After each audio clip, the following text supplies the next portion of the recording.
Chapter 10:10. Qin Yu furrowed his eyebrows, a bit of surprise on his face. At this time, between the heavens and earth, an invisible strength was slowly fusing into his body like a spring rain. After his soul and body absorbed this strength, they began to rapidly rise. This was a gift from the world itself. Qin Yu never imagined that after killing an abyssal life form, he would obtain such a harvest. What was the reason? The reason is that you killed an abyssal life form. The stone pagoda's thoughts suddenly fluctuated. This was the first time it had spoken of its own initiative since it was forced to acknowledge Qin Yu as its master. However, these words were indeed lacking in skill. Qin Yu rolled his eyes. What was the difference between this and not saying anything? However, this wasn't the main point. The main point was that this stone pagoda fellow seemed to know something. With a light cough, Qin Yu said, "Be more specific." The stone pagoda didn't reveal a shocked expression because of Qin Yu's attitude. After a brief silence, it slowly said, "With your cultivation level, you don't have the qualifications to come into contact with these things. But since you have become my master, you will have to face them sooner or later. The abyss is the greatest terror of this world. Or, to be more precise, it is a terrifying existence that humanity and even the entire world of flesh and blood have yet to clearly explore. But, without a doubt, it possesses the ability to destroy the entire world." Without waiting for Qin Yu to urge it, it continued to say, many years ago, so long ago that even I don't know the exact date, a channel suddenly appeared and countless terrifying life forms gushed out from it. They controlled some sort of demonic energy and naturally possessed the ability to restrain flesh and blood life. That was a calamity that was submerged in time. Trillions of lives were annihilated in that slaughter. You might not dare to believe it, but the world you see now is one that was born after that calamity. As for the world before, it wasn't like this at all. Of course, I cannot tell you too much right now. Otherwise, karma will be involved and that will only be harmful to you. In short, what that channel connected to was the endless abyss. And those that rushed into the world and caused a monstrous calamity, even nearly destroying the entire world of flesh and blood life, were abyssal life forms. They are born to be the natural enemies of all flesh and blood life forms. You should have already experienced this. When facing abyssal life forms, any flesh and blood life form will instinctively want to kill and completely destroy them. This isn't just because of the natural opposition between the two existences, but because this is the world itself, an instinct that is branded into the souls of all life forms. Because what the abyss wants to destroy is not only the entire flesh and blood race, but also the world itself. Perhaps this is a bit general, but the basic concept is correct and it will allow you to better understand. So, when you kill an abyssal life form, you will obtain a gift from the heavens and the earth. This is the reward that you deserve. Of yours. As the stone pagoda spoke these words, there was a slight fluctuation in its heart. This was because it was well aware of just how terrifying abyssal creatures were. With Qin Yu's cultivation, he wouldn't even be able to withstand a single blow. But of Qin you had and Qin. And you had SS and he, Qin and he, and. Of it. And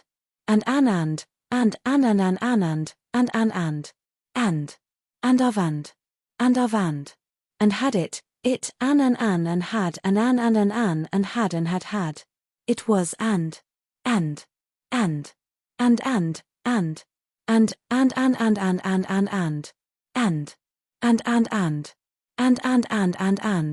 Although it didn't want to bear the burden, the responsibility was there.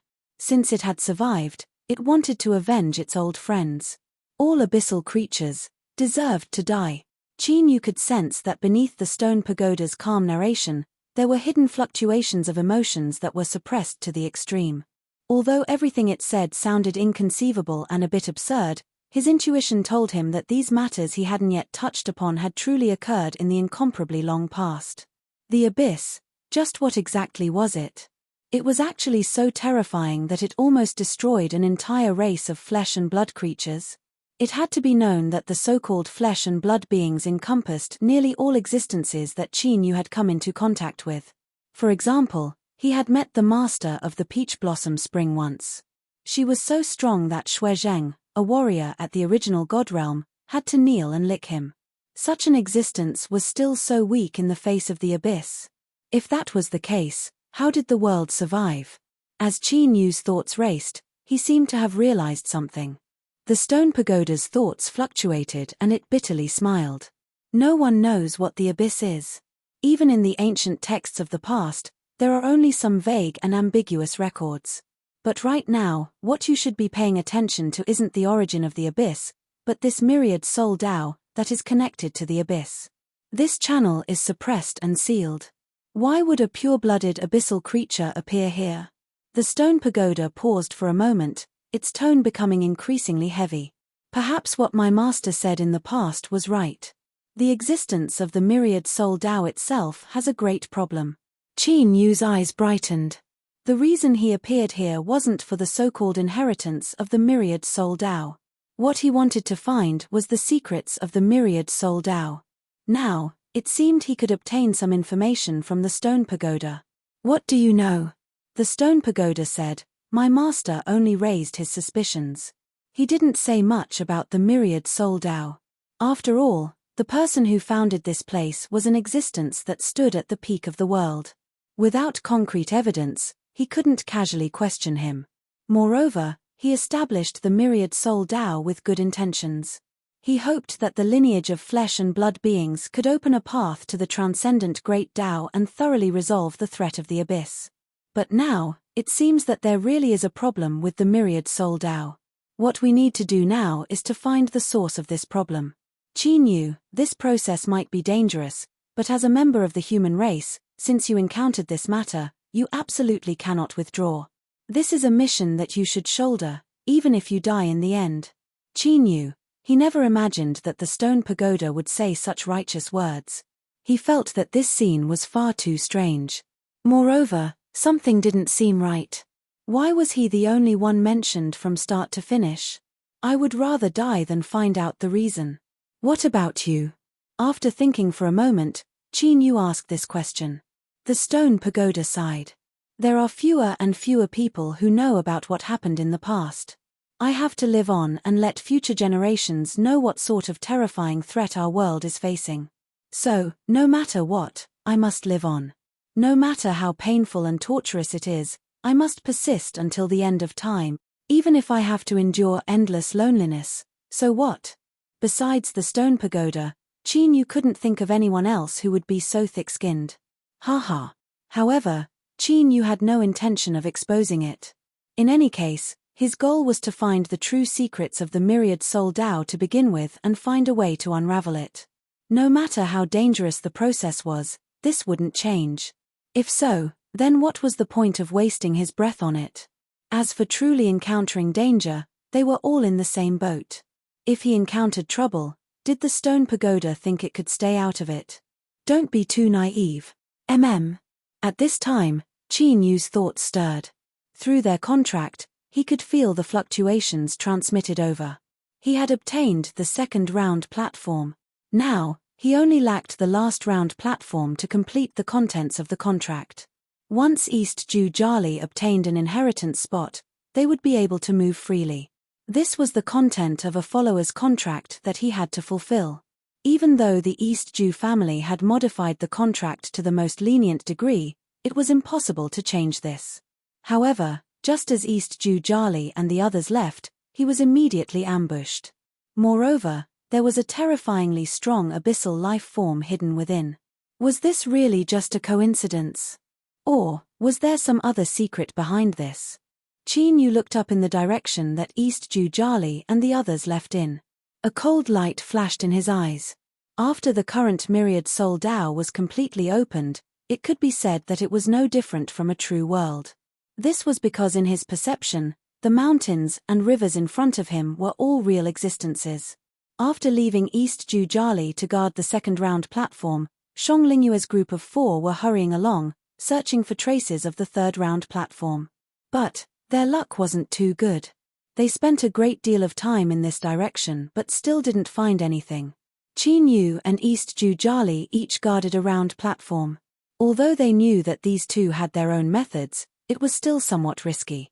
The longer they waited, the more likely there would be problems. They were only one round platform away from completing the contract, so no one was willing to cause any problems. As they moved forwards, Shang Lingyu suddenly said, "Everyone, how about we split up and search in 2 different directions? Once we find a round platform, we can send a message through the contract." He looked at Immortal Beauty. "Fairy Maiden, are you willing to come with me?" Immortal Beauty covered her mouth and smiled. "Of course, I would be more than happy to." Xia Chun and Daoist Nun Taiping both frowned. They swept their eyes over the two and nodded after a moment of hesitation. That's fine too. They thought that although these two were exchanging flirtatious glances with each other, given the current situation, they shouldn't be unable to control themselves and something would happen. If they split up, their speed would be halved. Whoosh, whoosh, the 4 people split up, howling in 2 different directions. Immortal Beauty glanced at Shang Lingyu. Suddenly, she felt a bit sour on her face. She couldn't help but squeeze her thighs together. She smiled and said, "Fellow Daoist Shang's injuries have really healed. If there is a need, I can lend you a hand." Shang Lingyu looked into her eyes. "I won't hide it from Fairy Maiden, but I am indeed feeling a bit unwell. How about we temporarily stop searching and help me diagnose and treat my injuries?" Immortal Beauty was startled. She was just trying to find an opportunity to tease him a bit, but she never imagined that Shang Lingyu would take advantage of the situation. Looking at his eyes, there seemed to be something wrong. Did he really want something to happen between them right now? Of course she didn't mind. Even if they did it 100 more times, it wouldn't be a problem. But the key problem was that the current situation wasn't suitable. But it seemed that Shang Lingyu was in a hurry. Without giving her time to hesitate, he turned and flew towards the ground. Immortal Beauty bit her lips. "Do you think I'm afraid of you?" She twisted her waist and followed after him. Shang Lingyu flicked his sleeves and an invisible strength shot into the mountain, directly opening up a simple cave. He smiled at Immortal Beauty and walked in. Now she could confirm that this boy was really impatient. She secretly despised him. The so-called disciples of the Peach Blossom Spring were only SOSO. At the same time, she was also proud of her own charm. She was indeed very popular. Her face blushed red and her eyes shined with a seductive light. She walked into the cave, thinking that she would definitely urge this boy to hurry up. After all, now wasn't the time to enjoy himself. But although she thought this, she felt the sourness in her body deepen. She couldn't help but clamp her thighs together even tighter, feeling hot and humid. "Fellow Daoist Shang, where do you feel uncomfortable? Let me help you." Before she finished speaking, she was pulled into his arms. Feeling the scent of a man rushing towards her, Immortal Beauty's eyes nearly overflowed with seduction. This boy was really impatient. She closed her eyes, waiting to enjoy the pleasure. But she didn't notice that in the darkness, Shang Lingyu's hands were groping her body. His eyes were cold, filled with indifference. "Ah, you're hurting me. Shang Lingyu, what are you doing? Ah, you're crazy. Hurry and let go of me. Save me. Who are you? What are you? Save me." Screams of panic and despair came from the cave. Black fog roiled and churned, concealing the 2 figures that were stacked together. But now, she couldn't feel any ambiguous or lingering feelings at all. All she felt was an icy cold fear that pierced straight into her heart. Roar! A suppressed roar came from the cave. The tumbling black fog howled back into Shang Lingyu's body. In his arms was a withered corpse that seemed to have been buried underground for countless years. It emitted a thick aura of decay. He let go and allowed the corpse to fall to the ground. He didn't even look at this beautiful woman who was still alive not too long ago. He closed his eyes, an intoxicated expression on his face. This feeling was something he hadn't experienced in a long time. But now wasn't the time for him to be immersed in it. Taking a deep breath, Shang Lingyu half knelt on the ground. He lifted a hand and pierced his forehead, allowing blood to flow out. What was strange was that the blood that flowed out didn't casually drip down. Rather, it spread across his face, drawing the outline of a blooming flower. "Incomparably respected Lord, your humble servant is willing to become your vessel. I beg for your noble will to descend upon me." As he whispered to himself, There was a deep explosive sound that came from within Shang Lingyue's body. His face twisted and he revealed a pained expression. On his twisted face, the flower drawn by blood had now bloomed, releasing an incomparably demonic aura. Ah! As he cried out in pain, Shang Lingyue's pupils rapidly dilated. Finally, darkness invaded his eyes. After a moment, his trembling body slowly stopped. He straightened his body and the darkness in his eyes faded away, returning to normal. However, his pupils had become exceptionally dark, as if they were connected to a terrifying bottomless abyss. Sweeping his eyes over the corpse on the ground, Shang Lingyue's figure flickered and he left the cave. He looked up. His gaze seemed to cross through the barriers of space and fall on some existence in the distance. Indifferent and icy cold eyes gradually revealed respect. He lowered his head and knelt to the ground, respectfully saying, "My lord, I've come." Chapter 10-11. Shang Lingyu knelt on the ground. After a long time, he stood up. His deep and dark eyes revealed a thoughtful look. After searching through his memories, he already knew who it was that killed the person with the abyssal bloodline. But Wu Gang wasn't some nameless nobody. If Qin Yu could kill him, then he must have some cards in his hand. Of course, cards were cards and he didn't fear them. He also had absolute confidence he could kill this human cultivator. But if he were to be injured during this process, he feared it would affect what he planned to do next. He couldn't lose the greater good for the greater good. Since he knew Qin Yu's identity, there was no way he could escape. It was just a matter of time. With this thought in mind, Shang Lingyu stepped forwards and howled away.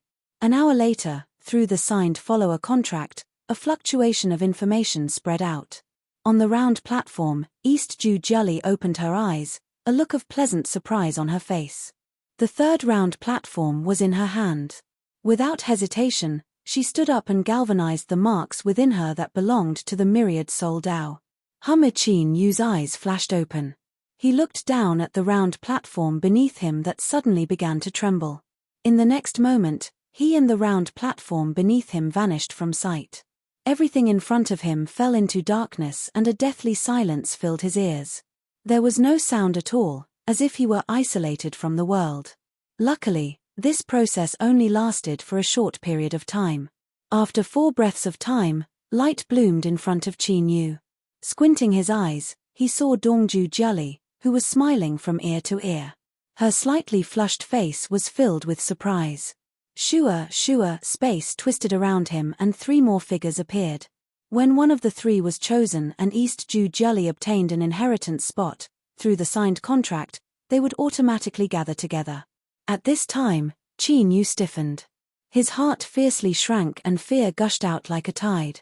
This feeling was an abyssal life form. Compared to the abyssal life form he killed before, the strength of the 2 sides was on a completely different level. Qin Yu took a deep breath and forced himself to remain calm. He calmly looked over. Their gazes met in midair. Shang Lingyu smiled and nodded, his face warm and genial.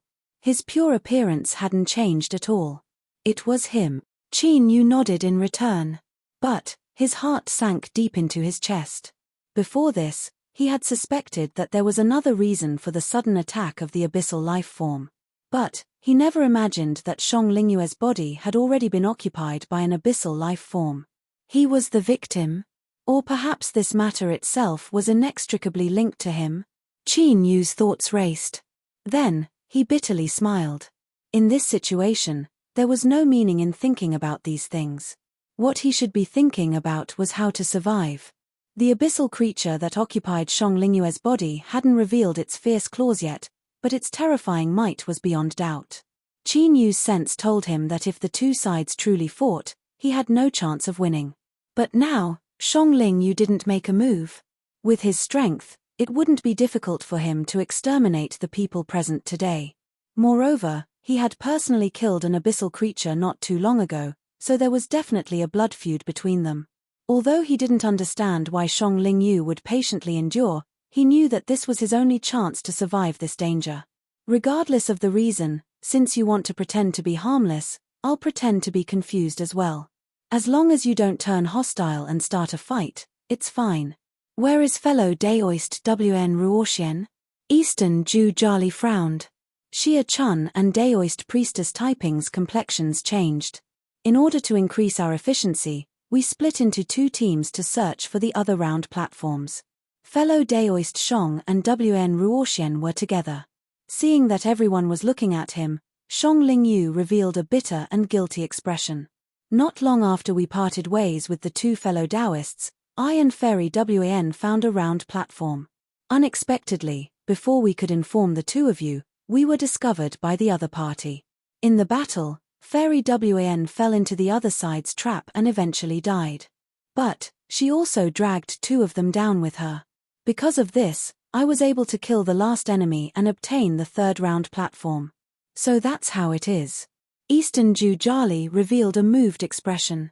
She didn't doubt Shong Lingyue's explanation. After a moment of silence, she said, "Fellow Daoist Wn Ruoxian died because of the myriad soul Dao. The Eastern Ju family will surely provide generous compensation to her family and friends." Xia Chun and Daoist Priestess Taiping slowly nodded. Although they didn't think much of Wn Ruoxian, they still felt a little sad for her. After all, in the myriad soul Dao, in a strict sense, both sides were seeking lucky chances and were people of the same race. They didn't doubt Shong Lingyue's words. One of the reasons was that both sides were equal in strength, but another reason was that Shong Lingyu had obtained the 3rd round platform.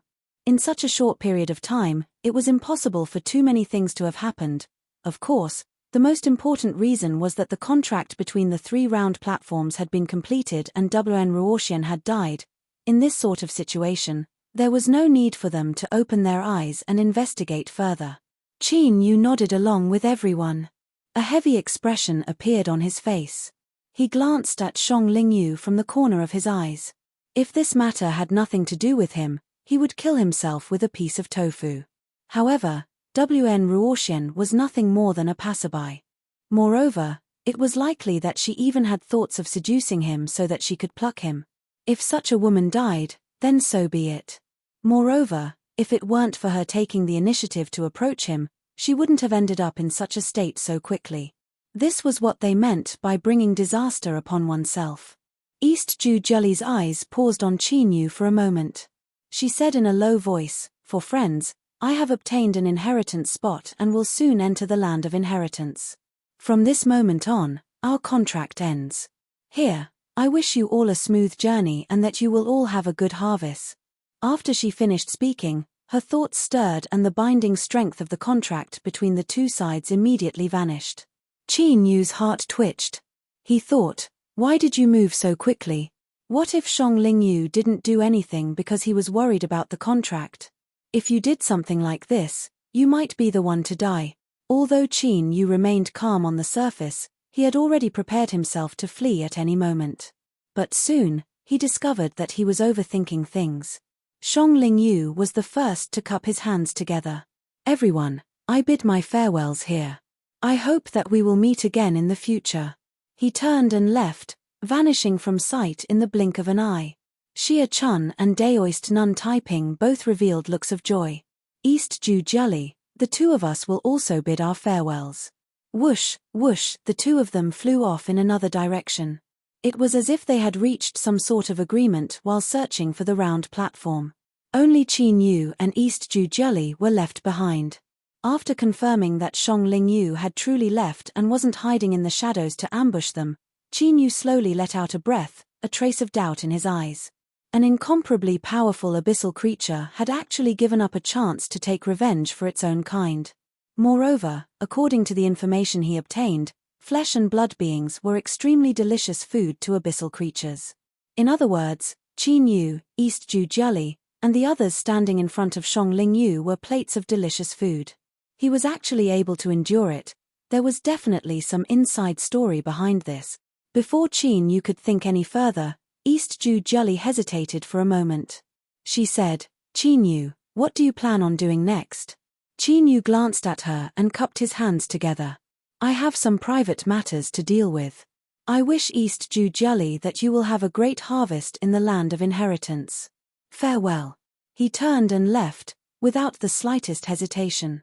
There wasn't even the slightest bit of reluctance in his heart. "Okay? East Jew Jolly inwardly mocked herself. She really had overthought things. It was likely that from the very start, Qin Yu had chosen to follow her because of his own personal reasons. There were no other factors at all in his decision. How laughable, she had actually been influenced by the outside world and let her imagination run wild.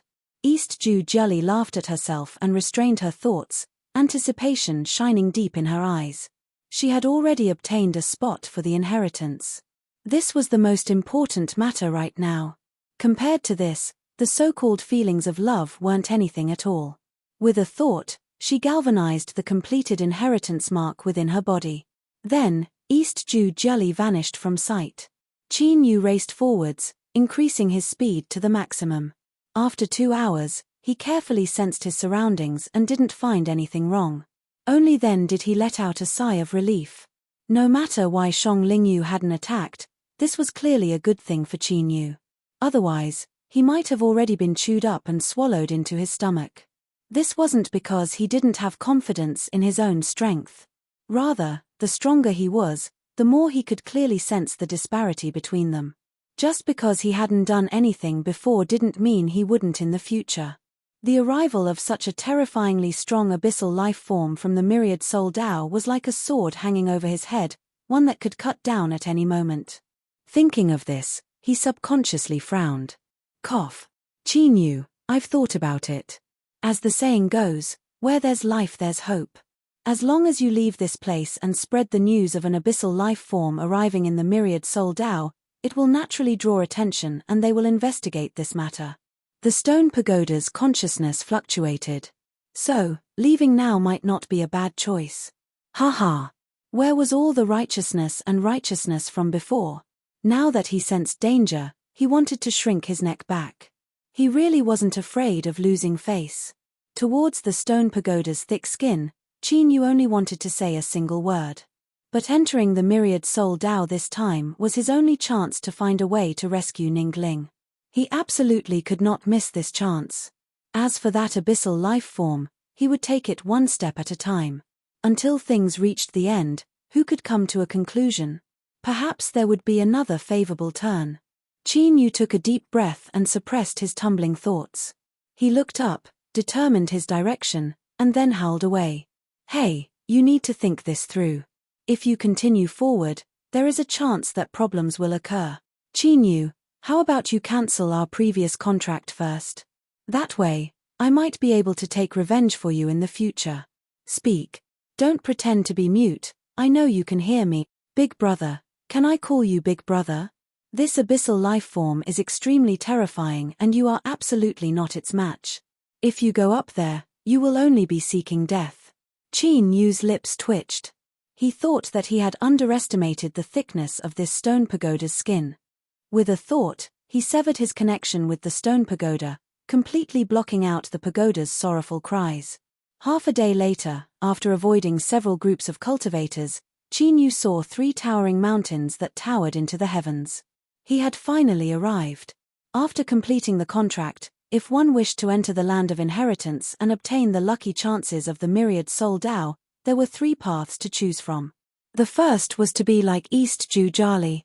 If one seized 3 round platforms, they would naturally obtain approval and be able to directly enter the land of inheritance. The second path was the 3 great mountains in front of him. Each mountain represented a formidable test. Cultivators that crossed the 3 great mountains could also obtain the qualifications to enter the land of inheritance. As for the third path, Qin Yu's complexion changed. He came to a sudden stop, his eyes tightly staring at the 3 great mountains. Astonishing fluctuations of aura were spreading out from within the 3 mountains. They were like invisible pillars of light that smashed into the skies above. In the blink of an eye, a vortex was opened up. As it spun, it emitted loud rumbling sounds, its momentum astonishing to the extreme. But what was even more astonishing was that a flight of stairs stretched out from this vortex. It was pure white, as if it were made from pure jade, and it fell all the way to the top of the 3 mountains. A figure fluttered up and landed on the stairs. From afar, one could hear cries of alarm coming from the mouths of everyone. Qin Yu looked up with rapt attention. As this figure became clearer, his complexion changed. It was him. Now, the one who landed on the stairs was Shang Lingyu.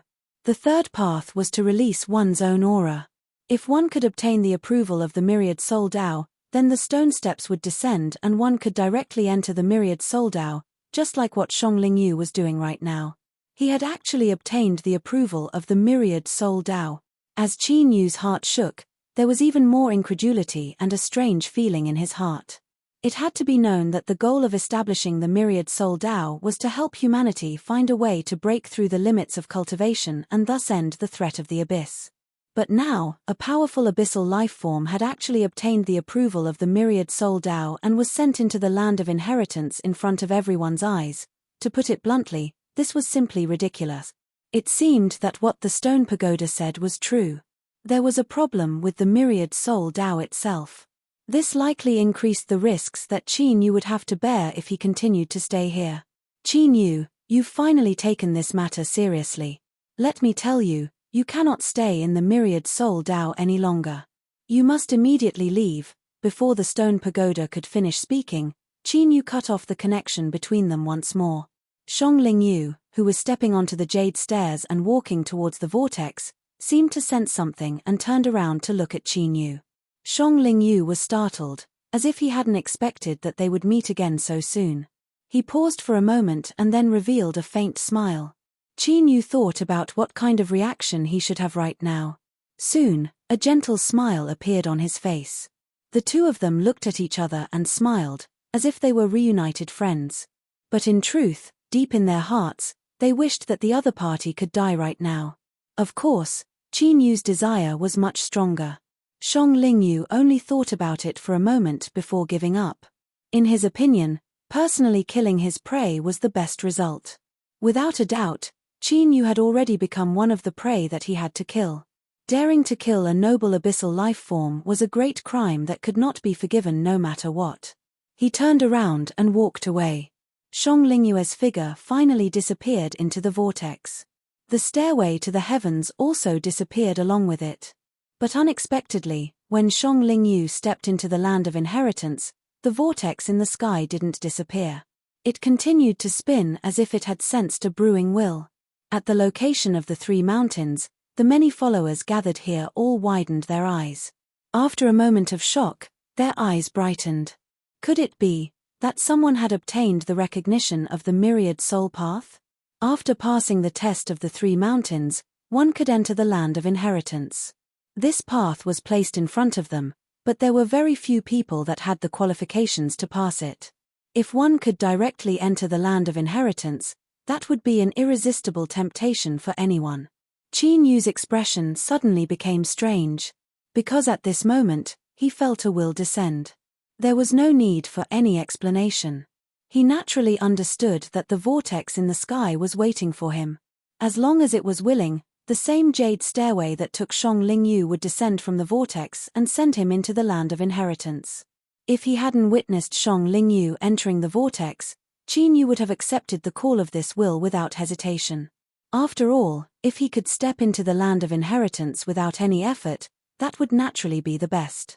But with Shang Lingyu in front of him, forget it. He would rather spend more effort and pass the test of the three mountains. Otherwise, if he entered right after Shang Lingyu, who knew what would happen? It was best not to do anything that would bring about death. Qin Yu rejected the call of this will. It clearly paused for a moment, as if it had never encountered something like this before. But it soon retreated. Above the three mountains, the spinning vortex quickly disappeared. Everyone who had been looking up in anticipation was secretly disappointed. It seemed that it was just that the speed at which the vortex dissipated was a bit slower. It wasn't that someone had obtained the recognition.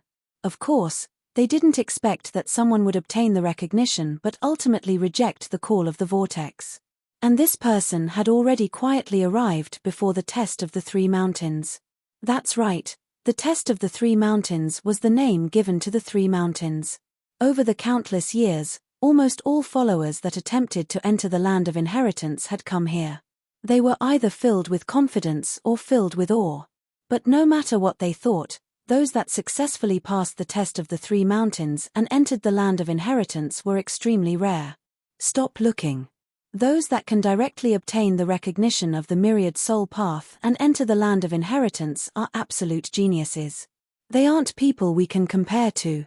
That person seems to be Ling Yu, a master from the Peach Blossom Spring. He is truly worthy of being a disciple of a holy land. He is truly fierce. Forget it, forget it. No matter how fierce others are, that's their problem. We should hurry up and think of a way to pass the test of the 3 mountains. Aya.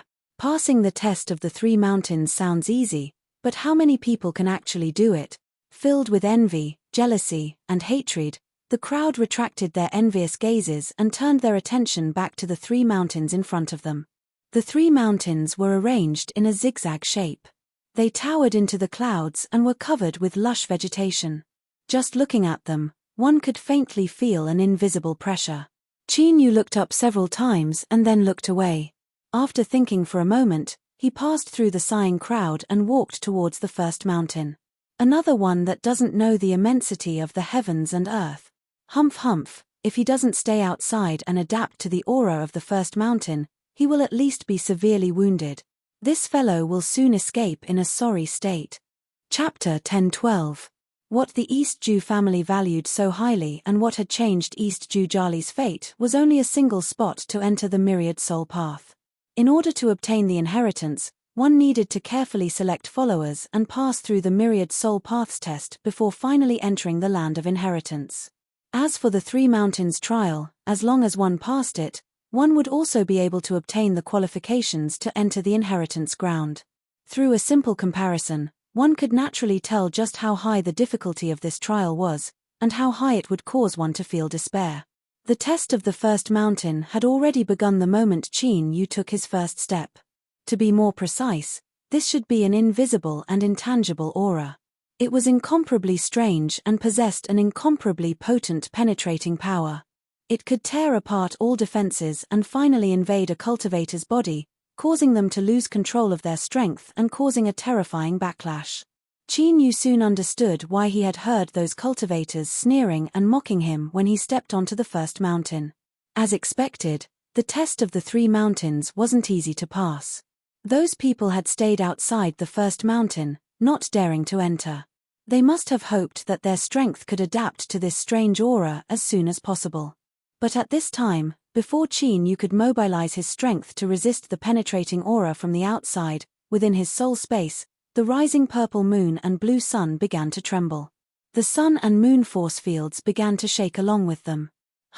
It was like a bubble wrapping around him. Although it seemed incomparably fragile, it actually possessed an unbelievable defensive power.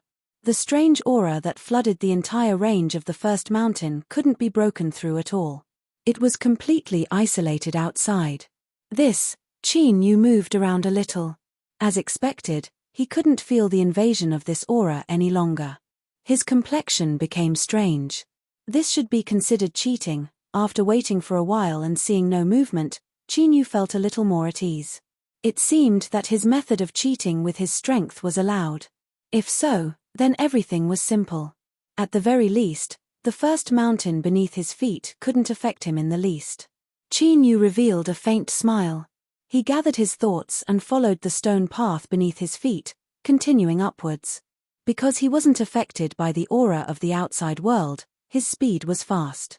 He soon caught up to the cultivators who had entered the first mountain a step earlier. There was the sound of footsteps.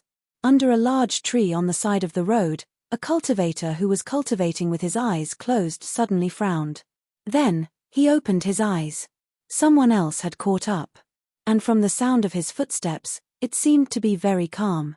This person should be a master. However, to his surprise, an unfamiliar face appeared in front of him. There seemed to be no information about this person in his memory. However, it didn't take long for the cultivator to stop paying attention to the man's appearance. Subconsciously, his eyes widened until they looked as if they were about to pop out of their sockets. Strolling leisurely in the courtyard, calm and unruffled, composed. A bunch of words popped up almost at the same time, making it difficult for him to breathe, as if his neck was being choked. That's right, this was Qin Yu's current posture. His steps were neither too fast nor too slow, as if he were walking down a tree-lined path, No, it wasn't as if he were, but as if he were walking down a tree-lined path.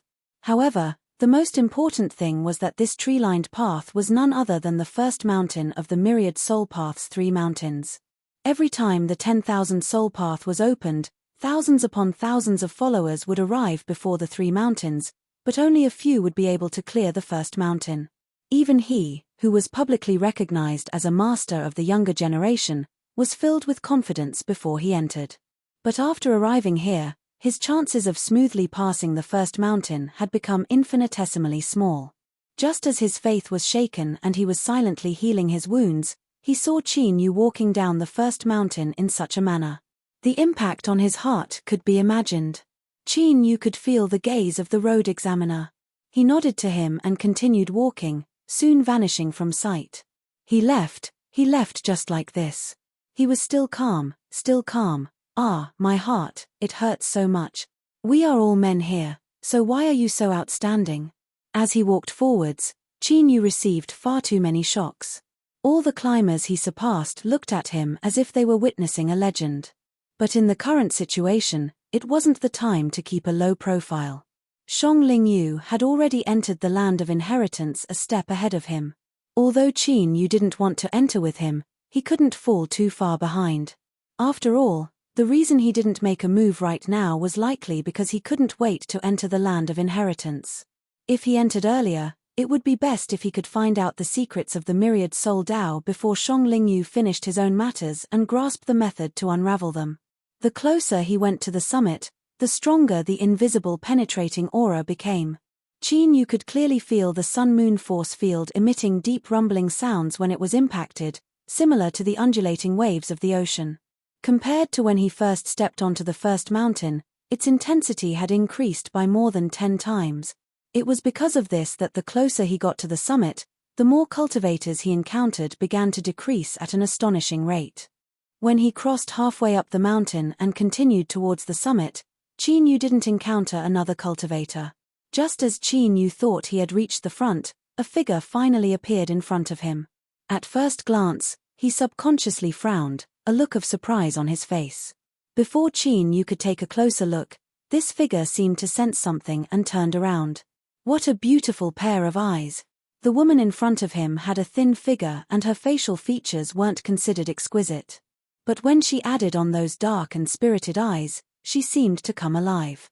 A look of undisguised surprise flashed in her eyes, as if she was surprised that someone had managed to catch up to her progress. Thinking for a moment, she said, "This fellow Daoist that seems quite fierce, I would like to make a deal with you. I wonder if you would be willing?"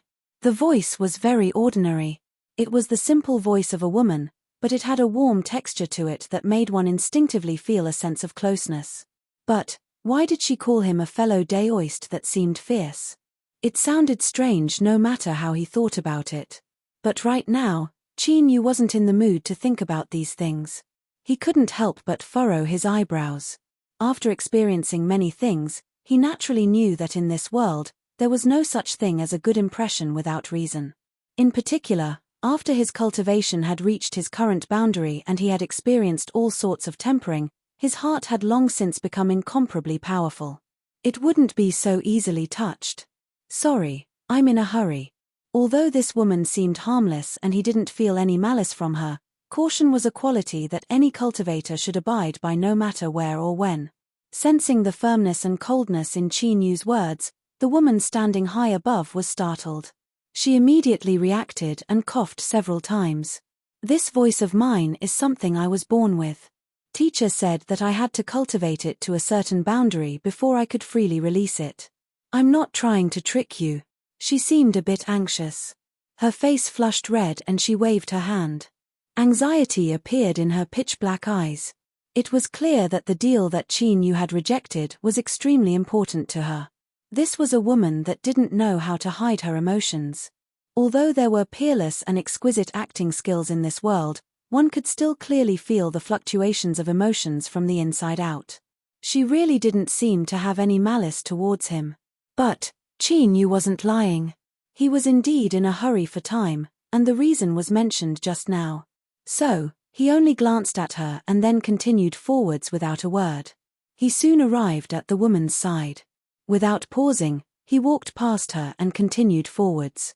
Wait a moment. I can give you a reward, a very, very generous reward.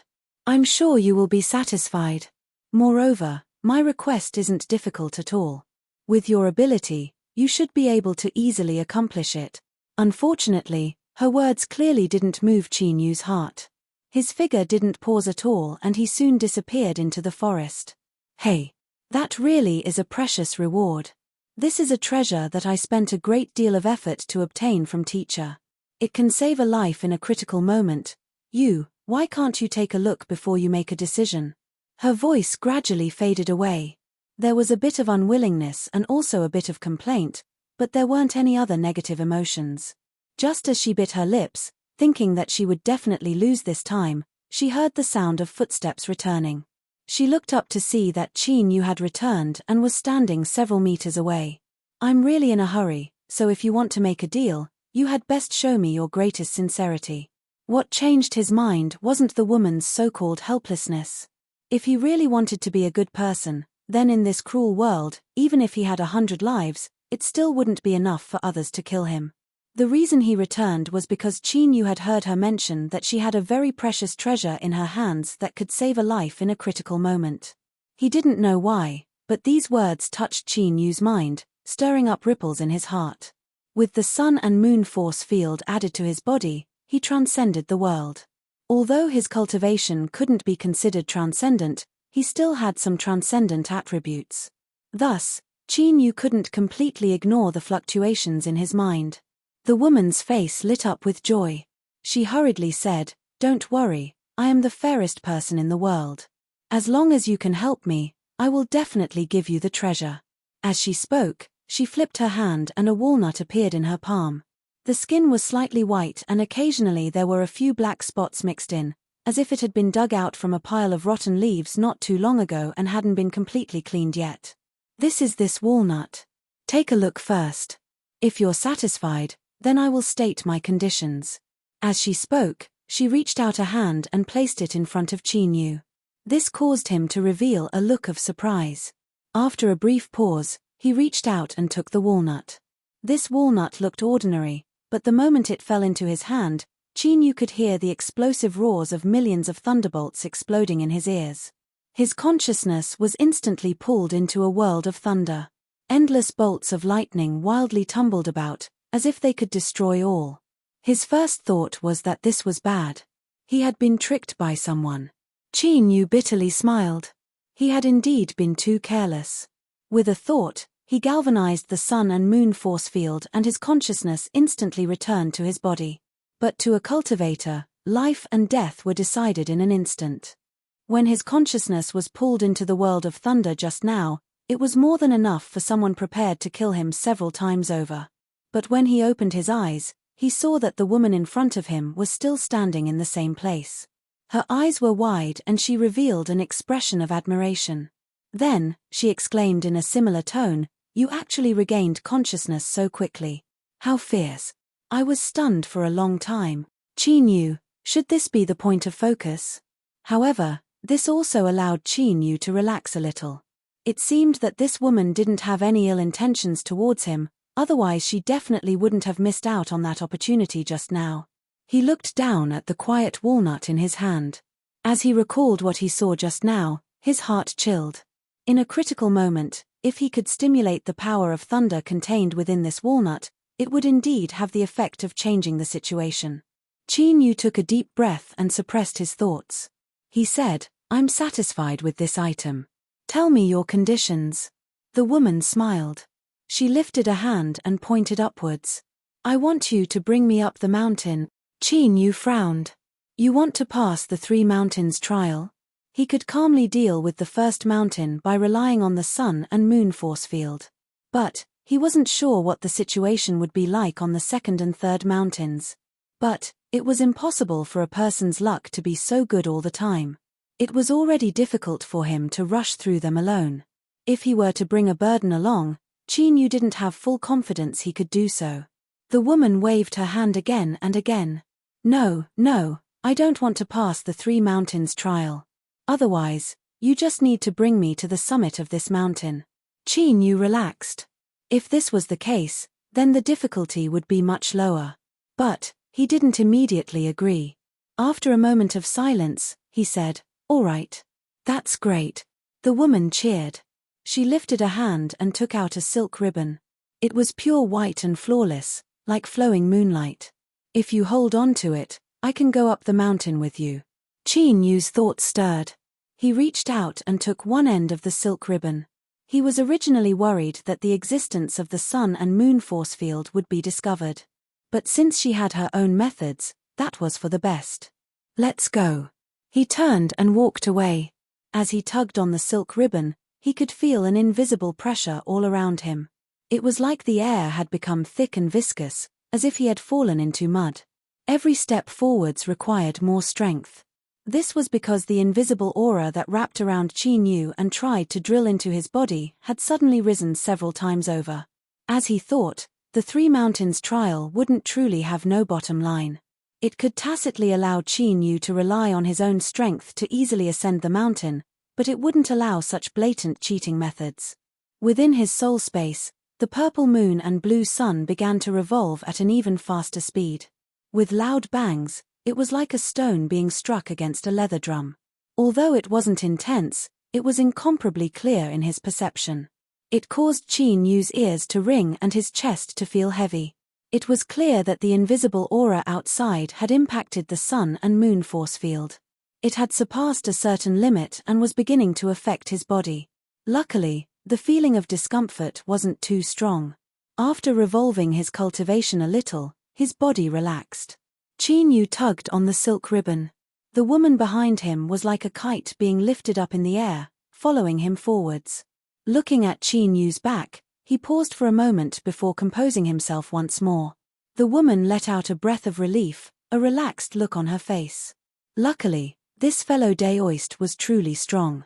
He was actually able to pull her along as they moved through the first mountain, otherwise things would have been far more troublesome. But how did he do this? Looking at his cultivation, he could only be considered average at best, but he was actually able to pull her along. Blinking her eyes, the woman quietly reached out a hand. "I'm warning you, don't even think about probing me, otherwise the transaction will be nullified immediately. I'll accept the walnuts and you can think of a way to climb up the mountain yourself." The woman blushed red, revealing embarrassment that she couldn't hide. She whispered, "I'm sorry, I was just curious for a moment. I won't do it again."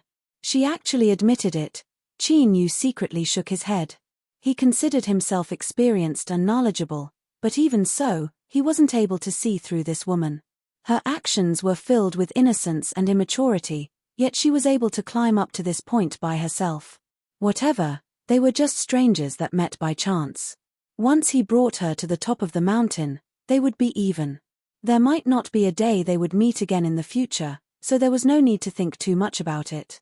Chapter 10:13. He arrived at the summit.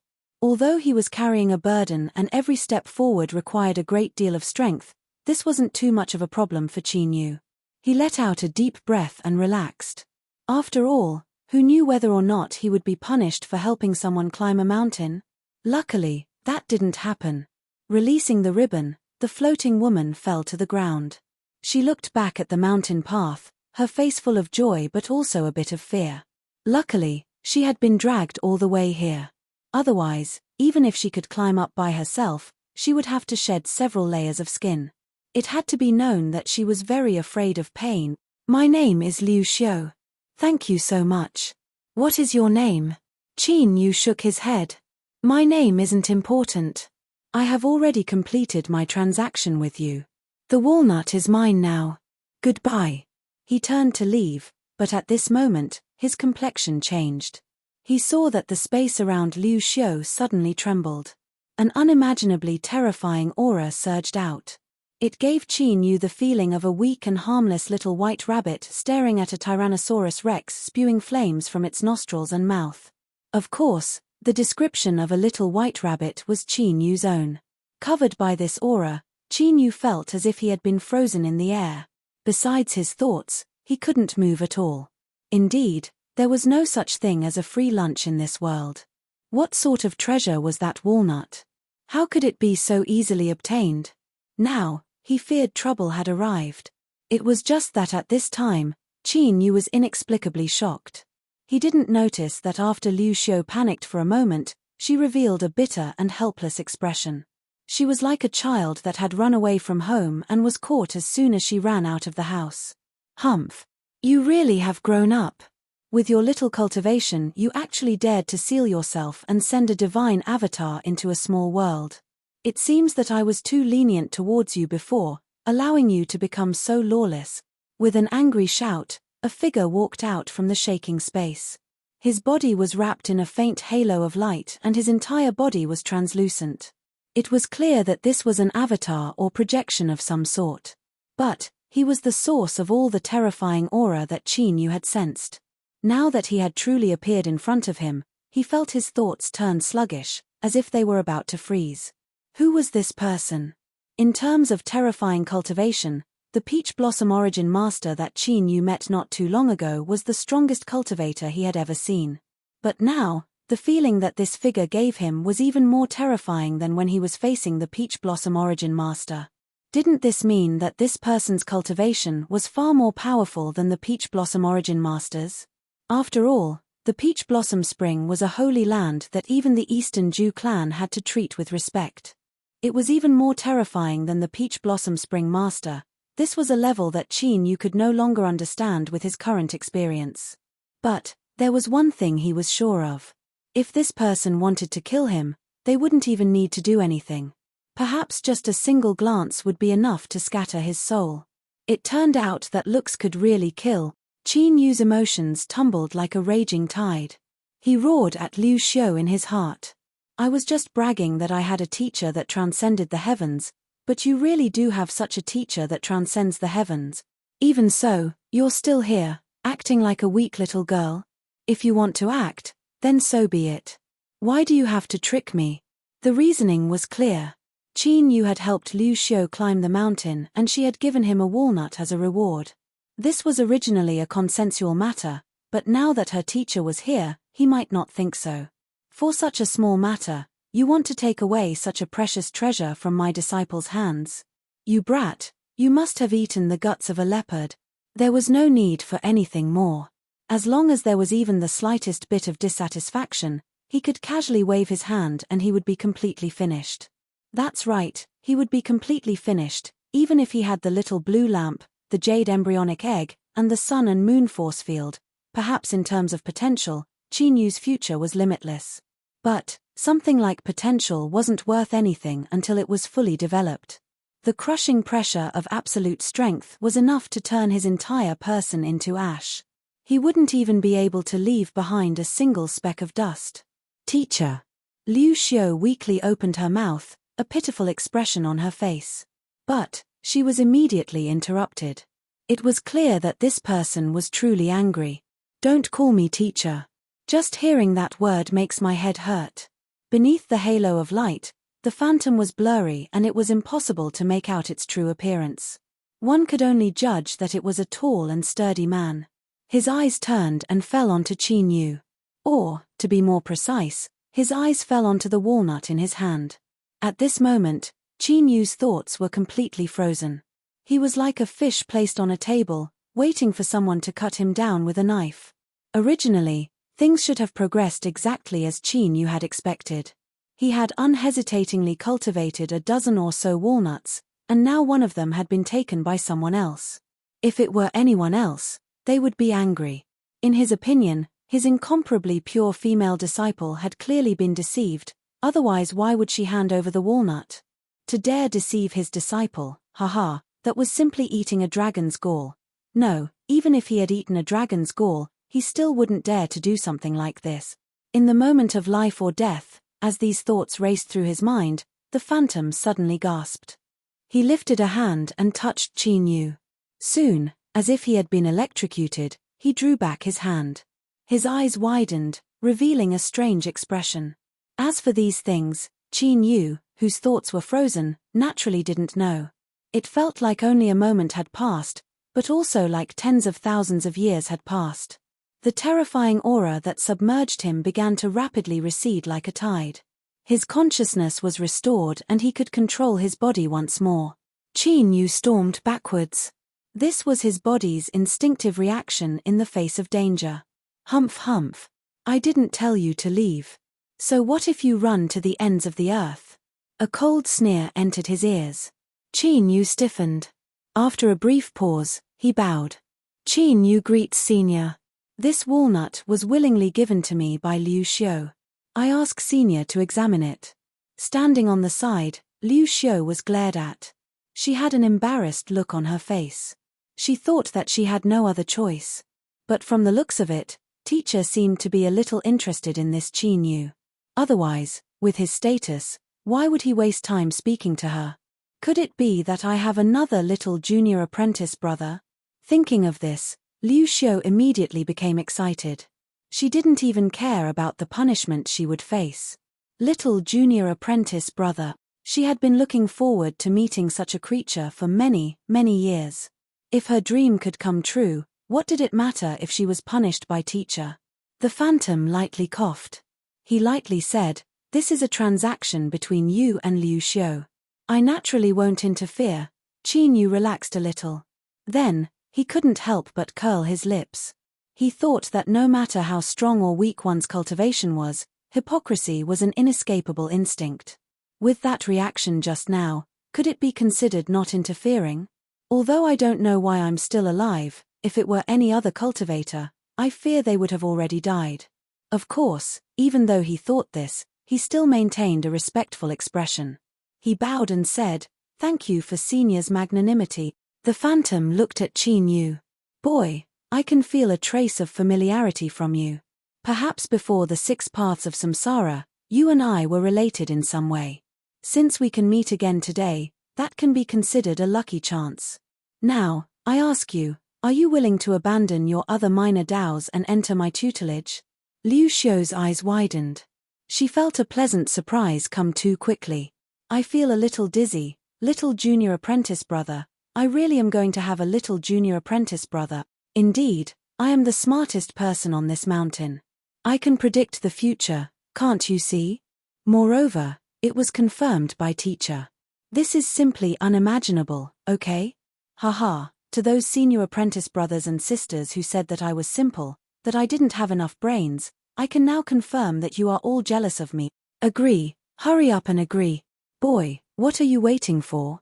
My Teacher, for such a great figure to take you as a disciple of his own initiative, this is simply something that can only happen in a dream. In this sort of situation, you should hurry up and kowtow to him and put this matter into practice. Are you going to wait for Teacher to go back on his word and weep for 10,000 years? This shining golden thigh that was as thick as a mountain fell down from the skies, falling right in front of Qin Yu. If he said that he didn't want to rush up and hug it, that would be a lie. But the problem now was that just as this thought appeared in his mind, an inexplicable feeling of endless palpitation rose up from the depths of his heart. It was as if he really dared to take this person as his master, his fate would be extremely miserable. But the key was, why? This person in front of him, regardless of his cultivation or background, was terrifying, powerful, and overbearing. If he wanted to kill Qin Yu, it would be as simple as crushing an ant. Thus, to say that he had deliberately plotted against Qin Yu and harbored evil intentions towards him, that was clearly not necessary. Thus, the matter of taking him as a disciple should be true. It was his great luck that a golden thigh had delivered itself to his doorstep.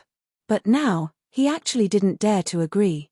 It wasn't that Qin Yu didn't try. He closed his eyes, clenched his teeth, and directly knelt down and called him Teacher. At that time, even if there were any problems, this cheap Teacher wouldn't just watch helplessly as he ran into misfortune. With him taking action, no matter how big this world was, what could harm him? But Qin Yu couldn't do it. It was as if he really did take him as a disciple, even this cheap Teacher wouldn't be able to resist what would happen next. That terrifying aura nearly condensed into essence. Qin Yu was sure that his senses weren't wrong. Wanting to cry but having no tears. To describe the current mood swings in Qin Yu's heart was the most appropriate. The Phantom furrowed his eyebrows. He didn't think that Qin Yu would remain silent even when he personally asked. Could it be that he already knew, but that wasn't right? That mark clearly hadn't been activated yet. This was a bit strange.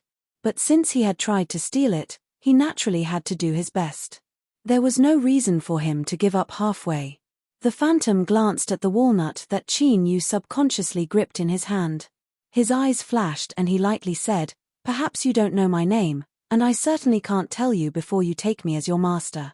But, as long as you agree to be my disciple, I can give you a trump card that will ensure that no one will be able to move against you in the myriad soul Dao." Temptation. Absolute temptation. This was a formidable abyssal creature. Although it hadn't made a move yet, Qin Yu didn't believe that he would have the chance to wipe away his grudges with a smile. He was afraid that once he was done with what he was doing, he would turn around and think about how he should cut him into pieces. If he had a trump card from a golden thigh, then the situation would certainly be reversed. Qin Yu didn't doubt the might of this trump card. Moreover, since this sort of character had spoken, he would surely do what he said. There wouldn't be the slightest mistake. At that time, the threat of the abyssal creatures would no longer exist and he would definitely be able to thoroughly investigate the secrets of the myriad soul Dao. And taking 10,000 steps back, if he took such an incomparably fierce teacher, would he still need to spend so much effort to save Ningling? Perhaps as long as he found the peach blossom spring, he could have that woman who planted the peaches sever her relationship with Ningling. Qin Yu's heart wavered once more. But at this time, there was a buzzing sound deep in his mind and his consciousness fell into chaos. Chapter 10:14. That feeling was like someone had ruthlessly knocked him on the head. Unfortunately, the force was too great, or perhaps his endurance was too low, and he directly fainted. After an unknown period of time, Qin Yu suddenly woke up. He happened to hear an angry roar in his ears. "Just you wait, this matter isn't over." This voice seemed to belong to that inconceivably powerful phantom just now. However, why did it sound like he was feeling a bit guilty? Or perhaps it was something that could be called being tough on the outside but weak on the inside. Qin Yu turned his head and looked around. The phantom and Liu Xiu had already vanished from sight. If he hadn't heard that roar just now, he wouldn't have been able to help but wonder if he had fallen for some unknown scheme on the first mountain and was hallucinating. But hallucinating was impossible. It wasn't just because of that roar, but also because Qin Yu was currently holding a walnut in his hand. A walnut, filled with destructive thunder. It was tyrannical to the extreme, but it seemed harmless on the surface. For the time being, it was called a walnut. This woman Liu Xiu had appeared inexplicably, and her actions had left him scratching his head. Her teacher was even stranger. He had suddenly said that he wanted to take Qin Yu as a disciple, but in the end, he had felt dizzy, opened his eyes, and left. Even though Qin Yu had personally experienced this, he still couldn't help but feel confused as he thought about it. Just what was going on? If he couldn't figure it out, then he wouldn't think about it for the time being. He was still on the first mountain, and the secrets of the myriad soul path were still waiting to be explored. He didn't have much time to waste on these meaningless thoughts. Qin Yu took a deep breath. Of course, the first thing he did was to carefully put away the walnut in his hand.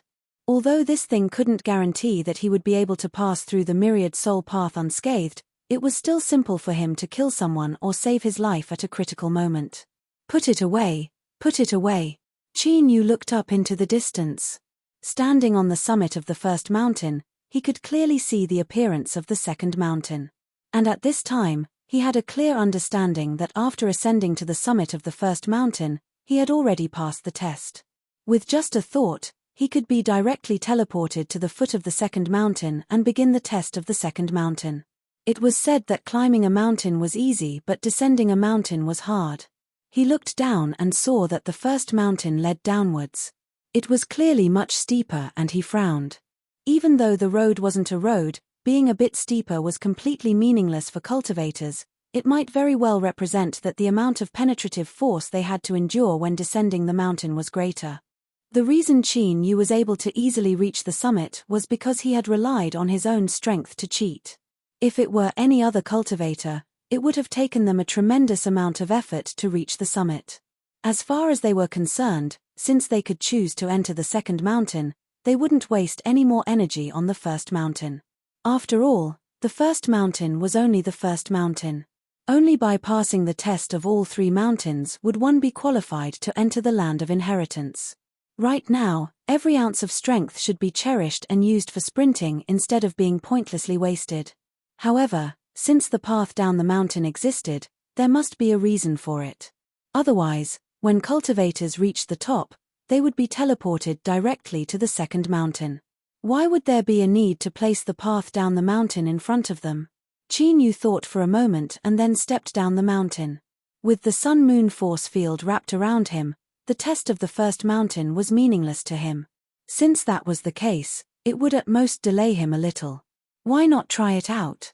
Perhaps there might be some unexpected harvests there. Qin Yu had to admit that he wasn't a smart person. Compared to other cultivators, he was just a bit luckier and cautious.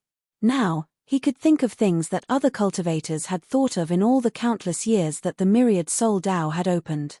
But, it was likely that they weren't strong enough to continue descending the mountain path, so they gave up on this choice and directly entered the second mountain. All the way down. Reality proved that Qin Yu's guess wasn't wrong. The steepness of the mountain path represented the richness of the terrifying aura outside.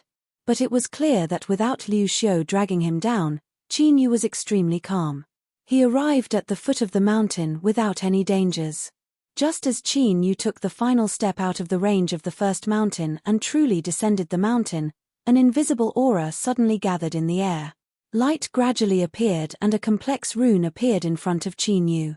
With a flash, it fused into his body. Qin Yu closed his eyes and sensed it with rapt attention. This rune that fused into his body appeared in his soul space. After a brief flash, it fell into a dormant state. But, this didn't prevent Qin Yu from figuring out just what this rune represented. Climbing up the mountain, from the moment he stepped onto the summit, he had completed the test of the first mountain. This wasn't wrong. But, the road down the mountain was an additional question. He could choose to do it or he could choose to give up. If he gave up, he wouldn't deduct points. But if he did it correctly, he would receive extra points. But now, Qin Yu didn't know what these extra points meant. In other words, this strange slumbering rune represented. But, this rune shouldn't have any harmful effects. Qin Yu carefully sensed it. After determining that there was nothing wrong with it, he drew back his divine sense. He looked up. What came next was the test of the second mountain. But, he didn't know what this test was. Just a moment ago he had been thinking about this, but in the next moment, Qin Yu's vision blurred. He had entered the range of the second mountain. This change had occurred without warning. But as he thought about it carefully, it was also reasonable. After all, the test of the 3 mountains was a whole and couldn't be divided up. Even if he passed a part of it, he still wouldn't be able to catch his breath. But at this time, Qin Yu wasn't in the mood to think about these things. This was because he already knew the content of the second mountain's test. To be more precise, this test didn't surpass the scope of Qin Yu's previous expectations. This was because it targeted the soul. Because of Xuejing, Qin Yu already knew about the final inheritance of the myriad Soul Dao, that is, the method to divide the soul and condense 10,000 soul seeds. Since one needed to divide the soul to condense a soul seed, there were naturally high requirements for the soul. It was also reasonable for there to be a test of the second mountain. But soon, Qin Yu's complexion subconsciously became strange. This was because he discovered that the sun-moon force field was working once more. That's right, within his soul space, the purple moon and blue sun rose in the east and set in the west. The resulting sun-moon force field paused for a moment, and then the intensity of the vibrations began to change. It was actually able to completely block the strength that was suppressing Qin Yu's soul. This was simply a super awesome invincible sun-moon force field, an existence comparable to a divine artifact. With the experience of passing through the first mountain, Qin Yu didn't feel any pressure when he looked at the second mountain. As long as he had the sun-moon force field in hand, he could leave whenever he wanted. No matter how fierce someone was, there was nothing they could do to him. This feeling was so good that it could explode. Just as Qin Yu was preparing to rush up the mountain in a single spurt of energy, a cold snort echoed in his ears. Then, with a puff, like a sharp weapon cutting through thick leather, the protection of the sun-moon force field was directly torn apart. Qin Yu immediately felt that omnipresent strength that crazily pressed down on his soul from all directions. Brat, I already turned a blind eye to your actions on the first mountain. Do you really plan on using this method to directly pass the test? With a sneer, the white-robed man appeared in front of Qin Yu. His expression was cold and his sword-like eyebrows rose up, revealing a bit of anger. Qin Yu's heart skipped a beat. He hurriedly bowed. Qin Yu greets Senior. His thoughts raced. Could this white-robed man be the will born from the myriad soul Tao?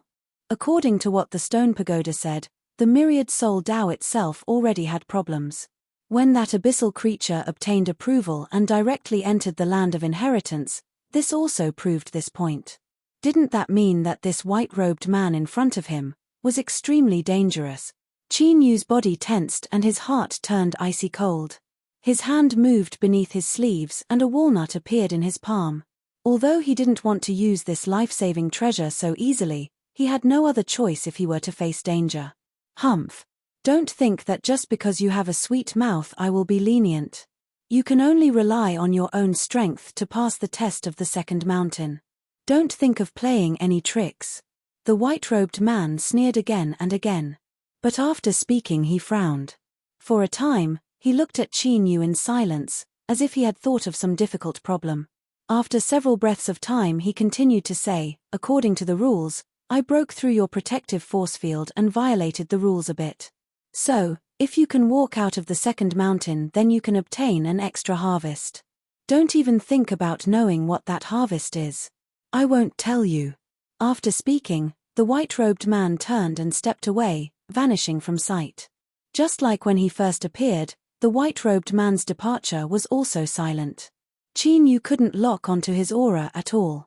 That was it. The dangers he expected didn't appear. It seemed that he was overthinking things, or perhaps the internal problems of the myriad soul Tao hadn't developed to a serious degree. Qin Yu wasn't sure why, but at least for now, the will of the myriad soul Tao didn't have any intention of attacking him. In the end, this was a good thing. Otherwise, if the will of the myriad soul Tao had been contaminated by abyssal creatures, then that would truly be terrifying. As Qin Yu stood within the myriad soul Tao, even if he had a walnut in his hand he still wouldn't be able to leave this place alive. He took a deep breath and suppressed the tumbling thoughts in his mind. He looked up at the distant mountain peak and began to walk forwards. Without the protection of the sun and moon force field, he had to rely on his own strength to stand within the second mountain. Only then could he truly feel how terrifying this test was. This was different from the penetrating aura of the first mountain. What filled every inch of space within the second mountain was an incomparably powerful oppressive strength that directly targeted the soul.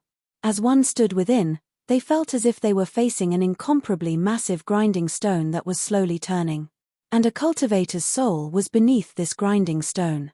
If they couldn't withstand it, they would gradually crack apart and finally be crushed into powder.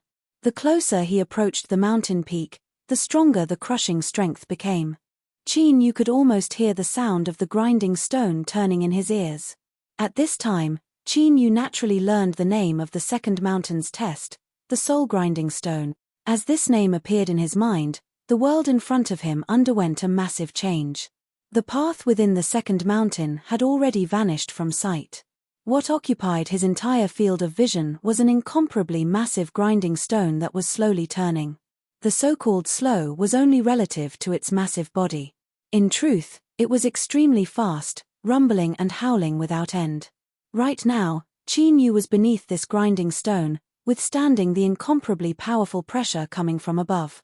He slowly moved towards the center of the grinding stone with great difficulty. Enlightenment spontaneously rose in his heart. This was the soul grinding stone, the true test of a cultivator. Only by withstanding this pressure and walking to the center of the grinding stone could one be considered strong enough. And this sort of powerful soul didn't just refer to the quality of the soul, but also the cultivator's own will. Only by having a similarly powerful will and soul could one obtain the qualifications to obtain the final inheritance of the myriad soul Tao. This was because this was the most basic condition needed to split one's soul and condense 10,000 soul seeds. There was no chance of using any tricks to pass the soul-grinding stone of the second mountain. One could only rely on their own strength to force their way through. After understanding this, Qin Yu paused for a moment. Then, he lowered his head and walked forwards. Since there were no shortcuts, he might as well walk forwards. Chapter 10:15. Catcher, catcher, a faint sound echoed in his ears. Beneath the millstone, cracks began to appear on the surface of Qin Yu's body. And in fact, whether it was Qin Yu or the millstone, they were both in a pure soul state. In other words, these cracks were appearing on Qin Yu's soul. This was already an incomparably terrifying injury. If he continued, the cracks would continue to grow deeper and deeper until his soul would finally be torn apart, shattering it and dissipating. But now, Qin Yu didn't seem to feel anything at all, or perhaps, he had already sensed it and yet he didn't stop moving forwards. The sounds of shattering grew louder and louder, gradually emitting a feeling of despair and destruction. From top to bottom, every inch of Qin Yu's exposed flesh and blood was covered in cracks. There were so many that it was impossible to calculate. The pain caused by each crack was 10 times, 100 times more terrifying than if a saber were to tear open a person's body. But, he still moved forwards, even though the closer he got to the center of the millstone, the stronger the crushing strength became and his soul was on the verge of collapse. Every time a new crack appeared or their depth increased, it gave one a feeling as if Qin Yu's soul was on the verge of shattering. But every time he withstood it and continued to take the next step. But as he walked on the edge of collapse, there would eventually be a time of destruction. Qin Yu had an intense and clear intuition that he still had 10 more steps. When the 11th step fell, his soul would shatter. Looking up, he saw that the millstone was incomparably vast. Beneath it, he was nothing more than a tiny ant that could be ignored. And the center of the millstone was still far, far away from him. It was so far away that all of his previous efforts and all of the pain he suffered seemed meaningless. Under such a contrast, the impact on one's heart was simply terrifying, and it was sufficient to easily destroy one's willpower. But Qin Yu only calmly glanced at it. His eyes didn't change and he didn't waste any time. He lowered his head and continued forwards. 1 step. 2 steps. 3 steps. 7 steps. 8 steps. 9 steps. 10th step. Qin Yu looked up. He frowned. This was because the center of the millstone was still far away. Compared to when he first saw it, there wasn't any change at all. And this was already the furthest he could go. Another step and he would surpass his own limits. After taking the 10th step, Qin Yu's perception became increasingly clear. He was sure that if he continued to move forward, he would be completely destroyed. It was still not too late to retreat. Advancing forward meant death. Qin Yu's frown deepened.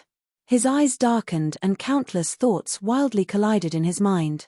His soul instinctively wailed in pain, shouting at him to immediately retreat and not to continue forward. But he was moving forward.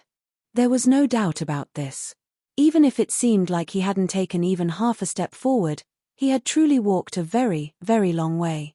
I refuse to believe that the trial of the second mountain would be so despairing. It doesn't give anyone any hope at all.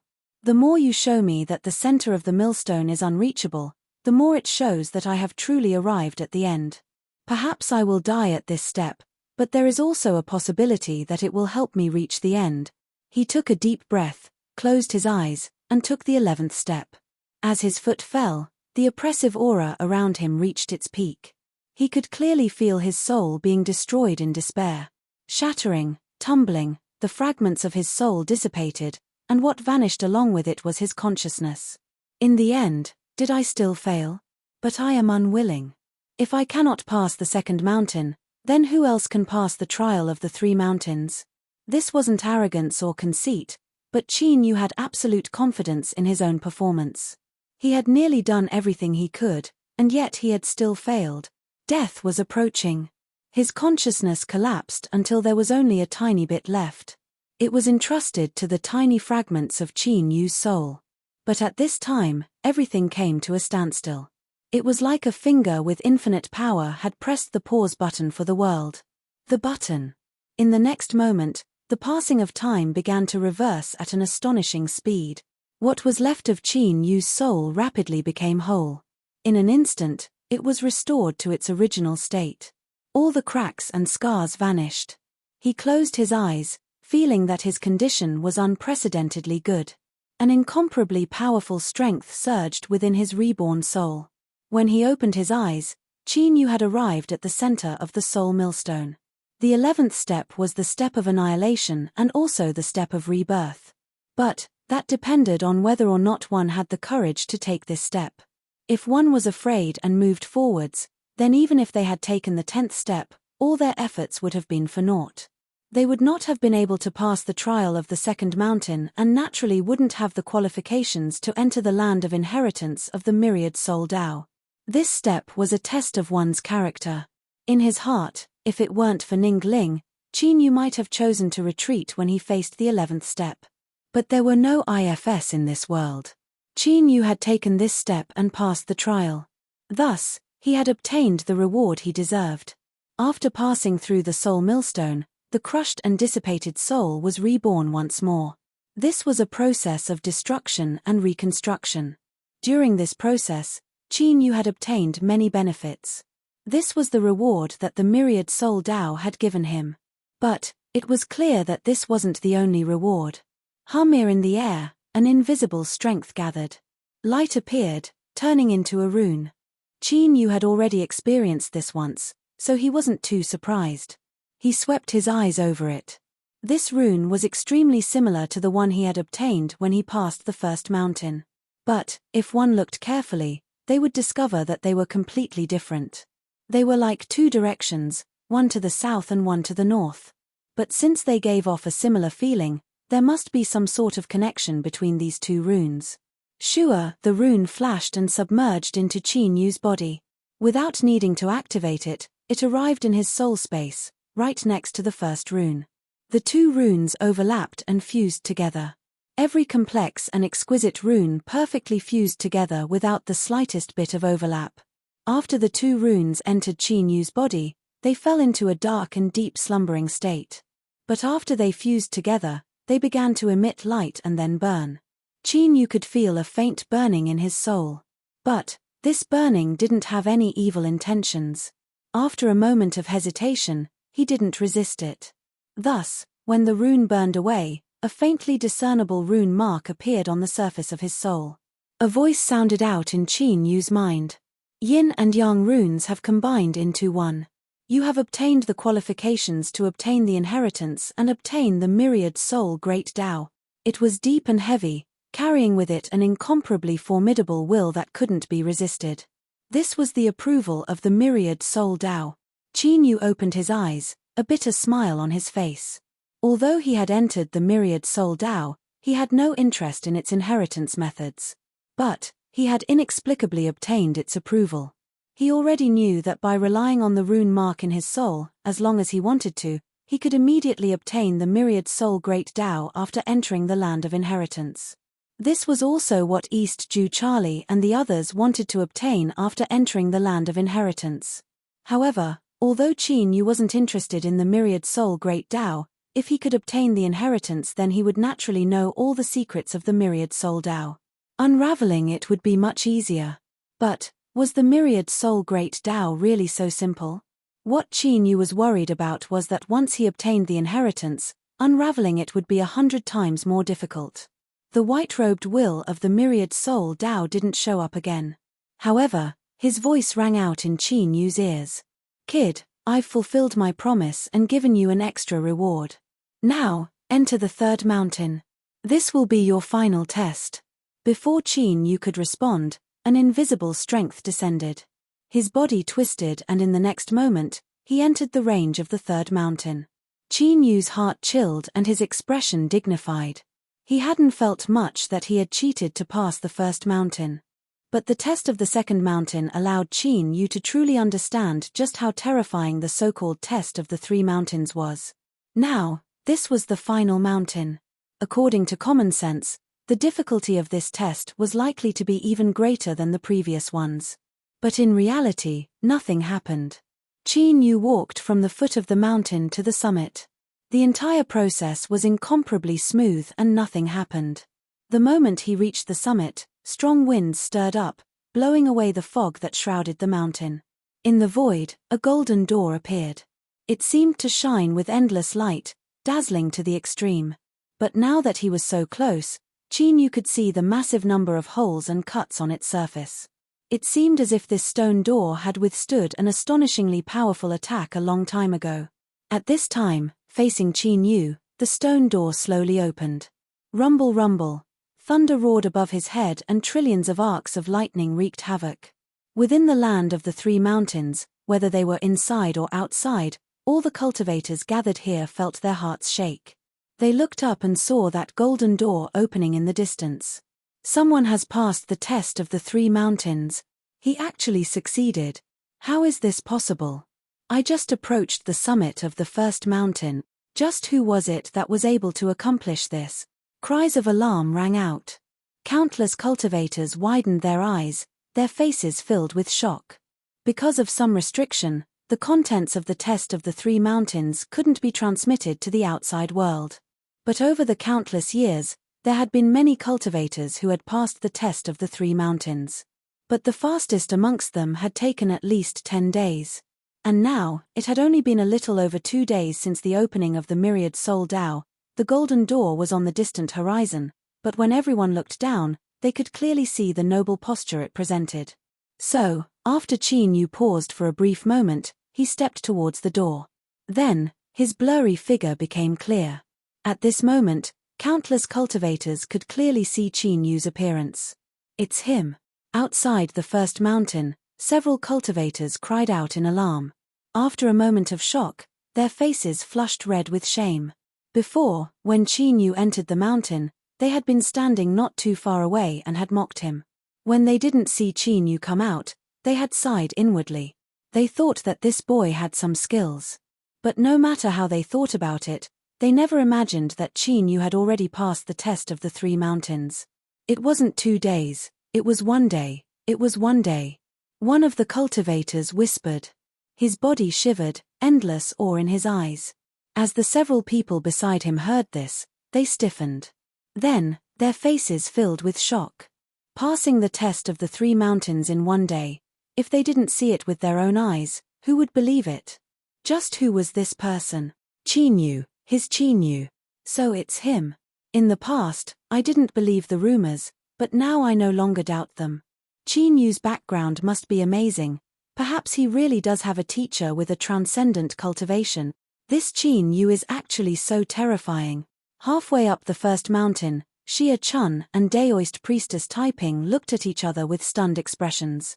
They could see the shock and bitterness in each other's hearts. So, the person who had been with them before was actually such an incomparably powerful existence. No wonder Eastern Ju Zhili trusted him so much and didn't hesitate to let him guard the first round platform and gather the strength of the 5 of them to seize the other round platforms. How laughable. Before this, they had actually been a bit unconvinced. Xia-chun bitterly smiled. Luckily, we didn't show any hostility towards Chin-yu before, otherwise we would have been in deep trouble. Daoist priestess Taiping nodded. I'm a bit moved by Shang Lingyue's good luck. If he hadn't decisively given up, he would have died a miserable death. That's not necessarily true. If that Shang Lingyu was able to obtain the approval of the Myriad Soul Path and be accepted into the land of inheritance, then he must have hidden himself deeply. Xia-chun shook his head. But when he looked towards the mountain summit, his eyes brightened. These 2 people are strong, but even if they enter the land of inheritance, they might not be able to obtain the final inheritance of the Myriad Soul Path. Daoist Taiping smiled. That's right. It's still unknown just who will be the greatest winner this time. The 2 of them continued to climb the mountain. An invisible strength lingered around them, blocking out most of the corrosive strength of the first mountain. In this world, there would always be more than one person who was diligent, lucky, or prepared. Until the very end, who could determine everything? Chapter 10:16. As he stepped through the golden doors, Chin-yu had made countless assumptions. But, he never imagined that the so-called land of inheritance was actually a city. That's right, It was an ordinary city that was filled with the aura of life. It was like a small city that could be found anywhere on the plains. It wasn't an exaggeration to call it a small city, because the city in front of him was only 4 or 5 miles wide. The low walls were made from dirt mixed with wheat straw. Perhaps when it was first built, some sticky substance similar to glutinous rice juice had been added. Even so, after countless years of being battered by wind, sun, and rain, it was already riddled with scars. Most of the city walls only retained half their original height, and some were even lower. Occasionally, there would be sections that were severely damaged by natural disasters, or perhaps materials were skimped on during construction, and all that was left over was a bare section of the city wall. Standing outside the low city gate that also looked like a mud building, one could clearly see the smoke rising from kitchen chimneys in the city, accompanied by the fragrance of food. Rumble rumble, Chin Yu's stomach rumbled. He lifted a hand and rubbed it. A strange expression crossed his face. He didn't know how many years it had been, but as he smelled this fragrance, he actually felt hungry once more. It had to be said that this was an incredible matter. But soon, he stopped rubbing his stomach. With a strange look on his face, he reached into his bosom and touched a hard object. It was a big, shiny gold coin. It was the type that was round on the outside and square on the inside. It was the size of a thumb, but there was no rust on its surface. Rather, it shined with a dazzling gold. As he received this gold coin, the strange expression on Qin Yu's face became even thicker. Thinking for a moment, he put away the coin and stepped into the city. As soon as he stepped through the city gates, there was a sudden hubbub of activity. All sorts of stalls were set up on both sides of the street. The merchants that opened their doors to do business, perhaps because they wanted to compete with each other for business, had arranged for workers to stand at the entrance and shout out loud in an attempt to attract the attention of customers. "They're here, they're here. Hurry up and take a look. Our store has just bought a new batch of silk. The quality is absolutely top class. A man will look elegant wearing it and a woman will look as beautiful as a fairy. You absolutely cannot miss out on it. Those people are just bragging. In terms of quality, our 100-year-old silk shop is absolutely honest, and the quality is top class. They are all talking nonsense. Our Kunlun Silk Manor is a famous family that has been passed down for more than 10 generations. We naturally have a special weaving secret technique. Our silk can be preserved for 100 years without fading. It is absolutely your best choice." Obviously, these 3 silk shops were slandering and belittling each other. Qin Yu's lips twitched. He had a nagging feeling that he had taken the wrong script. This is the land of inheritance. He gathered his thoughts and continued forward. The streets were filled with people. This small city was unexpectedly prosperous. Soon, Qin Yu found some useful information. For example, there were some people who did not fit in with the city and were obviously outsiders at first glance. A purple-robed man stood in front of a steamed bun stall, his expression uncertain. After a long time, he gritted his teeth and took out a large coin from his chest. "Give me a steamed bun." Qin Yu could clearly see that the coin this person took out was exactly the same as the one in his hand. The only difference was that the color was different. It wasn't gold, but a kind of rusty bronze. "Very well, dear customer. 1 coin for a steamed bun. Please take it." A smiling stall owner with a white towel on his head quickly took out a piece of toilet paper. He took out a steaming steamed bun from a steamer and placed it in front of the person. Even though they were separated by a distance, Qin Yu could still hear the rumbling sounds coming from this person's stomach. He seemed to be starving. He received the steamed bun and ate it in 2 or 3 bites. Then, he closed his eyes. At this moment, Qin Yu suddenly felt 7 or 8 eyes gather on this person's face from all directions. Several breaths of time later, the cultivator who ate the steamed bun opened his eyes. He revealed a look of annoyance and quickly left. As for those eyes that gathered on him, they all looked away. 2 of them lingered on Qin Yu for a moment, but they didn't follow up. As for those eyes that gathered on him, they all withdrew. 2 of them lingered on Qin Yu for a moment, but they didn't follow up. For instance, the cultivators that entered the land of inheritance from the outside would obtain a great deal of money after coming here. For instance, the cultivators that entered the land of inheritance from the outside would obtain a great deal of money after coming here. The only difference was that the colors were different. The worst were copper coins and then a small amount of silver coins.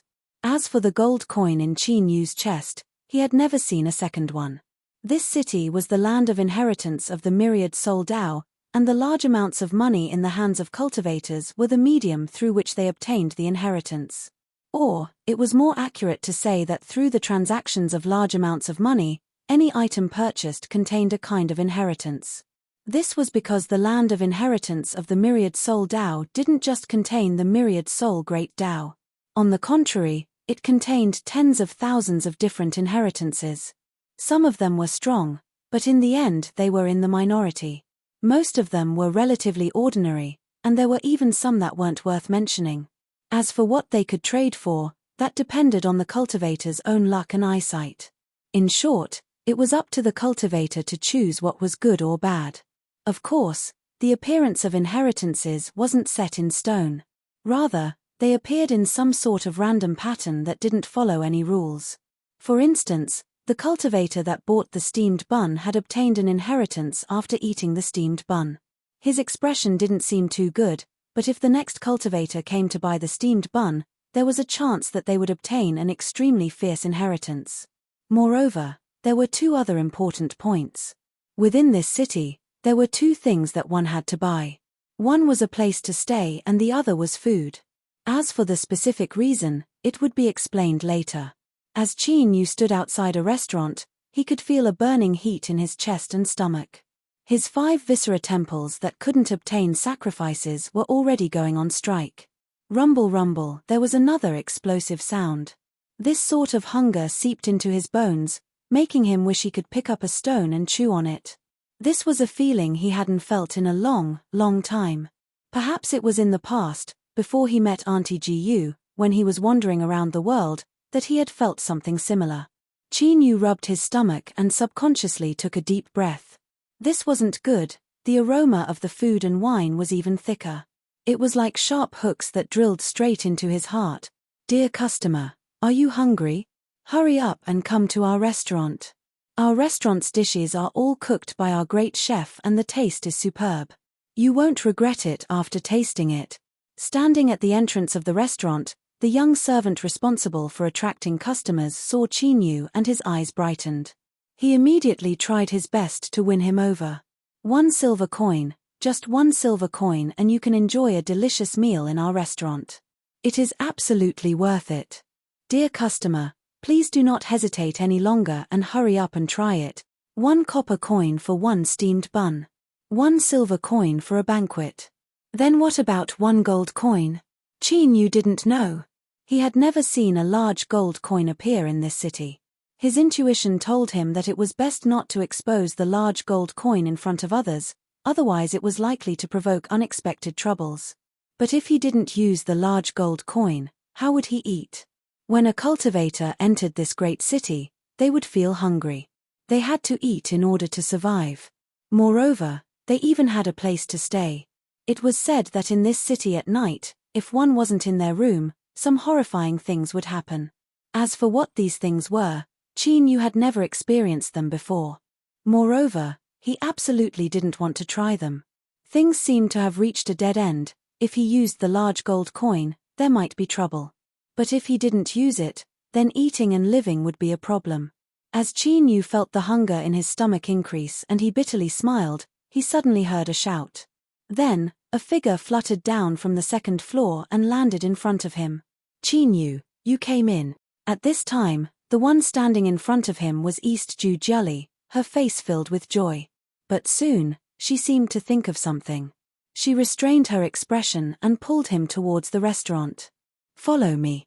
As she walked, she lowered her voice and said, "Don't speak too much." They entered the 2nd floor and arrived at a round table.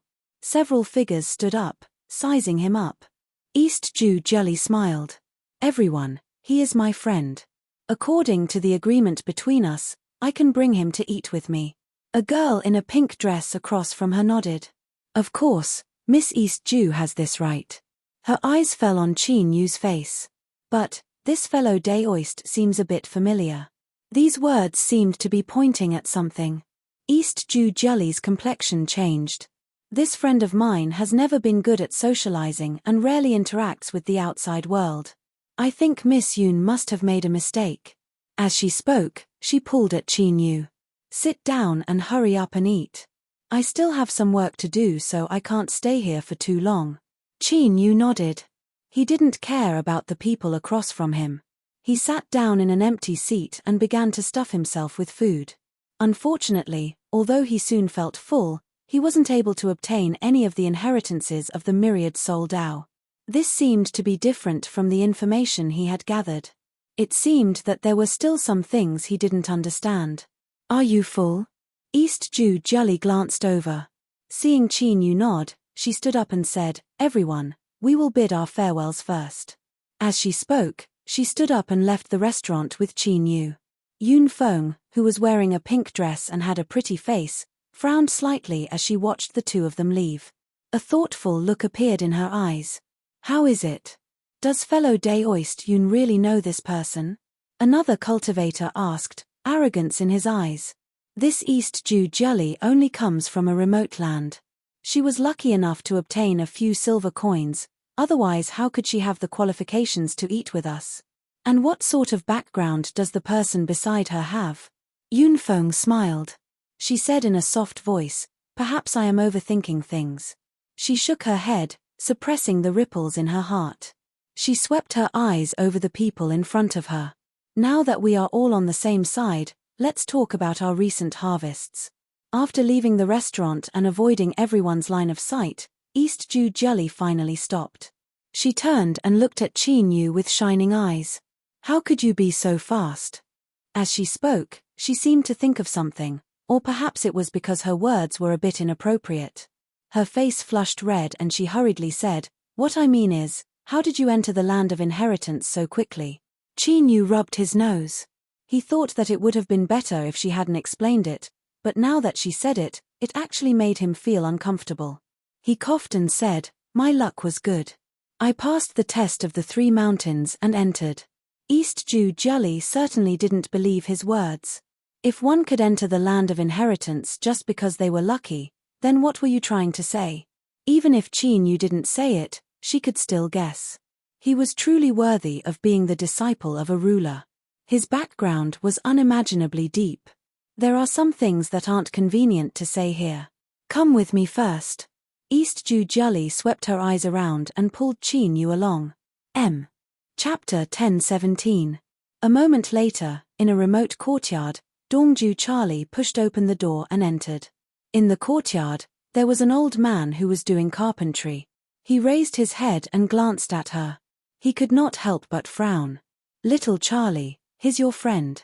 We've agreed before that we can't bring people home as we please. East Jew Charlie hurriedly said, Uncle Nyo, this is a friend of mine. We only spoke a few words, he will leave soon. Uncle Nyo glanced at Chin Yu, nodded non-committally, and continued to busy himself with his work. East Jew Charlie glanced at Chin Yu and the two of them entered a side room. After closing the door, everything quieted down. East Jew Charlie let out a long breath. Luckily, my luck isn't too bad. Although Uncle Nyo looks serious, he is actually quite easy to talk to, otherwise you would never have been able to come in. Chin Yu nodded. His eyes swept around. This was a very small room. There was only a bed and there wasn't any other space. The space was narrow and a man and woman were alone. Suddenly, there was an inexplicable smell in the air. Sensing Chin Yu's silence, East Jew Charlie's heart skipped a beat. She lightly coughed and said, You still don't know what is going on with this city, right? Chin Yu nodded. After entering the city, I spent some time walking around and found some useful information, but it wasn't comprehensive. East Jew Charlie revealed a look of appreciation. As I thought, with your intelligence, you were able to sense that something was wrong. She paused for a moment, a solemn expression on her face. This city is the land of inheritance of the myriad soul Dao. You should already know this. But, there are many rules in this city. For instance, do not try to attack the people in this city. Otherwise, no matter how strong your cultivation is, you will suffer great misfortune. I have seen this with my own eyes, so you absolutely cannot try it. Moreover, you must be careful with the money you have in your hands. Otherwise, once you finish spending it, you will be forcefully transmitted away. Qin Yu nodded in understanding. He asked about why he hadn't obtained any inheritances after eating. That's normal. 1 silver can order a feast that can be eaten by 10 people. But only those who pay can obtain the inheritance. You and I can only fill our stomachs. East Ju Jelly glanced at him. After a moment of hesitation, she said, Qin Yu, you should be the first cultivator to pass the test of the 3 mountains and enter the land of inheritance. Then, in your hands, she looked at Qin Yu's expression. If it's not convenient for you to say it, you don't have to. Qin Yu said, you want to know about the coin in my hand. He reached into his chest and took out the golden coin. I only have this one. Ah.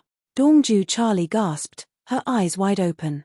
Golden money, you actually got the golden money. His face was filled with astonishment. Qin Yu observed her expression. Besides shock and envy, there wasn't much else. He felt a little more at ease. He and East Ju Charlie were old acquaintances. Now that he had entered the myriad soul path, it could be said that he owed her a favor. He did not wish to have a conflict with her over the golden money. Now, it seemed that this woman's temperament was not bad. What do the gold coins represent? East Ju Charlie took a deep breath. She looked deeply at him. 10 copper coins can be exchanged for 1 silver coin, but 100 silver coins can only be exchanged for 1 gold coin, but that is not the important point. The important point is that this gold coin represents the qualifications to obtain the myriad soul great Tao. She pursed her lips and continued to say, as long as you are willing, you can use this gold coin to complete any transaction in the city and you will obtain the inheritance of the myriad soul great Tao. Your luck is far too good. After speaking, East Ju Charlie felt that something was wrong. The reason Qin Yu was able to obtain the gold coin was definitely related to him passing the test of the 3 mountains so quickly. It wasn't just luck. So it was like this. Qin Yu's thoughts stirred. He suddenly thought back to the runes he obtained from the 1st and 2nd mountains. After they fused together and branded themselves onto his soul, by relying on these runes, he could already obtain the inheritance of the myriad soul great Tao. Wasn't this gold coin superfluous? As his thoughts raced, he maintained his composure. I thank Miss East Ju for the reminder. East Ju Charlie barely managed to compose herself. She waved her hand and said, with your intelligence, you should have already realized that this gold coin is unusual, otherwise you wouldn't have hesitated so much outside the restaurant. She furrowed her eyebrows. This is a difficult matter. The gold coin cannot be exposed. If others find out about it, they will definitely try to steal it no matter the cost. Qin Yu, since you have obtained the gold coin, there is no need to delay any further. Immediately complete the transaction and obtain the inheritance of the myriad soul great Tao and then leave. Qin Yu shook his head. I entered the myriad soul Tao for other reasons. I cannot leave right now. East Ju Charlie said, then what do you plan to do next? I can help you solve the problem of eating, but what about your residence? Renting a room was cheaper than staying in an inn, but it was still a considerable expense. She still had to search for the inheritance, so she couldn't help Qin Yu solve this problem. Qin Yu bitterly smiled. I will think of another way. East Ju Charlie glanced at him. Don't think about spending the night outside. Although I don't know what the dangers are, everyone who tried to spend the night outside has already disappeared. Although I don't know where they are now, I don't think you will be curious about it. She glanced at the bed behind her. She clenched her teeth and said, wait here. I will go out for a moment. She pushed open the door. The door wasn't closed and Qin Yu could faintly hear the conversation between East Ju Charlie and the old man in the courtyard. She begged and begged, but in the end she was rejected. This seemed to touch upon some sort of bottom line of the myriad soul Tao's inheritance. Qin Yu put away the gold coin and walked into the courtyard. I appreciate Miss East Ju's good intentions, but I will think of another way. Farewell. He turned to leave, but at this time, the old woodworker's eyes brightened. You have the gold coin in your hands. Chi Nu's complexion darkened and a cold light shined in his eyes. East Jew Charlie's face was also shaken. She clearly thought of the terrifying consequences that would follow once news of this matter spread out. Uncle Nyo didn't say anything more. As if he had determined something, he looked Chi Nu up and down several times.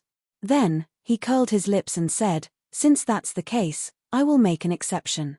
You can stay here, but you must be in the same bed as that girl Little Lee.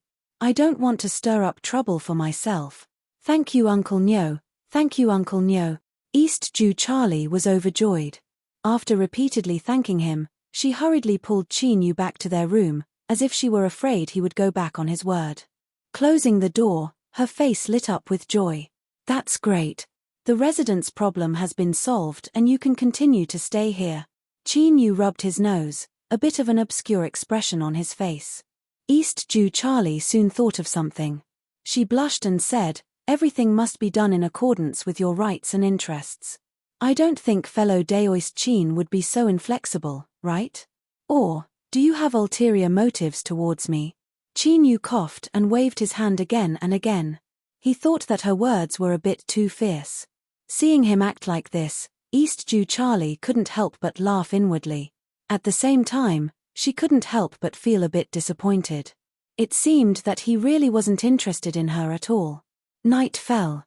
The bustling city fell into silence. Uncle Nyo had locked the courtyard doors early.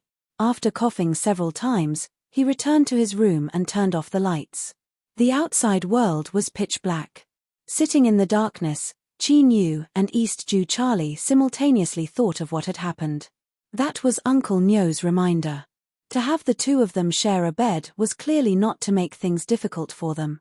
In addition, the entire city was dark and there wasn't the slightest sound of movement. There was clearly something strange about this. Chi Nu took a deep breath. It was already difficult enough for East Jew Charlie to ask him to stay during the day. Now, he certainly couldn't allow her to speak of her own volition. "Miss East Jew, we should go to bed." These words, although Chi Nu had tried his best to speak calmly and naturally, no matter how he listened to them, he felt that something was wrong. In the darkness, East Jew Charlie's face flushed red. Although she spoke in a relaxed manner, this was the first time in her life that something like this had happened. She was anxious in her heart and didn't dare to speak too much. She only lightly nodded. Inside the woman, outside the man. In the pitch-black room, they could hear each other's breathing. They were lying on a bed that couldn't be considered comfortable. Well, this had nothing to do with the bed. After all, with their cultivations, even if they were to sleep in a sea of flames or a mountain of blades, it wouldn't make a difference. This was because everything happened in their hearts. Even if Chi Nu didn't have any other thoughts towards East Jew Charlie, whether it was in the past or today, in this situation today, it was inevitable that there would be some fluctuations in his heart. This was human nature. As for East Jew Charlie, if she could really become dual cultivation companions with Chi Nu, then while she might appear reserved on the surface, she was actually filled with joy in her heart. Luckily, this awkward situation between the two didn't continue for too long. They were interrupted by a knock on the door.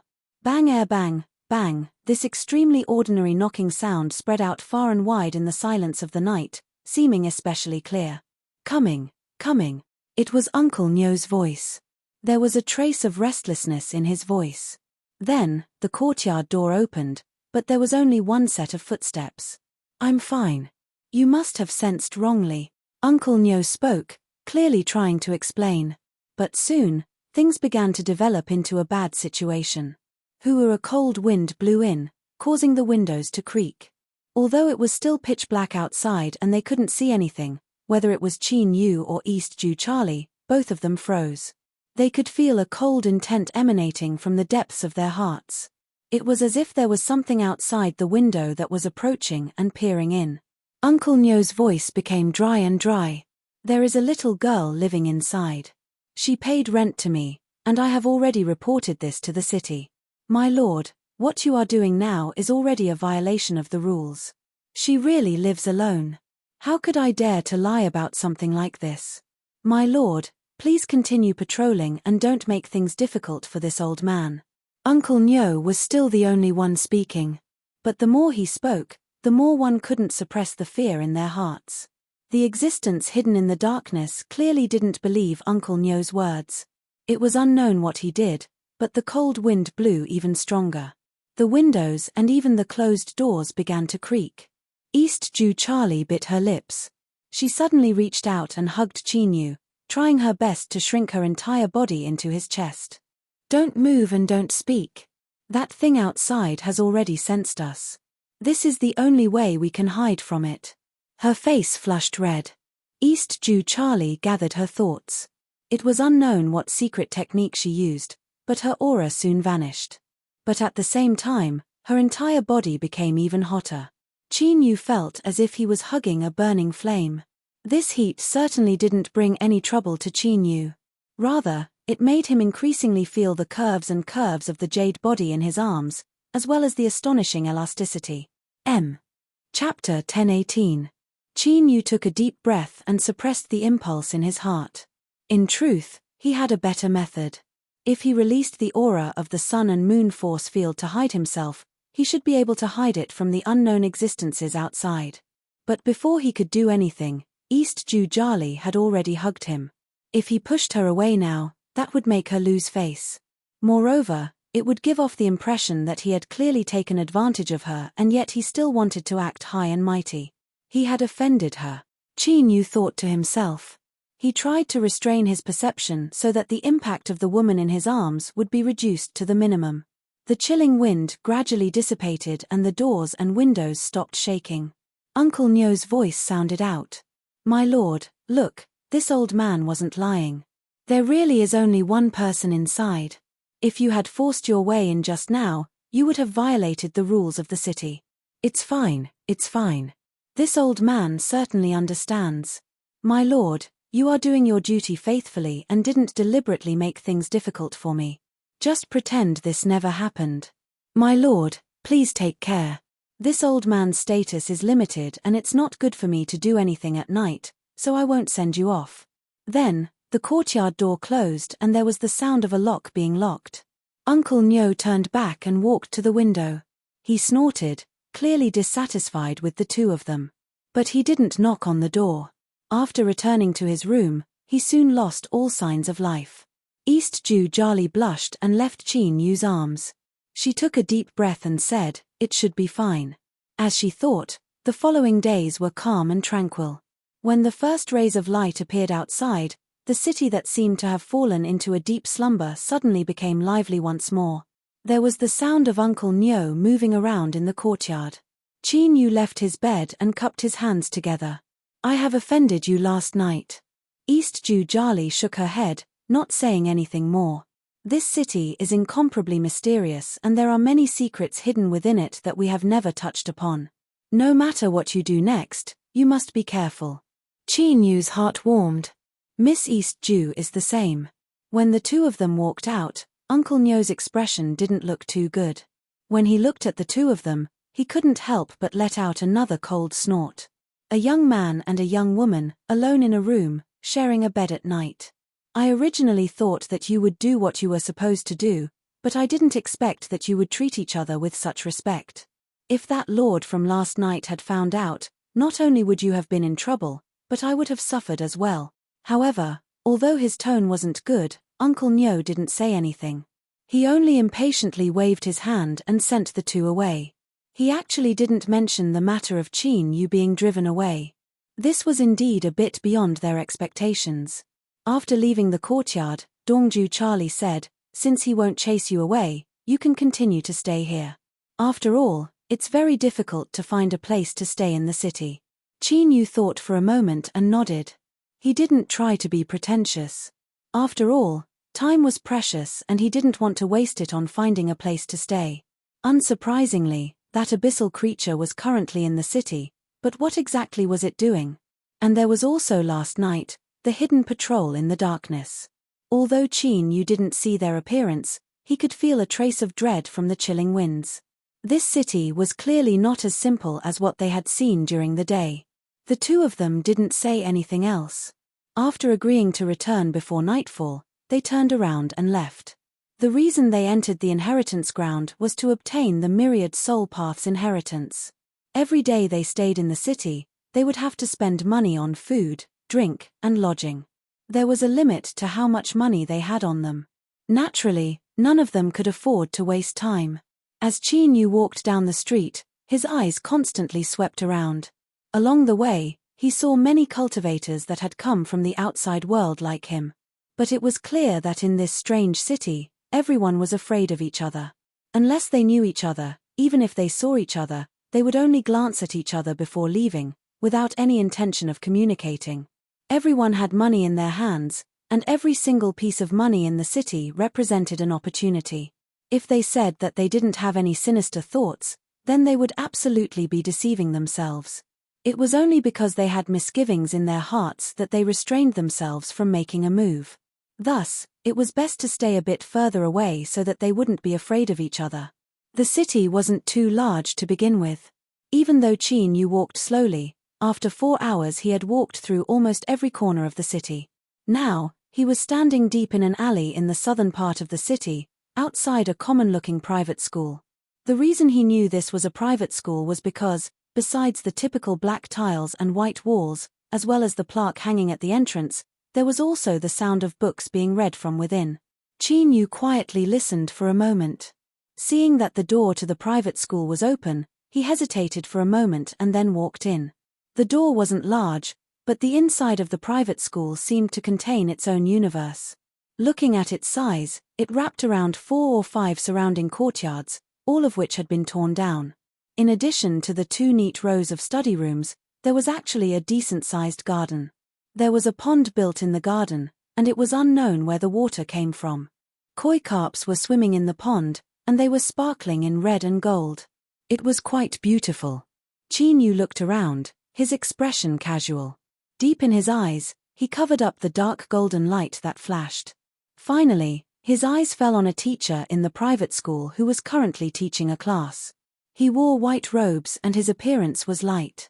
Every movement he made was filled with a scholarly charm that only a scholar would have. As Qin Yu looked at him, the teacher also happened to look at him. When their eyes met, the teacher frowned but didn't say anything. After teaching for some more time and instructing the students to review the material themselves, the teacher pushed open the door and walked in front of Qin Yu. He said, "This is a lecture hall, a place for students to study. There is nothing here that you are looking for and we do not provide trading services. Please leave." Qin Yu apologized. He cupped his hands across his chest and turned to leave. But after taking several steps, he turned back. "Mister, I wonder if you are willing to sell the book in your hands." The teacher's eyebrows furrowed even tighter, a trace of dissatisfaction in his eyes. The Book of Sages records the words of sages. How can it be traded? Qin Yu smiled and bid his farewells.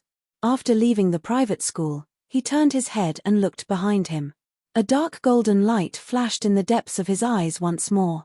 Before night fell, Qin Yu returned to the small courtyard. He waited at the entrance for a moment before seeing East Ju Zhili rush back. Her face was tired, as if she were exhausted. When she smiled at Qin Yu, it was clear that she was forced. Qin Yu asked. East Ju Zhili didn't reply. Seeing this, he changed the subject. After exchanging a few words, the two of them went to bed. It was still a man on the outside and a woman on the inside. But this night, no one came to patrol. Qin Yu secretly let out a sigh of relief.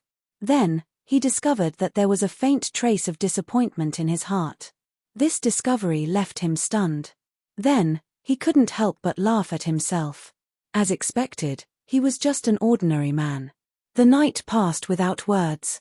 The next day, after leaving, everyone went their separate ways. Qin Yu didn't stay. He went straight to the same private school as yesterday. The doors were still open, and when he arrived, several cultivators were leaving. Their complexions weren't too good, as if they had been given the cold shoulder inside. The one who had driven these people out was the one that Qin Yu had seen yesterday. It was the distant and lofty Mr. Let's go, let's go. There really isn't any chance here. They're just a bunch of pitiful things born from the myriad soul Tao. They actually dare to drive us away. Why lower yourself to the level of a bunch of dead things? As the several people spoke, they quickly left. Their eyes swept over Qin Yu before looking away. They were sure that they had already investigated the entire private school and every possible place. Since they hadn't found anything, then this place really didn't have any value. In their eyes, Qin Yu coming here by himself was just a waste of time. Of course, no one knew who he was, so there was no need to remind him. They might as well let this boy run into the cold shoulder. Reality proved that their guesses were correct. Qin Yu had indeed run into the cold shoulder. As the teacher saw him, his eyebrows arched up. When his eyebrows weren't arched, his facial features were plain and unremarkable. But now that he was a bit angry, he actually seemed a bit more heroic. Those two not-so-pretty eyebrows were actually like two small swords that could fly out at any moment. It was a sight that left one's hair standing on end. Why did you come here again? The academy is a pure land, a place where children study. If you want to play around, then go somewhere else. Qin Yu carefully looked at him. He cupped his hands together and bowed. Mister, I came here to study. The teacher coldly snorted. He pointed a finger at the door. Please take a good look. This is a private school for young children. It doesn't teach adults. Put away your thoughts and hurry up and leave. It seemed that he had already been prepared for this trick. Qin Yu smiled. It is said that there is no seniority in learning and that there is no difference in education. Since I sincerely came to study, how could Mr. refuse me? Sophistry is useless. If you don't want to leave, then just stay here and waste your time. The teacher turned and left. Qin Yu rubbed his nose. Indeed, the stories that were written in novels where the protagonist's words were sharp and they were immediately appreciated couldn't be trusted. He took several steps forwards and entered the private school. As the teacher angrily turned his head, Qin Yu reached out his hand and opened his fingers, revealing a golden coin. I wonder if I can go to school with this thing. The teacher's complexion changed. He looked at the golden coin and said in a low voice, Since you have this, why don't you hurry up and leave? Why stay here? Qin Yu said, I have my own reasons. Put it away. I don't want the quiet and tranquil land of this private school to be ruined by you outsiders. He turned and left. Qin Yu put away the golden coin and cupped his hands together. Thank you, mister. As he thought, this thing was useful. When Uncle Nyo's attitude changed, Qin Yu had already sensed it. Moreover, it seemed that the natives of the city couldn't reveal the matter of the golden coin to outsiders. Otherwise, after a day passed, there wouldn't be any news of the golden coin appearing in the city. It was because of this that Qin Yu dared to take a risk and take it out. It actually worked. A moment later, Qin Yu took out a book and was driven out.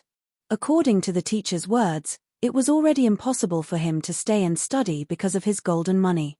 Qin Yu straightforwardly bid his farewells and left. Even if he were to stay, he couldn't. Otherwise, they would all return empty-handed and yet he could stay. There had to be some other reason. At this time, it was best not to attract too much attention. As Qin Yu took the book and left the private school, he suddenly felt a chill on his back. His complexion changed and he turned around, but he didn't discover anything wrong. But that feeling just now, an abyssal life form, there was no mistake, it had to be him. Qin Yu never imagined that after walking for an entire day yesterday without any results, he would actually run into this abyssal life form outside the private school. Or, could it be that this abyssal life form had always been paying attention to this place? As he thought, there was definitely something hidden within this private school. Chapter 1019. But now wasn't the time to worry about these things. If he was targeted by an abyssal creature hiding in the dark, would there be a good ending? Thinking of this, Qin Yu's heart tightened and his face darkened. But the following day was calm and tranquil without anything happening at all. Qin Yu couldn't help but wonder if his senses had been wrong. Before night fell, outside a remote courtyard, Qin Yu looked at East Ju Jali. The weariness on her face was even heavier and her eyes were bloodshot. From the looks of it, did she encounter some problem? But she still didn't say anything. After entering the room, she took out a steamed bun and gave it to Qin Yu. You should be hungry again, right? This steamed bun is for you. Her smile was a bit difficult, but she didn't hesitate at all. It was clear she really didn't want Qin Yu to interfere in her matters. Perhaps there was another reason for this. Qin Yu ate the steamed bun, his eyes flashing. He didn't say anything. Night arrived as expected. Darkness covered the city and everything fell silent, without the least bit of sound coming out. But this night was doomed to not be peaceful. There was a knock on the door in the darkness. Soon, there was movement in the courtyard. Uncle Nyo stood up and opened the door. He forced a smile. "My lord, why have you come again? Didn't I say before that this old man has no problems here? If you continue like this, it will affect my guests." Jali opened her eyes. Her body moved, and like a soft snake, she drilled into Qin Yu's chest. Thinking from experience, her movements were much faster. She quickly adjusted her angle and completely restrained her aura. But this time, the situation had clearly gone beyond her control. There was a stuffy cough in the courtyard. Although it was very light, Qin Yu could still feel the shock and disbelief contained within. Then, Uncle Nyo's voice completely vanished. What followed was a light chewing sound, but in the deathly silence of the night, it was especially clear. Between his nose and mouth, he could faintly smell the thick scent of blood. In his arms, Jali stiffened. It was clear that even after restraining her aura, she still retained her outstanding perception. In the darkness, a sharp light flashed in Qin Yu's eyes. He looked out the window. Although it was pitch black, he could clearly feel a pair of icy cold eyes locking onto him. As he thought, the tranquility of the day didn't mean anything. That abyssal creature had made its move. The only good news was that it wasn't his true self that came. It seemed that he had many scruples in the dark. But there was another problem. This abyssal creature was actually able to command the night patrols of this city to work for him. Just this point alone, if one thought about it carefully, one's heart would subconsciously turn cold. It was quiet outside the courtyard and inside the house. The air became sticky and cold, as if the whole place was about to freeze. But this peace would eventually be broken. Qin Yu patted East Ju Jali, pushed her away from his arms, and got off the bed. The moment his feet touched the ground, the tightly shut door was violently pushed open. The darkness was still darkness, but at this moment, Dongju Jali could clearly sense that in this pure darkness, there was an icy aura that surged towards her and completely drowned her. She was completely frozen. Besides her thoughts, she couldn't even move a finger. Within Qin Yu's soul space, the sun and moon force field spread out, wrapping around him. The yin-cold energy that invaded his body was quickly melted away by his tumbling blood. His body stiffened for a moment before he regained his freedom. Without hesitation, he rushed towards the door. East Ju Jali was in the room. He hoped that she would be drawn into this slaughter. Moreover, when enemies met on a narrow road, the courageous would win. The fact that he could resist the invasion of yin-cold energy should have surpassed the city patrol's expectations. He had to seize the opportunity to widen the advantage he had at this moment while the other party was unprepared. The sun and moon force field swept out. Qin Yu closed his eyes, but he was still able to catch a glimpse of that invisible figure hidden in the darkness. Without hesitation, he punched out. The figure on the other side clearly slowed down. The city patrol that was just about to push open the door to enter clearly didn't expect to encounter such a violent counterattack. He lifted a hand and yin-cold energy crazily gathered. But at this time, Qin Yu's fist had already fallen. The moment he touched the yin-cold energy, Qin Yu didn't need to stimulate it at all. Hidden within his body, the strength that belonged to the jade embryo egg seemed to sense the aura of its natural enemy and howled outwards. At this moment, a trace of light appeared in the darkness. It was weak, but in the pitch-black darkness, it was enough to illuminate the narrow space between the two people. Qin Yu finally saw the city patrol that was hiding in the darkness. This person had the face of an ordinary and slightly solemn old man. There was still blood at the corners of his mouth that hadn't been wiped clean after he chewed on it. But at this moment, what shocked Qin Yu the most was that this person was the master of this small courtyard, Uncle Nyo. Before he could think about what was happening, the yin-cold energy beneath his fist seemed to be exposed to the scorching sun, instantly dissipating. Qin Yu could clearly feel that although the strength of his fist had caused the guard's chest to cave in and many of his ribs to break, it hadn't caused any substantial damage to him. It was as if this degree of injury could be healed with a mere thought by the patrolman who had fused into the darkness and was covered in the power of yin cold energy. But now, what Qin Yu erupted with wasn't just his own strength, but also the attack of the jade embryo egg. Like a raging tide of lava, it flowed through the wound that Qin Yu had caused, tearing through the guard's body as if it were rotten wood. Wherever it went, it burned away everything, leaving not the least bit of life behind. A pained roar sounded out from the other side. The face that was completely the same as Uncle Nyo's twisted in pain. In the next moment, flames appeared, wrapping around his entire body. Then, they were extinguished in a breath of time. The one wrapped up in the darkness, the one who had caused East Ju Jolly to lose all ability to resist just by appearing, the extremely dangerous and terrifying night patrol guard, had already been burnt to ashes. His entire body fell to the ground. He had died. Let alone the patrol guard, even Qin Yu who had killed him was left dumbfounded. This was because this process had been far too simple. The other party had pushed open the door and he had stormed forwards, punched out, and then the battle had ended. Only the heavens knew that when Qin Yu pushed East Ju Jolly away from his chest and attacked on his own initiative, he had already prepared himself for a bitter battle. Otherwise, why would he have worried that the shockwaves of the battle would draw in East Ju Jolly and harm her? The strength of the jade embryo egg, ever since he had refined it into his body, this was the second time that it had erupted on its own initiative without Qin Yu's control. The first time was when he had killed the abyssal life form, and now was the second time. Basically, Qin Yu could confirm that the night patrol guard that attacked the night patrol guard was acting according to the will of the abyssal life form. And the strength of the jade embryo egg had erupted on its own initiative once more. Moreover, it had caused a terrifying amount of damage to the night patrol guard. Did this mean that the night patrol guard's body had already been mixed with the strength of the abyssal? In other words, this inherited city of the myriad soul Tao had already been corroded by the strength of the abyssal.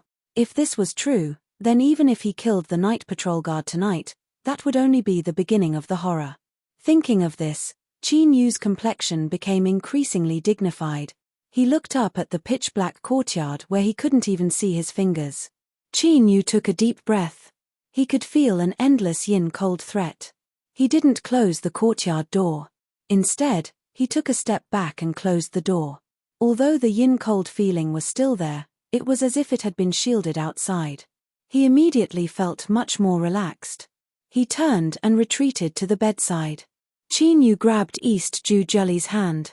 As he felt the bone-chilling cold, he frowned.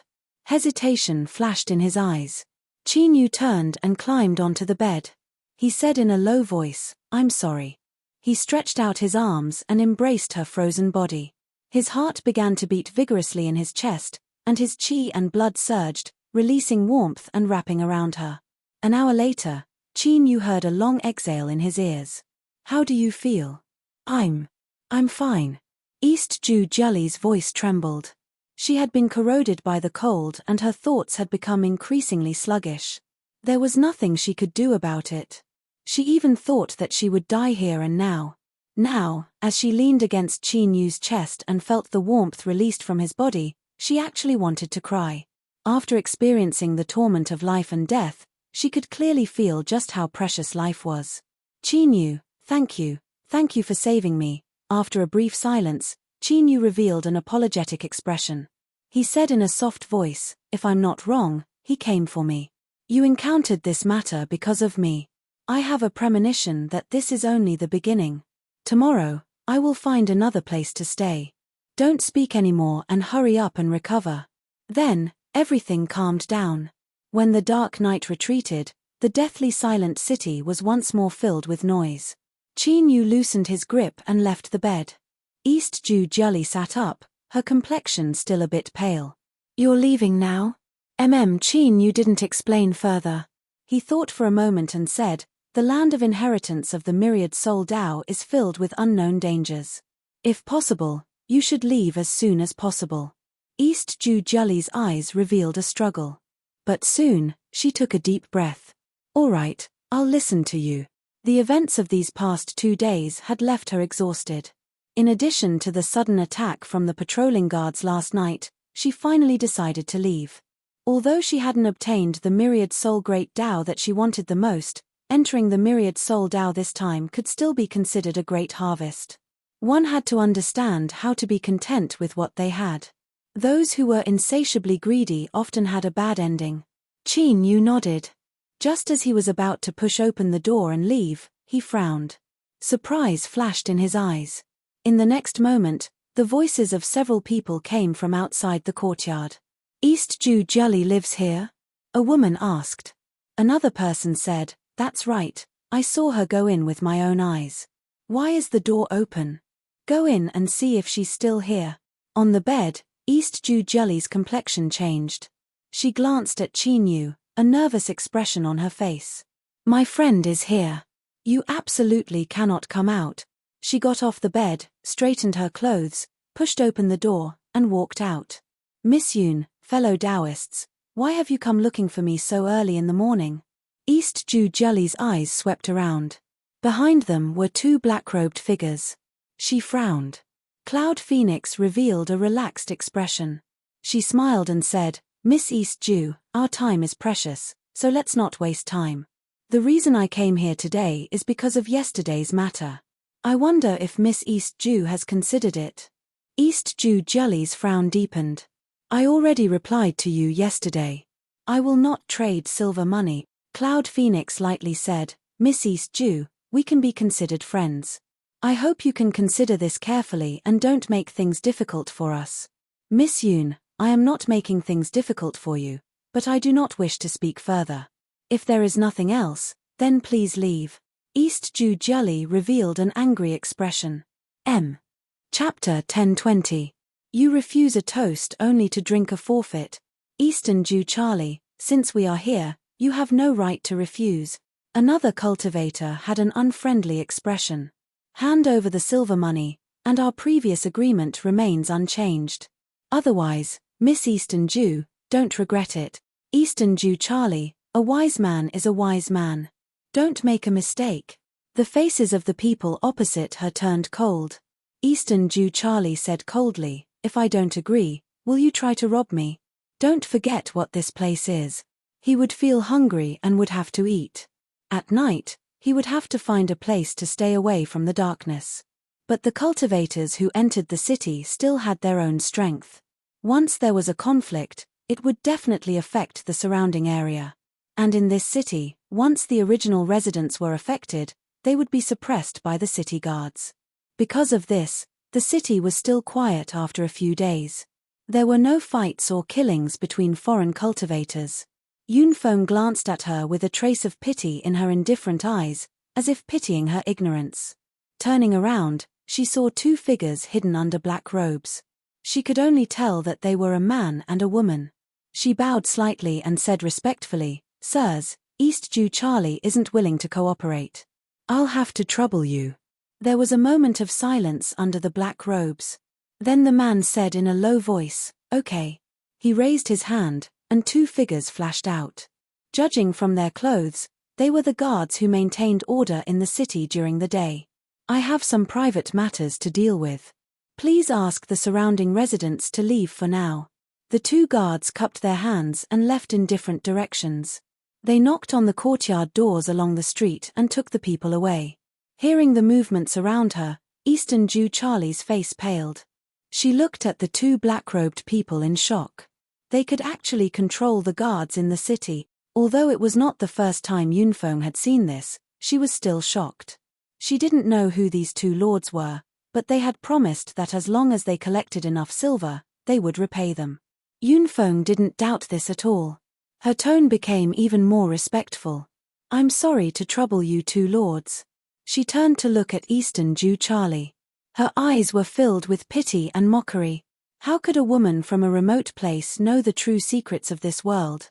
Before the myriad soul path opened, they had already locked onto the inheritance that they were about to obtain. But the premise of all this was that they had to satisfy the two lords first. So they had to get the money from Dongju Jelly. Miss Eastern Ju, hand over the money. I will save your last bit of face. East Ju Charlie's face turned even paler. At this moment, the woman in the black robe suddenly said, There's another person in the room. Yunfeng's eyes were sharp. Who's inside? Come out. Dongju Jelly raised her head abruptly. I will give you all the money. Please leave immediately. Hihi, looks like Miss Eastern Jew is very concerned about the people in the room. I'll have to take a look then. Come out, or we'll have to personally invite you out. With a creaking sound, the door was pushed open from the inside. Qin Yu stepped out, his eyes sweeping over the other side. When his gaze fell on the two black-robed men, his eyes flickered, and a dark golden light flashed. It's you. As they exclaimed, the faces of the people on the other side revealed expressions of shock. On that day, East Ju Jelly had invited Qin Yu to dine with them. Although they hadn't interacted much, it had only been several days, so they still clearly remembered each other. Yunfeng's eyes flashed. It seems that we have some fate with this fellow Daoist. Miss Eastern Jew, won't you introduce us? The first time they met, she had felt something unusual about Qin Yu. Now that they met again, that feeling was even more intense. In addition to how East Ju Jelly had protected him, Yunfeng narrowed her eyes. Seemed like there was something wrong with this person. Just as East Ju Jelly was about to say something, she was interrupted by Qin Yu. He stood in front of her and said, My name is Qin Yu. I am Miss Eastern Jew's friend. Friend? Haha, a single man and a single woman sleeping in the same room at night and sleeping in the same bed, that must be very good friend. A cultivator clenched his teeth, a cold light surging in his eyes. It couldn't be denied that East Ju Jelly was an extremely beautiful woman. Although he looked down on her background, Jiang Yuanyi was still interested in her as a person. But unfortunately, East Ju Jelly didn't respond to his subtle hints at all. Jiang Yuanyi was secretly annoyed by this. Now that he saw Qin Yu come out from her room, the evil fire in his heart began to burn even brighter. You ignore me and keep this pretty boy in your room. East Ju Jelly, you are really good. Taking a deep breath, Jiang Yuanyi was about to speak again when Qin Yu's eyes fell on him. Although Qin Yu's eyes were calm and without much fluctuation, he didn't know why, but his heart chilled and the vulgar words he was about to say were forcefully swallowed back down. Qin Yu glanced at Jiang Yuanyi and then didn't bother with him. His eyes passed over the aggressive woman Yunfeng and fell onto the two black-robed people behind them. The corners of his lips curled up in a mocking smile, a bit of coldness in his eyes. You two, for better or worse, you and I can be considered old friends. Do you plan on continuing to remain silent? After regaining his composure, the secretly annoyed Jiang Yuanyi, as well as the indifferent Yunfeng and the others, all of their complexions changed. Hearing these words, Qin Yu actually recognized the two lords beneath the black robes. Although they didn't know if this was true or false, they still chose to shut up. There was silence in the air.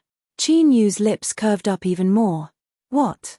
You two hope that I will personally pull off your black robes and then recognize you?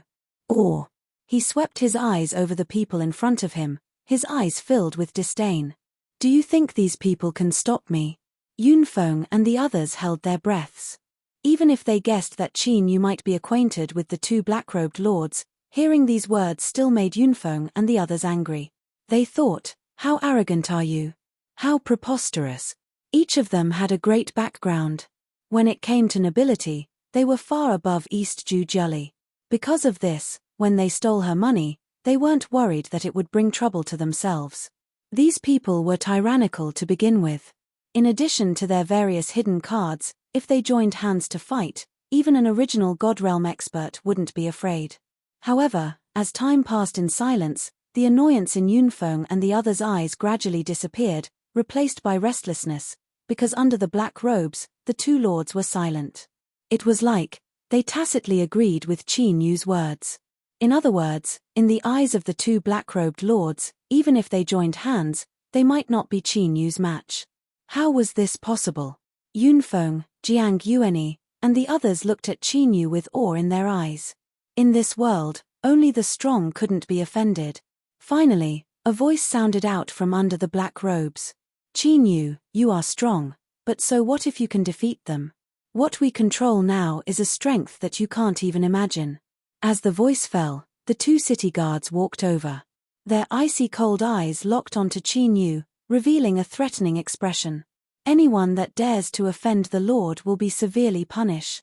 With a loud shout, the auras of the two guards erupted. They weren't too strong, at least they weren't.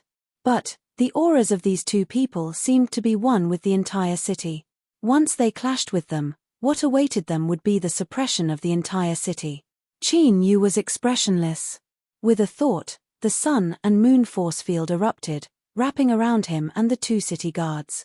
In the next moment, the aura of the jade embryo egg's strength broke out from his body. The complexions of the two city guards changed. Their icy cold eyes revealed fear. At this moment, they could feel the threat of death coming from Qin Yu. Not just that, but they also had an impulse to kneel on the ground and beg for forgiveness, as if the one they had offended was a truly great person. Sure, the sun and moon force field was retracted and the aura of the jade embryo egg vanished with it. The entire process lasted for less than a breath of time. To the outside, it seemed as if Qin Yu had looked up and glanced at the two city guards. It was just that simple. However, it was this gaze that caused the expressions of the two city guards to change greatly.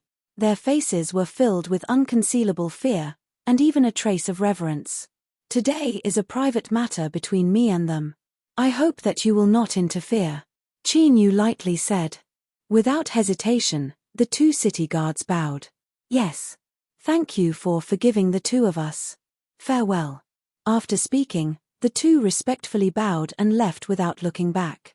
From beneath the black robes, a man's angry roar echoed out. But this didn't cause the two guards to stop. Instead, their footsteps quickened.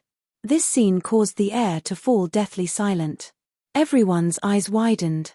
As they looked at Qin Yu, a deep awe appeared in their eyes. Just how did he do this? East Ju Jali thought to herself. Was this the true strength of a ruler's disciple? Gulp, Jiang Yueni swallowed a mouthful of saliva. He suddenly felt that swallowing the words that had been on the tip of his tongue had been the right decision. Qin Yu had a calm expression. He lightly said, I think we can have a good talk now. This time, no one doubted that Qin Yu had the qualifications to direct matters.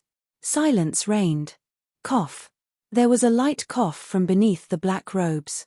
Then, a deep and low voice sounded out, Qin Yu, there is no grudge between us to begin with.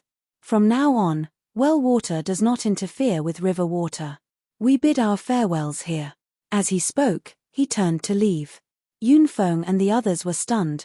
They thought, were these two lords going to admit defeat? Just who was this Qin Yu? He was actually so terrifying. Hold on. Qin Yu narrowed his eyes, a trace of impatience in his voice. I don't think you heard what I said.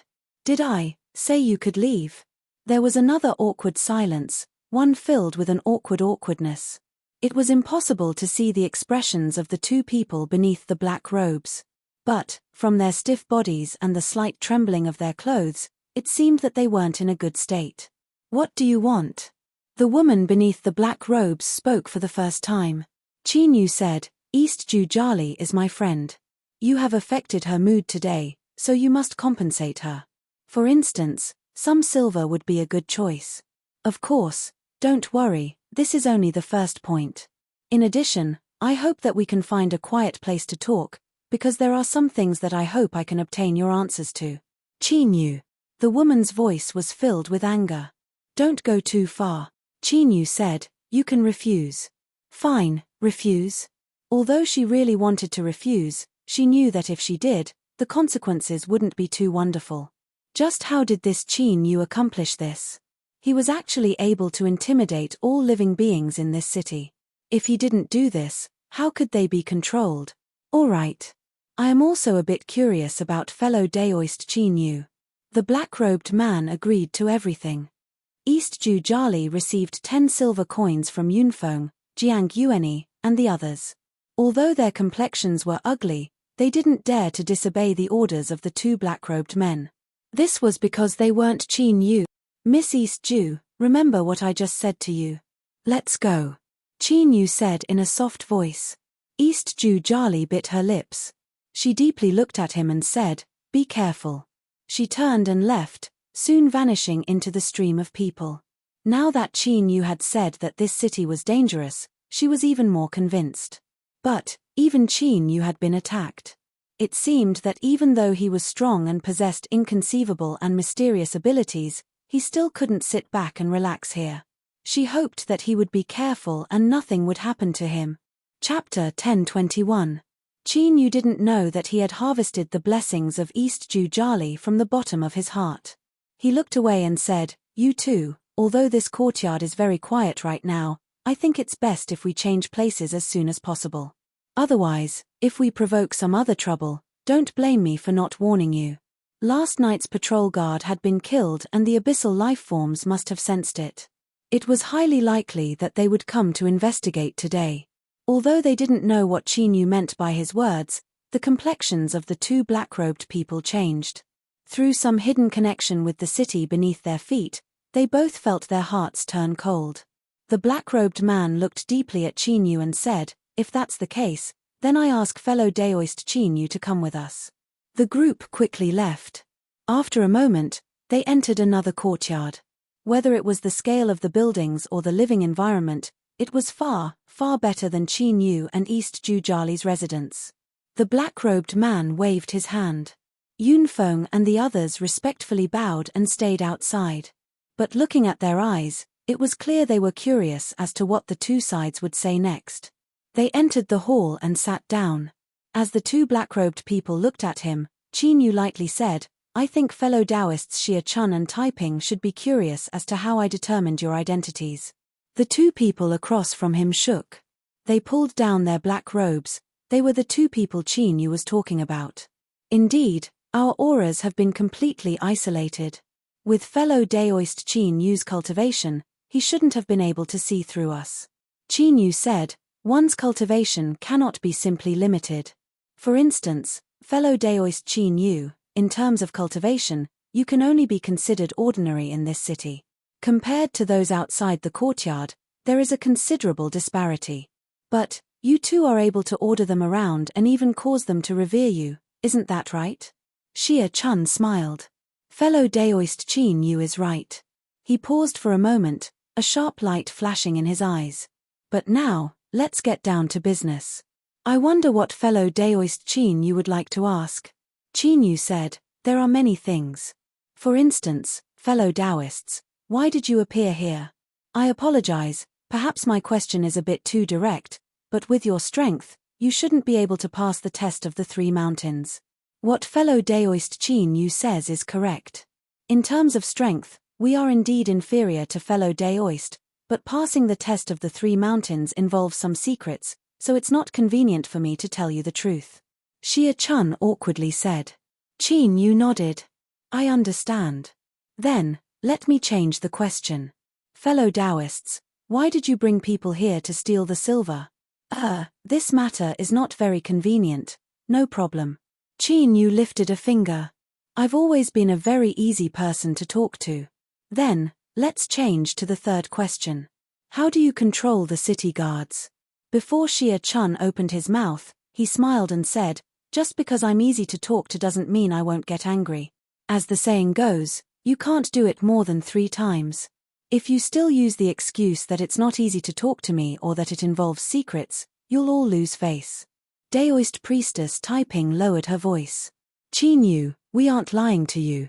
Regarding these matters, we have all sworn a blood oath that if we dare to reveal even the slightest bit of it, we will die without a grave. Forcing us to speak is the same as forcing us to die."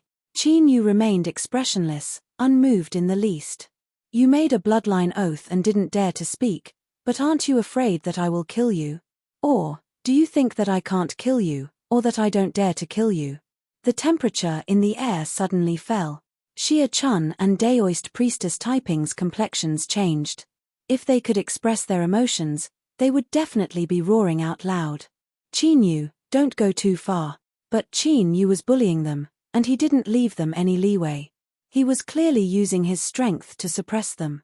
If they didn't tell him the answer, then he would teach them a lesson. The two people across from him had gloomy and uncertain expressions. Fear and anger weaved in their eyes. If it weren't for them fearing Qin Yu's cultivation, they would have already attacked him. But before this, the scene of Qin Yu rushing through the test of the 3 mountains had left a tremendous impact on them. Because they had rushed in, they were even more aware of just how terrifying the test of the three mountains was. It had to be known that even though the two of them had used a secret technique and joined forces, they still felt it was as difficult as ascending to the heavens. And Qin Yu was just one person. Qin Yu saw their expressions from the corner of his eyes. He suddenly lifted a hand and pointed a finger forward. Ripples spread out, covering them within. Don't be nervous, this is just a minor technique. It can isolate us from the outside world. What you say here might not trigger the bloodline oath you made. Daoist priestess Taiping coldly sneered. She thought that Qin Yu was underestimating the power of the oath they made. But soon, her complexion changed. The chair was still the same chair, its position hadn't changed at all. She could even see through the invisible fluctuations and see what was happening outside. But because of the existence of these fluctuations, her sense was completely compressed and confined to a narrow range. They no longer had any perception of the outside world. In fact, their connection with the city had disappeared. How was this possible? If they hadn't experienced it themselves, they wouldn't have dared to believe it. But Qin Yu had done it, and he had done it with incomparable ease. He had only lifted a hand and gently pointed forward. Then, invisible fluctuations covered them, isolating them from the outside world. How was this possible? Xia Chun and Daoist priestess Taiping groaned inwardly. As they looked at Qin Yu, they couldn't help but reveal even more fear and awe. The unknown often meant terror. And in their eyes, Qin Yu was an existence covered in a dense fog. Couldn't kill them, or didn't dare to kill them. Of course, that didn't exist. With Qin Yu's current methods, he could quietly kill them without causing any trouble for himself. If they could think of this, then Qin Yu was even more aware of it. The strength he revealed at this moment should be the final warning. If they spoke, then perhaps they would be fine. But if they didn't speak, then all that awaited them was death. Xia Chun and Daoist priestess Taiping glanced at each other. They could see the fear in each other's hearts, as well as the bitterness and helplessness. Facing such a Qin Yu, they simply didn't have the ability to struggle or resist. Taking a deep breath, Xia Chun said, "We can answer your questions, but you must swear that you won't tell anyone. Otherwise, even if you kill us, we won't say half a word." Qin Yu nodded. "I agree. Please, if you agree so casually, we won't have any confidence. Moreover, you haven't even sworn an oath." But looking at Qin Yu's calm expression, whether it was Xia Chun or Daoist priestess Taiping, neither of them had any thoughts of making him swear an oath. They were afraid that he would fall out with them. Anyway, as long as Qin Yu had a brain, he wouldn't casually spread this matter. Otherwise, no matter how powerful his background was, he would still be in big trouble. Xia Chun glanced at Daoist priestess Taiping and took a deep breath. "I'll speak first." From this glance, Qin Yu read the word true love. He didn't see that there were sparks between the two of them. The first person to speak was obviously going to test whether Qin Yu's isolation from the outside world really worked. Daoist priestess Taiping. Just from her name, one could tell that she wasn't very emotional. But Xia Chun's taste was very light, which matched his name quite well. Some messy thoughts flashed through Qin Yu's mind, but he instantly restrained himself. He stretched out his hand and said, "Please." Xia Chun said, "Let's answer the first question first. Taiping and I are indeed not strong enough to pass the test of the three mountains, but we have a secret method. When we join forces, we can offset most of the power of the first and second mountains, so we can endure it. We can't tell you about this secret method, but we can let you know that the reason we can grasp this secret method is because our ancestors contributed to the construction of the myriad soul path." He clenched his teeth as he spoke, a trace of nervousness on his face. Taiping subconsciously tightened her grip on his hand. But nothing terrifying happened. Whether it was this space or the outside world, they both remained calm and unperturbed. Xia Chun let out a deep breath and patted Daoist priestess Taiping's hand. It was clear that Qin Yu was right. His method could really isolate the connection between them and the outside world, and even block out the bloodline oath. Qin Yu's strength was simply terrifying. "You mean to say that when your ancestors built the Myriad Soul Road, they left behind some unknown method that allowed you to come here, And it is also because of this that you are able to control the city guards. Qin Yu asked with a frown. That's right. Xie Chun nodded. Of course, what you say isn't completely correct. Although our ancestors left behind some method, it absolutely isn't that formidable. Otherwise, after all these years, the opening of the myriad soul path and the actions of our two races would have long since been known by others. Over the countless years, with the efforts of dozens of generations, including me and Taiping, we have only managed to activate the method our ancestors left behind twice. A sharp light flashed in Qin Yu's eyes. The reason you are collecting silver coins should be to obtain something from the myriad soul path, right? Daoist priestess Taiping said, that's right. She glanced at Xie Chun. Since we can't hide it from fellow Daoist Qin Yu, how about we speak frankly? Perhaps there might be a chance for us to cooperate. Xie Chun's eyes brightened. Cooperate? He looked at Qin Yu, a flash of hesitation in his eyes that soon turned to firm determination. Fellow Daoist Qin Yu, you are indeed strong, but if it weren't for me and Taiping, you would never have been able to come into contact with this city's greatest hidden treasure. Now, as long as you are willing, we can join forces and obtain an unimaginable good fortune. Daoist Taiping said, that's right. I believe fellow Daoist Qin Yu. Since you can deter the living beings in this city, perhaps you can even give us additional help in this matter. Qin Yu frowned, interrupting the two of them. Let me make things clear first. I haven't agreed to cooperate with you yet. Xie Chun stood up. He lifted a foot and stepped on the ground. Fellow Daoist Qin Yu, do you know the origin of this city we are in right now? He sucked in a deep breath and subconsciously lowered his voice. There is a peerless evil devil suppressed beneath this city. It is because the Grand Array formation is constantly drawing out this evil devil's source strength that the illusory realm is turned into reality. This city and all the living beings within this city, all of them are part of the illusory realm. Of course, calling it an illusion isn't the right way to put it, because right now, this city truly exists. What we need to do is open a channel and directly draw out this city's source strength. If we succeed, both you and I will obtain an inconceivable good fortune. Compared to this, the so-called inheritance of the myriad soul path is nothing at all. That's because the 10,000 soul Tao is a kind of inheritance that has evolved from this source. Qin Yu was expressionless. Although his heart was shaken, he certainly wouldn't completely believe Xie Chun's words. But when he heard Xie Chun say that there was a peerless evil demon suppressed beneath the city, his heart began to race. Then, an instinctive thought appeared in his mind. The evil demon Xie Chun spoke of was an incomparably terrifying abyssal life form. If this was true, then the abyssal life form he killed before as well as the abyssal life form that infiltrated this city could be explained. There must be a problem with the abyssal life form that was suppressed here, causing the abyssal strength to leak out and corrode the city. Thus, the night guard last night had been controlled by the abyssal life form.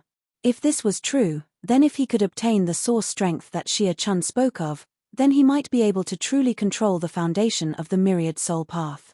At that time, he would naturally be able to think of a way to unravel it. Sparks exploded in the depths of Qin Yu's eyes. He locked his eyes on the two and slowly said, "Why should I believe you too?" Daoist priestess Taiping flipped her hand and a green branch appeared in her palm. On this branch hung 3 bright red fruits. This fruit is called the heartlink fruit. After dripping a drop of blood on it and eating it, the 3 fruits will be connected for a month. It will be impossible for them to have any thoughts of harming one another, otherwise they will suffer a backlash. If fellow Daoist Qin Yu doesn't feel assured, then the 3 of us can each eat one and feel assured. To tell the truth, Xie Chun and I are even more worried about fellow Daoist Qin Yu. After all, with your strength, if you were to ruthlessly turn against us after you succeed, we wouldn't be able to resist at all. This was the first time he had even heard of the heartlink fruit, so it was naturally impossible for him to have seen it before. But at this time, the stone pagoda's thoughts fluctuated in Qin Yu's mind. The fruits are real. Agree to them. This fellow had actually broken through Qin Yu's blockade once more. He was truly indomitable. Okay. Qin Yu nodded. The 3 of them each took a fruit. After dripping a drop of blood on it, A red light flashed on the surface of the fruit and it immediately became an even darker red. Qin Yu opened his mouth and swallowed it. A warm current flowed into his soul. He immediately discovered that a marvelous connection had formed between him, Xia Chun, and Daoist priestess Taiping. Although they couldn't truly feel each other's thoughts, they could at least roughly judge where each other's thoughts were. Moreover, there was a faint and powerful imprisonment that wrapped around the three of them, making it impossible for them to harm each other. This was the backlash that Daoist priestess Taiping spoke of. All right. Now, fellow Daoist Qin Yu and we are truly on the same side. Daoist priestess Taiping smiled. Her expression relaxed and her smile was even more beautiful. If it weren't for her chest being too disappointing, she would have been a great beauty. Xia Chun said, fellow Daoist Qin Yu, since we are cooperating, we must be open and honest with each other. So, I ask that fellow Daoist tell us why you are able to deter the living beings in the city. You must know that they are all born from source and in this city, they can be called invincible existences. With our cultivations, it is impossible for us to suppress them. Qin Yu was silent for a moment. Then, he slowly said, in the early years, I once had a lucky chance and obtained a marvelous thing. This thing just happens to be able to restrain the strength of the city guards, so this is why they maintain there or towards me. Restrain the city guards. Xia Chun and Daoist priestess Taiping's complexions changed. Through the heartlink fruit, they were able to determine that Qin Yu wasn't lying. But, these city guards were all evolved from source. If Qin Yu could restrain them, didn't that mean that he possessed the strength to suppress the source of this city? This person was far too terrifying. Chapter 1022. Compared to when they first entered the hall, the atmosphere when Qin Yu and the others walked out was completely different. There was no more tension or depression. Yunfeng, Jiang Yuanyi, and the others all relaxed. Otherwise, if there really was a conflict and they were all caught up in it, it would be hard to predict what their fate would be. Greetings, lords. Yunfeng respectfully bowed. Her eyes fell on Qin Yu and she hesitated, not knowing what to say.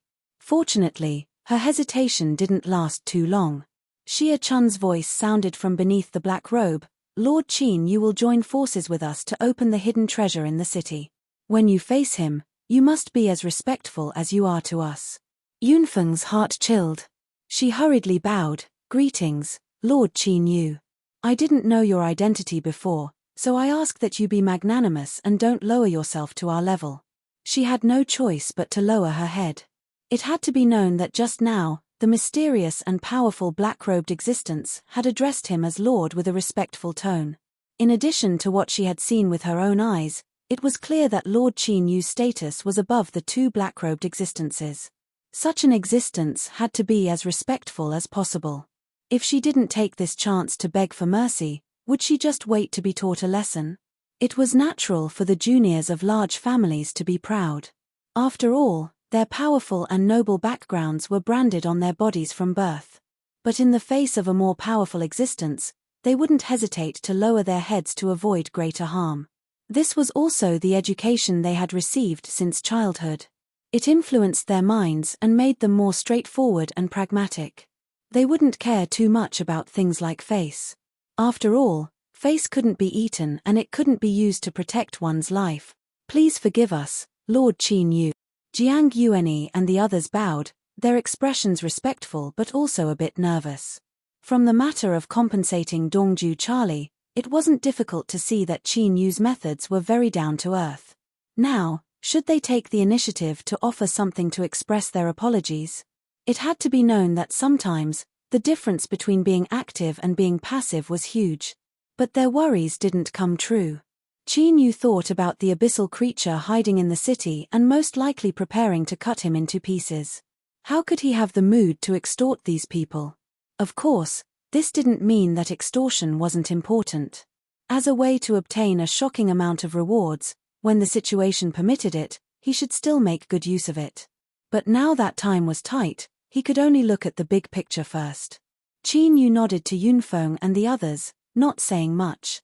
He turned and glanced at Xia Chun and Daoist priestess Taiping beneath the black robes. The two of them immediately understood his thoughts. Start immediately. No matter what method you use, you must collect 100 silver coins before noon today. Of course, to ensure your success, I will summon the city guards to help you. Xia Chun took a deep breath, and a serious look appeared in his eyes. But remember, it must be done before noon. If you are late, the promise I gave you before will automatically become invalid. Yunfeng, Jiang Yuanyi, and the others respectfully responded. However, after they left the hospital, they all had bitter expressions on their faces. Those who were qualified to receive money were definitely not easy to deal with. East Jew's Charlie came from a poor background, so they could not care less. However, not all the others were in the same situation. There were some powerful figures that even they were afraid of. Although it wouldn't be a problem for them to steal the money with the help of the city guards, they would still be in trouble if they really did so. Even if there weren't any problems now, once they left the myriad soul Dao and returned to the outside world, trouble would still come. But the problem was, did they really have to give up just because of these troubles? Did they have to give up on the promise that Lord Blackrobed had given them? Of course not. Yunfeng took a deep breath. She coldly said, "No matter what, we must obtain enough money. This is not just for ourselves, but also for the mission that our family has entrusted to us. If we seize the money, we will be in trouble, but the outcome is unknown. But, if we ruin the plans of the three lords, even if we can leave here alive, our family will not let us off." Everyone's hearts chilled. The hesitation and helplessness in their eyes immediately receded like a tide, replaced with firm determination once more. Fellow Taoists can die, but not me. Everyone, I can only apologize. Shua, several people split up. Each person was followed by 2 city guards, all of them rushing off in different directions. Before noon, 100 silver coins were placed in front of them. It was unknown what Yunfeng and the others had experienced, but their complexions were clearly ugly. But at this time, no one cared about their complexions. Beneath the black robes, Xia Chun and Daoist priestess Taiping both revealed happy expressions. They stood up and said, "Fellow Daoist Qin Yu, let's go." Although they didn't know why Qin Yu had requested that they complete the extraction of the source energy today. But through his various actions and after both sides had taken the heart-linking fruit, Xia Chun and Daoist priestess Taiping naturally chose to believe in his judgment. Even though doing this would definitely bring about some trouble, they had already noticed that something had changed in the city. The contingency plan that their ancestors had painstakingly arranged in the past might not have the qualifications to be used again after today. They might as well take advantage of this chance to ruthlessly destroy him. Qin Yu stood up. "Please lead the way." He also wanted to know where the key point of the city that these 2 people spoke of was. The group left and hurried towards a certain place in the city. This was a small city that was several miles wide. Even if they gave up flying, with the speed of a cultivator, they would soon arrive at their final destination. According to Xia Chun and Daoist priestess Taiping, in order to extract the source energy of the evil demon suppressed beneath the city, they needed to find a weak point in the array formation seal and then open the channel left behind by their ancestors. "We've arrived. The channel left behind by our ancestors is inside," Xia Chun said in a low voice. Qin Yu looked at the familiar private school in front of him and a strange expression appeared on his face. His previous intuition had been correct. At this time, his complexion changed.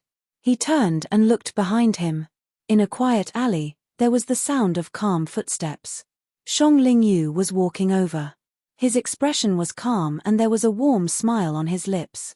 His eyes swept over the several people and then fell on Qin Yu. "Fellow Daoist Qin Yu, we meet again." Qin Yu's heart tightened.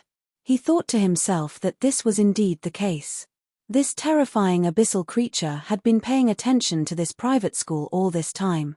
Could it be that he also knew that there was a hidden channel here that could extract the city's source energy? No, if his guess was right, then what was suppressed here by the array formation was an incomparably powerful abyssal creature. If so, then his goal shouldn't be so simple. His thoughts raced. Qin Yu smiled and nodded. "Fellow Daoist Shong, it seems there is some fate between the 2 of us." Shong Lingyue's smile widened. "Fate? I like fellow Daoist Qin Yu's description.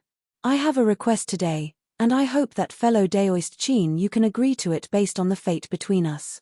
I will be eternally grateful. Qin Yu said, oh? If I don't find it difficult, then I definitely won't refuse. Shang Lingyu glanced at him. I would like to ask fellow Daoist Qin Yu to stay as far away from this private school as possible. Of course, I will compensate you. For instance, as long as you agree, then before you leave Myriad Soul Dao, I guarantee that we will never meet again. How about it? Qin Yu's eyes flashed. In truth, this agreement had exceeded his expectations. It even promised to let him live. But could the words of an abyssal creature be trusted? Well, perhaps it really was possible, but Qin Yu didn't dare to take the risk. Thus, he refused. I apologize. These fellow Taoists and I are very interested in this private school in front of us. I have already agreed to advance and retreat together with you fellow Taoists.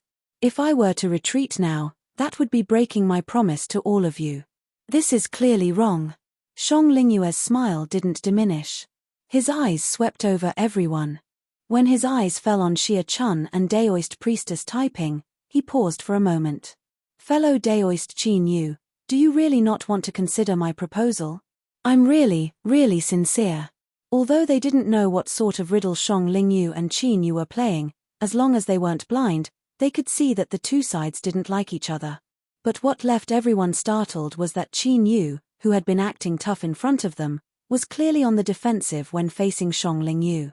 Even when he rejected his proposal, he found a gentle reason. In other words, Qin Yu dreaded this person in front of him. Xia Chun, Daoist Priestess Taiping, and the others felt their hearts shake.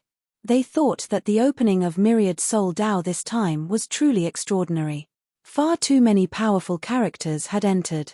Qin Yu shook his head. Fellow Daoist Shang, I will have to disappoint you. He revealed an apologetic expression and his expression was flawless. But, all of his thoughts were locked onto Shang Lingyu. As long as Shang Lingyu made any inappropriate movements, Qin Yu could immediately erupt with his greatest strength. If it were just a single person facing this abyssal creature, Qin Yu certainly wouldn't dare to directly reject his proposal. But now, it wasn't just Xia Chun and Daoist Priestess Taiping. There was also Yunfeng, Jiang Yuanyi, and the others following them. It could be said that Qin Yu was at his strongest right now. Taking a step back, even if he truly angered this abyssal creature, he still had the strength to fight. Moreover, it was daytime right now. In the sneak attack last night, the abyssal creature had only controlled a single night patrol to attack. From this, it could be seen that even if this city was corroded by the abyssal strength, Shang Lingyu still didn't have any scruples. These were the reasons why Qin Yu dared to refuse him. The smile on Shang Lingyue's face faded. When he wasn't smiling, the gentle aura that he deliberately created around him completely vanished. Instead, what replaced it was a cold and gloomy aura that left one's heart cold. It was like a terrifying predator hiding in the dark of night had locked onto him. The predator was baring its sharp white fangs, looking for a suitable opportunity to deliver a fatal strike. Xia Chun, Daoist Priestess Taiping, and the others felt their hearts skip a beat. As they thought, if someone could faintly suppress Qin Yu, it was impossible for them to be as ordinary as they appeared on the surface. If that's the case, then I won't disturb you any longer. I hope that everyone will have good luck and have some harvests. After he finished speaking, Shang Lingyu turned and walked away. But as he left, the chill that covered everyone's hearts didn't dissipate. Instead, it became even thicker. Xia Chun lowered his voice. Fellow Daoist Qin Yu, who is this person? Qin Yu let out a deep breath. A terrifying enemy. And if my speculations aren't wrong, he seems to have locked onto this private school. Although he didn't say it clearly, Xia Chun certainly understood the hidden meaning in his words. Shang Lingyu knew of the existence of the city's source. Impossible, he subconsciously wanted to say this, but he forcefully suppressed it. After all, when their ancestors built the Myriad Soul Dao Road in the past, they had left behind some contingencies. There was a chance that other unknown accidents might occur. Is he strong? Daoist Priestess Taiping asked. Qin Yu nodded, not saying anything more. Let's go in. The abyssal creature's performance just now had already proven just how important this private school was. Although he hadn't done anything yet, that didn't mean he wouldn't in the future. Time was pressing. No matter why this abyssal creature had been patiently waiting, Chinyu had to make full use of this precious time. Otherwise, if both sides really did tear apart all pretense of cordiality, then in this city that had likely already been corroded by the abyssal strength, Chinyu still didn't have full confidence he could face this terrifying abyssal creature. And just like the first few times, the private school didn't close its doors. With the sounds of children reading, a group of people filed in. "It's you again." A voice filled with suppressed anger sounded out in everyone's ears. A blue-robed teacher with a light expression walked over with a frown. He swept his eyes over everyone and then directly looked at Chinyu. "I should have said it clearly before. Even if you have, giving you a book is already the limit of the private school. Don't push your luck." Sure, everyone's eyes fell on Chinyu. They thought that this was a fierce character, worthy of being a fierce character. No matter where he was the key. Before, when Shang Lingyu arrived, he had also directly spoken to Chinyu, not placing them in his eyes at all. Now, this teacher was the same. Moreover, what shocked them even more was that Chinyu had actually succeeded in taking away a book from this private school. It had to be known that after entering the city, they had searched everywhere in search of places that might contain powerful inheritances. This private school that was impervious to all else had also been one of the places they had focused their attention on. In the information they obtained, no one had obtained any harvests from the private school. Being surrounded by shocked and admiring gazes, although he appeared indifferent on the surface, he was actually feeling extremely sour in his heart. Unfortunately, Chinyu wasn't in the mood to feel any of this right now. He lightly coughed and said, "Mister, why must you keep us 1,000 miles away? Moreover, we didn't come here for any other reason. We only thought that the private school's architecture was wonderful and wanted to take a good look around. Of course, if Mister is willing to explain a thing or two to us, that would be even better." Hihi, it seemed that lying through one's teeth was an essential skill for all great figures. In addition, one's skin had to be thick and one's mental fortitude had to be good. Otherwise, how could one be able to remain calm in the face of other people's "I don't believe you" gazes? For instance, the teacher who was looking at them with such a gaze, as well as the earnest and calm Lord Chinyu. The teacher coldly said, "If you want to waste time, then I won't stop you. If you want to take a look, then go, but if you affect my teaching, then don't blame me for driving you out." After speaking, he flicked his sleeves and left. In truth, to a certain degree, this was already preferential treatment. If it were any other cultivator, they wouldn't have given them a chance to spout nonsense and would have directly driven them out. Would they even dare to attack them? Of course, even if this was preferential treatment, it was just as the teacher said. In his opinion, Chinyu and the others were wasting their time. And at this time, he wasn't the only one thinking this. For instance, after failing to threaten Chinyu, Shang Lingyu found a tea house not too far away and was quietly drinking tea. This tea house was just outside the alley. From its position, not only could one see the exit of the private school, but most of the private school could be seen. According to the original plan, he should have obtained the item and completed the clan's mission. But there were clearly some problems. The person who built this city in the past had truly brilliant methods. He had no idea what they did, but even though the strength of the abyss had clearly seeped into the city, it still wasn't able to completely control it. Otherwise, why would he be waiting here and wasting his time? However, Shang Lingyu could already sense the fluctuations of the abyss's strength. It would soon be able to repair the accident, and at that time he would naturally be able to obtain that item. Drinking a mouthful of tea and placing the teacup on the table, Shang Lingyu narrowed his eyes and sneered. He could feel the auras hidden beneath the black robes of Xia Chun and Daoist priestess Taiping. Without a doubt, they should be the descendants of those two stupid human cultivators. Of course, to say that they were stupid wasn't too good. This was because, to be more accurate, the entire abyssal races should be thanking them for their actions in the past. Even if all of this was done under the guidance of the abyss, slowly luring them in before finally completing the arrangements. If it weren't for this, How could their lord have been suppressed here and slowly restored his consciousness, even allowing his own strength to seep out? You want to extract the source? Haha, what a bunch of laughable ants. If it weren't for the Lord raising you and keeping the channel open for him, there would have been no need for you to exist. Now, the Lord's consciousness was seizing control of the city and had temporarily blocked off any possibility of entering the channel. Even he couldn't approach, much less these people. So what if they entered the private school? It would only be a waste of time. But at this time, Shang Lingyue's eyebrows furrowed together. Qin Yu's figure involuntarily appeared in his mind. This human cultivator seemed a bit troublesome. That night patrol had already absorbed a great deal of the abyss's strength, and with the support of his will, he had actually been so easily killed. It seemed that Qin Yu was hiding some formidable strength on his body. Perhaps the power he possessed could cause some situations that were out of his control.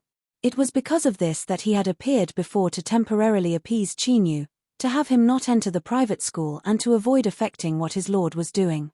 As for the promise he made to Qin Yu, it was all fake. The words of an abyssal creature had no meaning except in front of their own race. But he had actually refused. Thinking of this, Shang Lingyue's eyebrows furrowed even tighter and a cold light flashed in his eyes. He had already decided that after he completed the mission given to him by his race, he would immediately kill him. Since he had sensed unease, he only needed to destroy the source and he would be free of worries. The time was approaching. Xia Chun and Daoist priestess Taiping led the way. The group didn't stop at all. They passed through the front courtyard of the private school and arrived at the back. But soon, they had no choice but to stop. This should be because the round black wooden door that connected the front and back courtyards was now locked. Chapter 1023. Apart from Yunfeng, Jiang Yuanyi was naturally the most apprehensive of all the second-generation heirs. Although he had not shown too much disrespect before, no one was stupid. They could naturally sense something from the way he looked at Dongju Jiali. This was what it meant to take someone's life. No matter how strong or weak they were, no man could endure such provocation, let alone the powerful and incomparably mysterious Qin Yu. Jiang Yuanyi forced himself to remain calm on the surface, but the fear in his heart did not dissipate as time passed. Instead, it gradually became more intense. Because he put himself in Qin Yu's shoes and thought, if he were in Qin Yu's shoes, what would he do next? Thinking of this, Jiang Yuanyi was frightened to death. He felt that his life would be extremely short and miserable. Therefore, in a trance, what Jiang Yuanyi wanted the most was to please Qin Yu and prolong his life. So when everyone stood at the door and looked at the locked black wooden door, he did not know what was wrong with his brain. The door is locked. I'll go open it now. As he spoke, he walked forward. Only when someone pulled him back did he suddenly come to his senses. Facing everyone's eyes, his face suddenly flushed red. Just now, he had only subconsciously wanted to show his worth. After all, worthless people were the easiest to abandon. But this action was really too stupid. Yunfeng and the others looked at him with strange and incredulous eyes, as if they could not understand why they had walked together with such a stupid guy.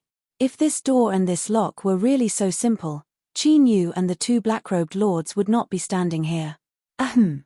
Xia Chun coughed lightly. His face under the black robe was full of seriousness.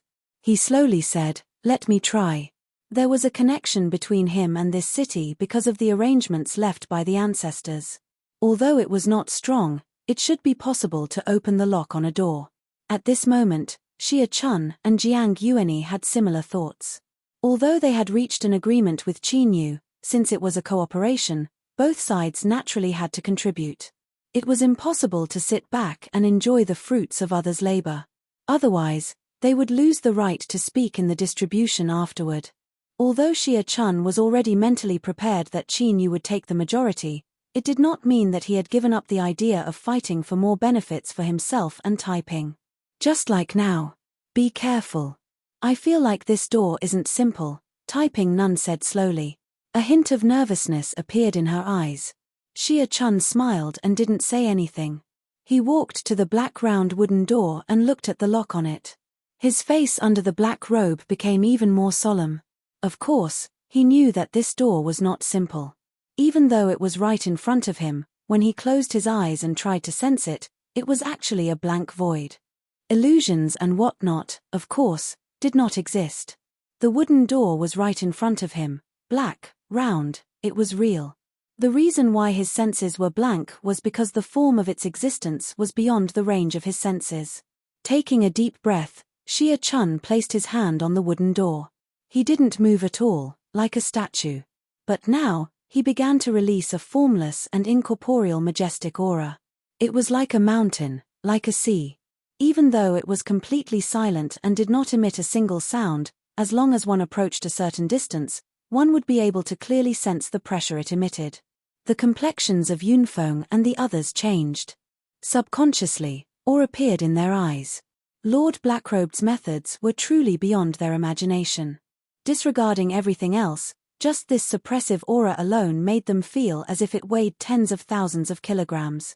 If they were to face it head-on, they feared they wouldn't even have a tenth of their cultivation left. Naturally, they didn't know that what Xia Chun was emitting right now was the aura of the city itself.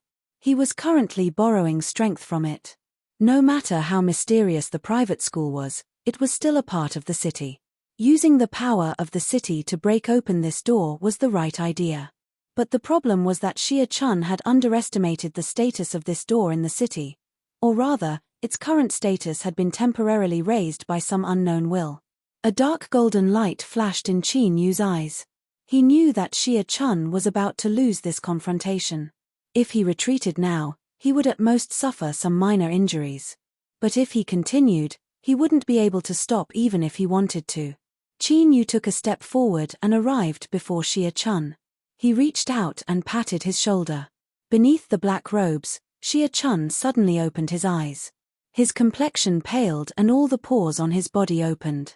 Sweat gushed out, drenching his black robes. His face was filled with lingering fear. He gratefully looked at Qin Yu and cupped his hands together. "Thank you, fellow Daoist Qin Yu." Although Xia Chun didn't know what the final outcome would be if he continued, that feeling was something he absolutely didn't want to face. Qin Yu nodded. "You can draw back. This door isn't something you can open." The faces of the people who were slow to realize what was going on suddenly changed. Their eyes were filled with reverence as they looked at his back. They simply didn't know what had happened before Qin Yu attacked. But from their reactions and conversation, it wasn't hard to guess what had happened. Jiang Yuanyi nearly cried. The more terrifying Qin Yu's performance was, the more he felt fear and panic in his heart. Moreover, he had done something incredibly stupid just now.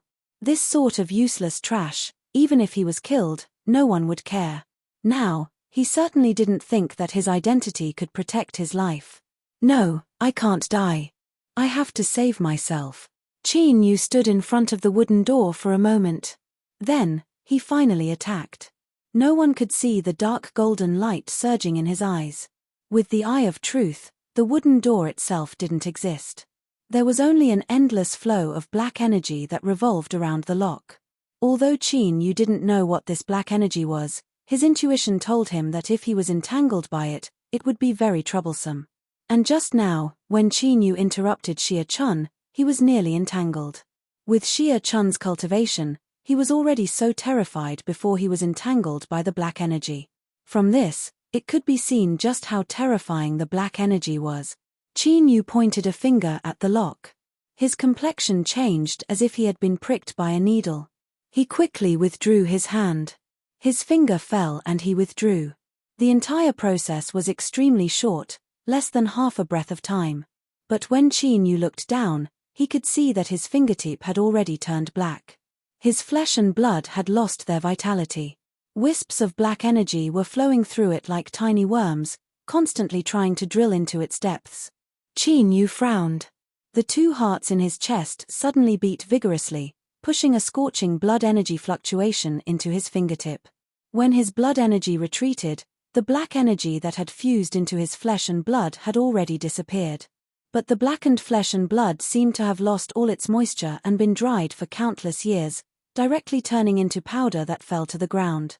Most importantly, the amount of blood energy he had mobilized was less than half of what it originally was. This was the truly terrifying part.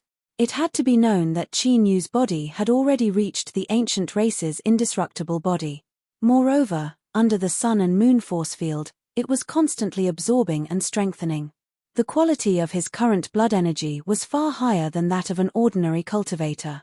Even so, a small portion of his flesh and blood was destroyed in an instant, causing him to lose a portion of his blood energy.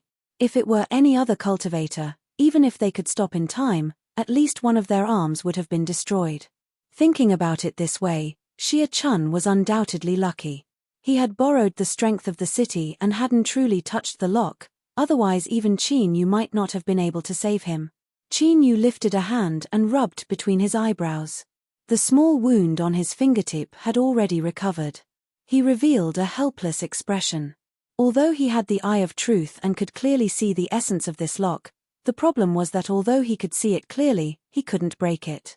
Of course, if Qin Yu didn't hesitate to pay the price, he could forcefully break it.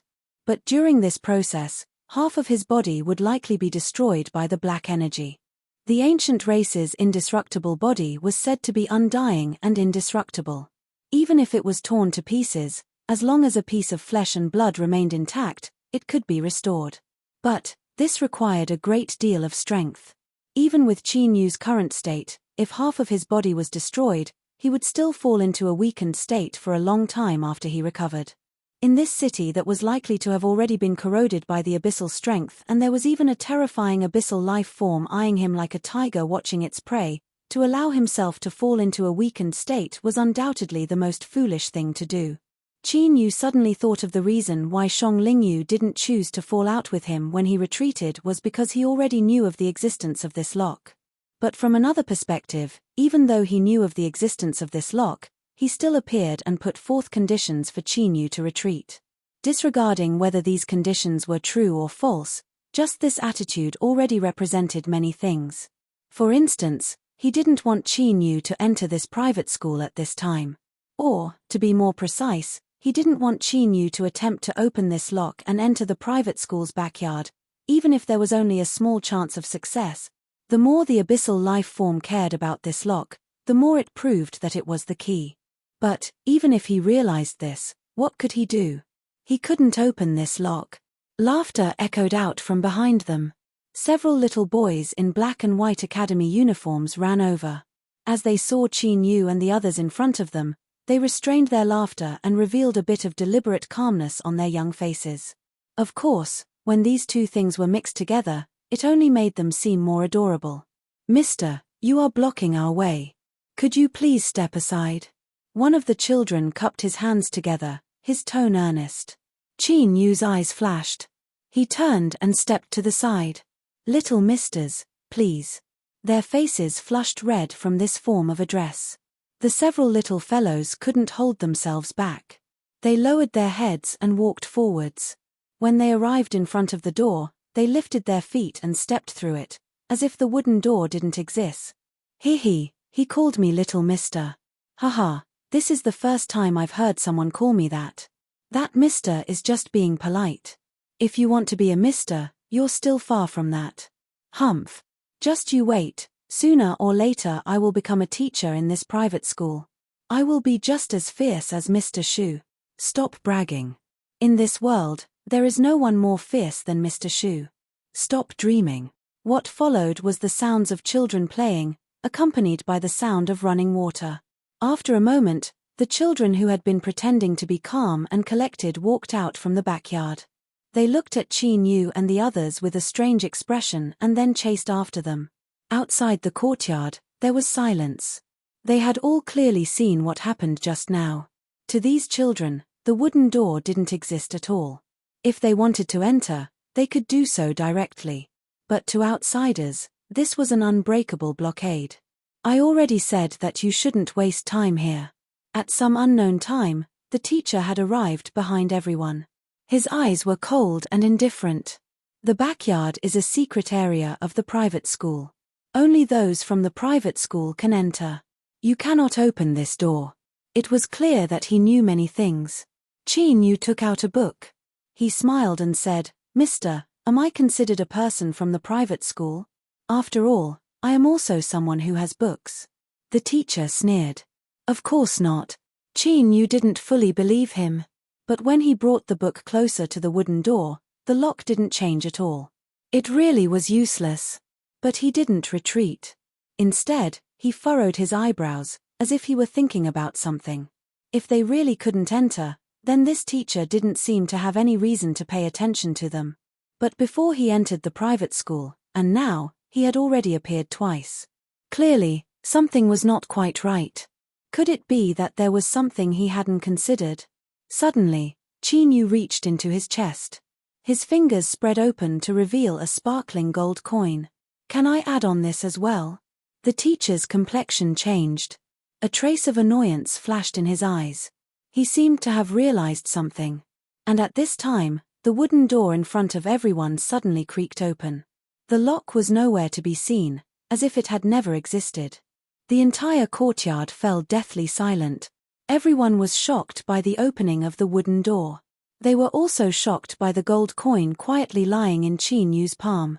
Gold coin. This was gold coin. Everyone knew that in the city, if one used gold to open any transaction, they could directly obtain the inheritance of the myriad soul Great Tao. But in the countless times the myriad soul Tao had been opened, there had never been news of a gold coin appearing.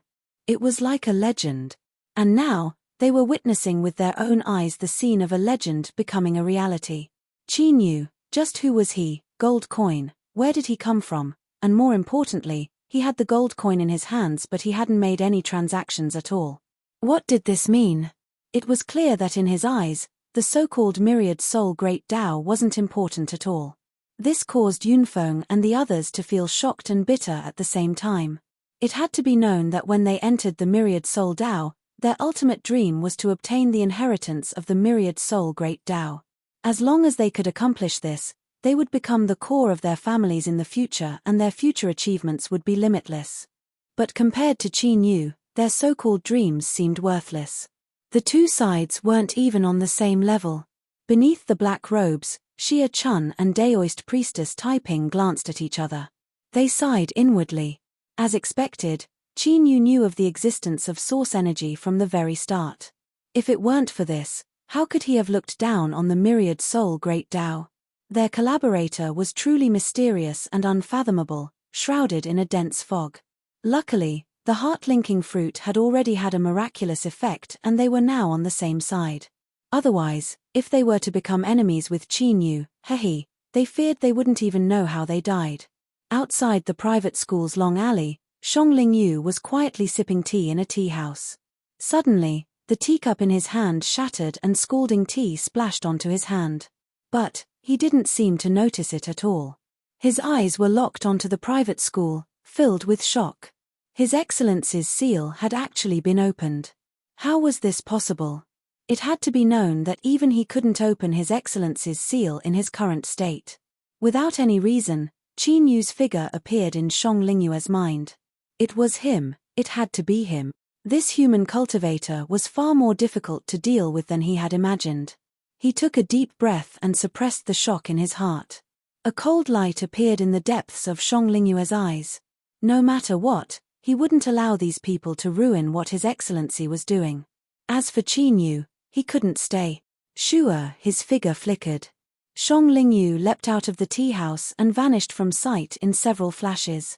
As for the matter of him destroying the tea set, the tea house waiter wasn't too far away, but he didn't even glance at it. It was like in his eyes, Xiongling Yu didn't exist at all. Or perhaps, he saw it but didn't dare to express anything. Chapter 1024. Looking at the wooden door that opened on its own, the teacher was stunned for a moment. Then, a complex light flashed in his eyes. He took a deep breath and looked at Qin Yu. Although I know you might not listen to me, I must urge you once more. Do not enter the rear courtyard and leave as soon as possible. Qin Yu's heart stirred. It was clear that he wasn't just an ordinary teacher in a private school. There was even a chance that he knew the secrets of this city. Qin Yu wasn't sure if his words were true or false, but he could feel a trace of sincerity. In other words, he should be trustworthy. If he didn't retreat now, there was a chance that he would truly encounter danger. But even if he realized this, did he have a choice? If he really wanted to avoid danger, he would not have entered the myriad soul path. Naturally, he would have been able to rest easy. There were some things that even though they knew were wrong, they still had to do it. Even though they knew that there would be danger, they still had to take the initiative to step into it. So after a moment of silence, Qin Yu nodded slightly to the teacher and said softly, "I have my reasons. Thank you for the reminder." He turned around and strode through the wooden door, entering the private school's backyard. There was nothing special about it. The backyard was just an ordinary yard. There were many different kinds of vegetables planted there, and they were divided into blocks. They were clearly separated and kept very well. Not even a few weeds could be seen. It was obvious that the daily care was very good. The only thing that caught his attention was a well not far away. There were still water stains at the mouth of the well, which should have been caused by a group of little attendants when they were washing and playing. Qin Yu's eyes flashed. He didn't pause at all as he walked straight towards the well. He stood at the mouth of the well and looked down. The water level was very high. Just 3 or 4 meters down from the well mouth, one could see the clear well water. It was like a mirror, clearly reflecting Qin Yu's appearance. He stared at his own reflection for a moment, then turned around and walked back. "Look, is it here?" Xia Chun and Daoist priestess Taiping hurried to the mouth of the well. It was unknown what methods they used, but after several breaths of time, they spoke almost simultaneously. "That's right, it's here." There was a tinge of excitement in his tone. Now, the two of them no longer felt depressed or unwilling about encountering Qin Yu. Rather, they rejoiced in their hearts. If it weren't for Qin Yu, how could the two of them have found the channel left behind by their ancestors so easily? He probably couldn't even enter this backyard. That's great. That's great. His long-cherished dream had finally come true. Even Xia Chun, who was usually composed, couldn't help but mutter to himself. He grabbed the primordial Taoist nun's hand and seemed to have lost his composure. Of course, the most important reason was that he knew very well what sort of astonishing good fortune was hidden beneath the passageway. Even if Qin Yu took away the vast majority of it, he and Taiping would still be reborn and their future possibilities would be limitless. Yunfeng and the others were also overjoyed. Even if they didn't have a share of the lucky chances contained within the well, only after Lord Blackrobe and Qin Yu were satisfied would they be able to realize their dreams. At this time, everyone was overjoyed. But, in their excitement, they didn't notice the dignified look on Qin Yu's face. His eyes fell on the entrance to the backyard. The teacher was standing there, his expression incomparably indifferent. As he watched them rush in, he didn't reveal any emotion at all, as if he weren't the one who had solemnly warned Qin Yu just now. He didn't leave, nor did he leave. He only stood there, calmly looking at them. Of course, there wasn't any envy or anything like that. Rather, from this calmness, Qin Yu could feel a bit of ridicule or perhaps pity. At this moment, it was like a hand had appeared in Qin Yu's heart, gently pushing aside a portion of the fog that shrouded his mind. Opening the wooden door could only be considered the beginning of the adventure. From the moment they stepped into the backyard and locked onto the well, the true danger would arrive. "Fellow Daoist Qin Yu, we will attempt to open the seal within the well. We cannot be disturbed during the process." Qin Yu gathered his thoughts. He slowly said, "I will stand guard for you." His eyes swept over Yunfeng and the others. Their complexions changed and they hurriedly drew back, restraining their auras. As he thought, these second-generation young masters were quite smart. Shua, space twisted. Shong Lingyue's figure appeared in the private school. In front of him was the already opened wooden door. Although he had already sensed it, when he saw it with his own eyes, his pupils still shrank and he revealed a look of shock. It had to be known that this was a seal that came from the Lord, a manifestation of the Lord's will. Even he didn't dare to violate it in the slightest. For Qin Yu to be able to open the wooden door, that alone was enough. Shong Lingyu valued him even more in his heart. What the Lord was doing couldn't be disturbed. He couldn't take any risk. If he acted in broad daylight, he would be greatly restricted and he might even suffer a backlash from the city. But right now, he couldn't care about such things. Killing intent surged in Shong Lingyue's eyes. Traces of blood red appeared and his calm and gentle aura shattered, turning into endless cruelty. But at this time, The teacher standing beside the wooden door suddenly turned his head and looked at him. This gaze was extremely calm, without any emotion at all. But it caused Xiong Lingyue's heart to tremble and an instinctive fear to rise in him. It was as if he were facing those noble and ancient life forms of his race, those incomparably powerful life forms. Xiong Lingyue's eyes widened. The spatial fluctuations that wrapped around him even paused for a brief moment. He took a deep breath and suppressed the surging strength in his body. Then, he respectfully bowed. But at this time, the teacher had already turned his gaze away. He didn't look at him again, as if nothing had happened just now, or perhaps all of this was a coincidence. It was impossible for this to be a coincidence, and it definitely wasn't an illusion. Xiong Lingyue's thoughts raced. He didn't understand why the Lord had stopped him, but since the Lord's will had arrived, he could only obey. He restrained his strength and stood motionless, waiting for the Lord's next instructions. In order to express his respect, Xiong Lingyu lowered his head. Besides that first glance, he didn't dare to look at anything else. So, he didn't notice the self-deprecating look in the teacher's eyes. Xia Chun and Daoist priestess typing had already started. Yunfeng and the others had restrained their auras in fear of arousing Qin Yu's dissatisfaction. None of them noticed the changes outside the door. Of course, this didn't include Qin Yu. The moment Xiong Lingyu arrived, he had already sensed the abnormal fluctuations. His body tensed and his two hearts raced. If he said he wasn't nervous or fearful, that would be a lie. But now, it wasn't as if he didn't have the strength to resist. Not to mention Yunfeng and the other powerful second-generation youths, just that walnut in his hand gave Qin Yu a considerable amount of confidence. So what if it was an abyssal life form? If he really angered him, then he would detonate the strength of the walnut. No matter how fierce you were, you would still have to howl at him. But what surprised Qin Yu was that the abyssal life form's aura fell silent after it appeared. It didn't leave nor did it make any further movements, as if it were waiting for something. His thoughts raced. Qin Yu's eyes flashed and he looked at the door, at the silent teacher.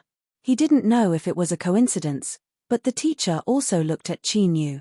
Their gazes met, but neither of them could sense what the other was thinking. However, Qin Yu suddenly discovered that the private school tutor's pupils were pitch black like ink. Along with his scholarly and sparse aura, he seemed particularly straightforward and efficient, adding a bit more elegance to his demeanor. But these pupils were far too pure and pitch black. They were like a rich and unresolvable darkness that connected to the unknown abyss. Qin Yu's scalp tingled. He discovered that he had made a terrible mistake. But if this was really the case, then why didn't this teacher do anything? Instead, he just stared blankly on as they opened the channel and extracted the source energy beneath the city. It had to be known that the source energy suppressed beneath the city didn't belong to the city itself. Rather, it came from some horrifying existence that carried the mark of the abyss. Although he didn't know how powerful this existence was, there was no doubt how terrifying it was. Perhaps just a single thought from this existence would be enough to cause their souls to collapse. Flee now. No, there was absolutely no chance. If this person really did have evil thoughts towards them, then fleeing now would only hasten their own deaths. It seemed that their only choice was to force their way forwards. After all, since this person hadn't done anything yet, there might still be a chance to turn things around. After all, the goal of this city was to suppress the abyss. Even if it had been corroded by the strength of the abyss, there might still be some remnant strength left. As Qin Yu thought of this, a great deal of the suppressed fear in his heart dissipated. He thought of an even faster method. The abyssal creature that had entered the city had maintained its silence the entire time. Even when they entered the private school not long ago, it had only vaguely threatened them and hadn't truly torn apart all pretense of cordiality. Without a doubt, this confirmed Qin Yu's speculations. Even though this city had been corroded by the abyss, it hadn't obtained complete control. The only chance of survival was here. Qin Yu took a deep breath and suppressed his tumbling thoughts. His eyes fell on Xia Chun and Daoist Nun typing. They had already opened up the channel left behind by their ancestors. But now, Qin Yu couldn't help but suspect that this channel wasn't a secret from the start. At the very least, The abyssal creature that occupied Shang Lingyue's body was well aware of this. As for where things would end up, Qin Yu was no longer able to judge, nor did he have the qualifications to control it. It was like he was wrapped up in turbulent undercurrents deep underground. He tumbled forwards in the pitch-black darkness, but he had no idea where he was going. Beneath the black robes, beads of sweat began to appear on Xia Chun and Daoist Nun Taiping's faces. White steam drilled out, constantly rising upwards. The channel was indeed here, but the difficulty of opening it surpassed their imaginations. It was like it was filled with an extremely viscous substance, and wanting to split it open required an astonishing amount of strength. If it was only like this, then although it was a bit more difficult, the two of them could still open the channel bit by bit. At most it would only take some time. But soon, the two of them discovered that as the channel continued downwards, after entering a certain section, it suddenly stiffened. This was similar to a dense accumulation of energy. Under the influence of external factors, it solidified and crystallized. It gave them a feeling as if an incomparably hard stone had been shoved into the entire channel. No matter how they tried, they couldn't move it at all. Fellow Daoist Qin Yu, we've encountered some trouble. Xia Chun forced a smile. He had already confirmed that Qin Yu was the key to obtaining the source energy, so he naturally wouldn't hide it. There is a dense mass of strength sealed in the channel. We cannot disperse it. Qin Yu stood at the mouth of the well. He looked down. The calm well water was now bubbling and bubbling, as if it were being boiled. Faint traces of icy cold aura spread out, forming a thin layer of ice crystals on the walls of the well that spread upwards. Now, the mouth of the well was covered in a layer of frost. Qin Yu could feel the astonishing chill contained within. Deep in his eyes, a dark golden light surged. After looking at it for a moment, Qin Yu suddenly said, "I need someone to go down. Follow my orders and disperse the strength blocking the channel." Deep in his eyes, a dark golden light surged. After looking for a moment, he suddenly said, "I need someone to go down. Follow my orders and disperse the strength blocking the channel." Deep in his eyes, a dark golden light surged. After looking at it for a moment, Qin Yu suddenly said, "I need someone to go down. Follow my orders and disperse the strength blocking the channel." Xia Chun and Daoist Nun Taiping were opening the channel with all their strength. For Qin Yu to say something like this, it was clear he wanted to choose one of them. This, of course, wouldn't make them happy. Although they didn't know where this well led to, the icy cold aura floating in the air was enough to show how terrifying it was. It was easy to go in, but it would be difficult to come out again. Or perhaps, they would go in alive and come out dead. "It's not me, it's not me, it can't be me." Yunfeng and the others knew that facing Qin Yu's will, unless they shed all pretense of cordiality, it was impossible to go against him. Of course, in their opinion, facing the mysterious and incomparably powerful Qin Yu, if they shed all pretense of cordiality, their fate would be even more miserable. They could only pray that they wouldn't be chosen. "I'll go." Yunfeng's eyes widened. Looking at Jiang Yuanyi, who walked out with a resolute expression, she suddenly felt relieved. Then, she felt incredulous. She felt as if she had gotten to know Jiang Yuanyi all over again. In the past, she only thought that although this boy had a good background and decent aptitude, he was too narrow-minded and petty. But now, all of this was nothing. Instead, there was a kind of brave light being released from his body. Of course, the so-called brave light didn't exist at all.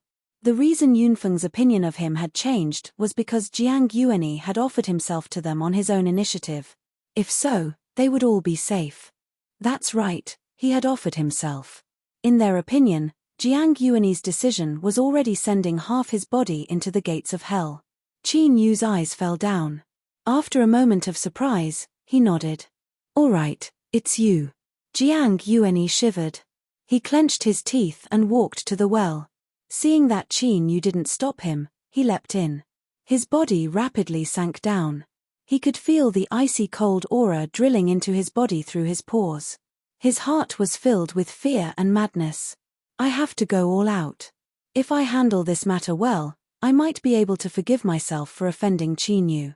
Otherwise, even if I'm fine today, I might not be able to leave Myriad Soul Dao alive. It had to be said that sometimes it was dangerous to judge others by oneself. If one was unlucky, they would end up in the current situation. Qin Yu could roughly guess what Jiang Yuanyi was thinking. While he found it strange and laughable, he was actually calm and indifferent. In the current situation, even he didn't know what his fate would be, so how could he care too much about the fate of these second-generation juniors? Everyone here was a part of the game. Whether they lived or died would depend on their own luck. Chapter 10:25. The well didn't seem deep, but if one truly jumped in, they would discover that this was just an illusion. Jiang Yuanyi rapidly sank down. And what caused his heart to tremble was that a suction force erupted from the bottom of the well, wrapping around him and causing him to sink faster and faster. The icy cold aura around him became stronger and stronger as it continued to sink. It was like tiny needles that constantly pierced into his body, ignoring his cultivation and penetrating deep into his bones. It was as if his entire body was about to be sealed in ice. After an incomparably long period of time, there was a dull thump as Jiang Yuanyi smashed through the surface of the water and plunged into the bone-chilling well water. From the outside, this well water seemed clear and transparent. But after truly falling in, he discovered that it was completely pitch black, without the least bit of light. An indescribable and invisible panic erupted from the depths of his heart, flooding Jiang Yuanyi's mind. Because of the icy cold invading his body, his pale face lost all color. He subconsciously struggled, trying to stabilize his body in the water. But the pitch-black well water was as thick as mud and possessed an astonishing viscosity. Every movement required a tremendous amount of strength. And at this time, not only did the suction force not disappear, but it became even stronger. All of this caused Jiang Yuanyi to inevitably fall into a state of panic. His struggles increased and a thin layer of ice began to appear on the surface of his body. As he moved, it constantly shattered and froze, emitting cracking sounds. It's over, I'm going to die in here. I don't want to die, I want to live. Save me, save me. As he wailed in his heart, a calm voice resounded in his mind. If you really want to die, you can continue struggling. Jiang Yuanyi froze in place. This was because there was no way he would mistake this voice for Qin Yu. As if grasping at the last straw of hope, Jiang Yuanyi forcefully suppressed his fear and forced himself to remain still. It was only now that he discovered that while he was still, even though the suction force didn't decrease, the suppression of the well water had mostly dissipated. I'll speak, you listen. Qin Ning continued to speak. This well water is the strength you need to expel. Follow my instructions and attack with all your strength. Remember, I said with all my strength. If you want to live, you had best do as I say. This is the first time. This is the moment. Attack. Jiang Yuanyi roared out loud. He swore that he had brought out 120% of his strength. Moreover, in this life or death crisis, the might of this strike was several times greater than his usual attacks. As his fist punched out, a deep rumbling sound echoed in his ears. He felt a stabbing pain in his arm, as if he had punched a thick iron plate. However, the most frightening thing was that with this punch, the suction force from the water in the well suddenly increased by a few notches. Jiang Yuanyi's heart shook and his complexion paled. Fear gushed out from his eyes. His first thought was that Qin Yu had made a mistake. It was clear that right now, Qin Yu was his only chance of survival. If his judgment was wrong, then he would die without a doubt. Put away your random thoughts. Although I don't care about your life or death, you still have value in living. Qin Yu sneered. Now is the time. Punch out a second time. Although I don't care about your life or death, you still have value in living. Qin Yu sneered. Now is the time. Punch out a second time. That's right, I still have value. Qin Yu will not give up on me. Jiang Yuanyi didn't have time to think. He instinctively punched out a second time. Dong, with a dull thud, his ears began to ring and his field of vision darkened. The recoil of strength left his chest heavy and he nearly spat out a mouthful of blood. Bang! The suction force from the bottom of the well crazily rose. Jiang Yuanyi's sinking speed nearly doubled. He was like a stone that had been tossed into the water. The cold strength released by the black well water caused the layer of ice covering his body to instantly become incomparably thick. Even the blood flowing through his body seemed as if it would freeze over. There is still one final strike.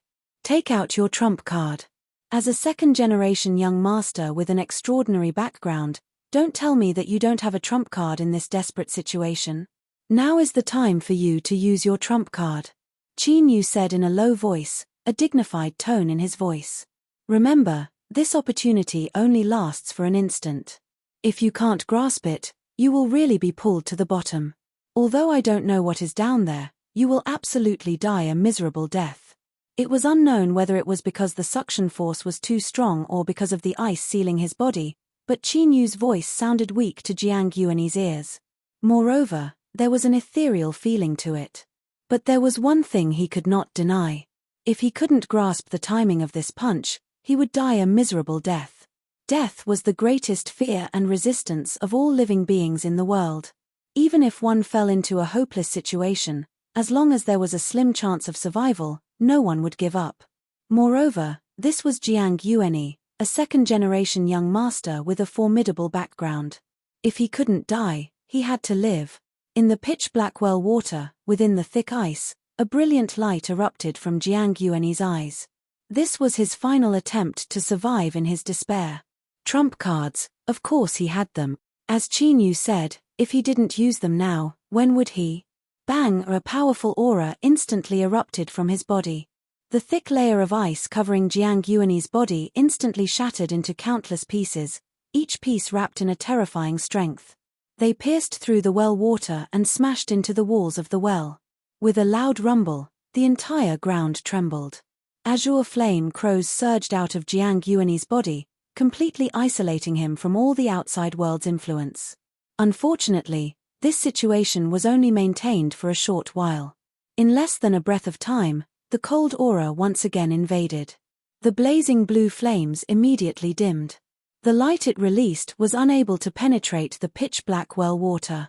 It was firmly suppressed and stuck to the surface of Jiang Yuanyi's body. Jiang Yuanyi's complexion changed. His trump card had already been detonated. This blue flame was a deviant flame that existed in the world. After refining it into the body, it could allow a cultivator to release a strength that far surpassed their limits for a short period of time. Although there was only one chance to use it, and the deviant flame would dissipate afterwards, it was enough to reverse the entire situation in a hopeless situation. But now, it seemed that it had only managed to buy some breathing room for Jiang Yuanyi. Furthermore, this little bit of breathing space was quickly disappearing as time passed. At this speed, the deviant flame's strength would be exhausted in several breaths of time. And now, Qin Yu hadn't asked him to attack yet. Hurry, hurry. If he was any slower, there really wouldn't be anything he could do.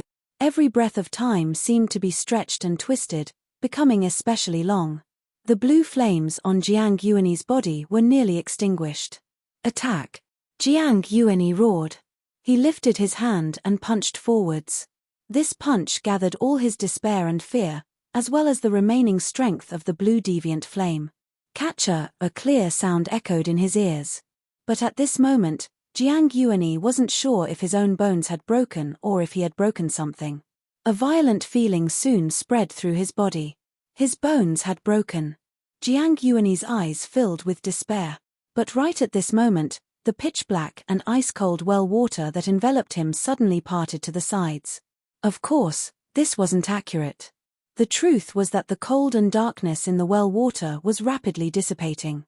Jiang Yuanyi discovered that he was floating in the water several meters above the ground. The well water was incomparably clear and sweet. He was saved. At this moment, he cried out loud. It was unknown whether or not it was because his hand had been completely deformed because of the severe fracture. On the ground, beneath the black robes, Xia Chun and Daoist priestess Taiping both revealed looks of pleasant surprise. The formidable resistance they felt had now completely vanished. Glancing at each other, the two of them didn't hesitate to erupt with all the strength in their bodies. Bang! With a dull explosion, the entire private school trembled. A massive amount of well water gushed out from the mouth of the well, throwing the haggard Jiang Yuanyi into the air. Jiang Yuanyi was curled up into a ball, His face twisted as if he had been caught off guard. The well water had struck him in his vitals, leaving behind a sour taste in his mouth. "It's open," Xia Chun said with pleasant surprise. In truth, at this moment, Qin Yu didn't need him to say anything. He could already feel the aura emitting from the well. An intense desire erupted from his body. It wasn't just his mortal body, but also his soul. Was this the source of that horrifying evil demon that was being suppressed?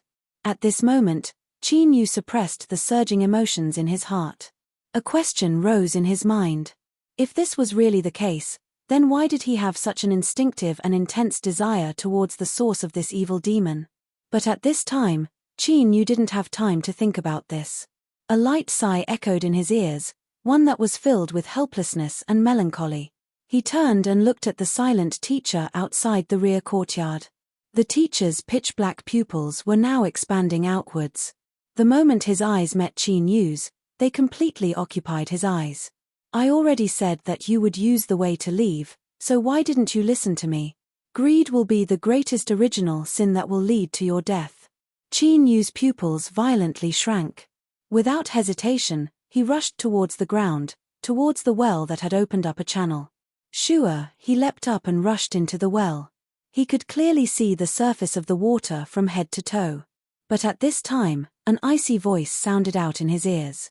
"Qin Yu, I admit that I did deceive you, but everything is over now." Deep fate descends. Bang! A terrifying aura instantly erupted. An unimaginably cold and gloomy current swept out in all directions, covering the entire rear courtyard. The world in front of Qin Yu suddenly changed. The walls of the well turned crimson and the surface was uneven and covered with mucus, as if it were the intestines of some terrifying giant creature. In the next moment, the channel violently twisted. Qin Yu's complexion changed and he stepped forwards. Bang! Mucus flew out and fragments rained down. Qin Yu rushed out from within. His black robes had been corroded into tatters and his exposed flesh and blood had turned red. He felt a slight stabbing pain.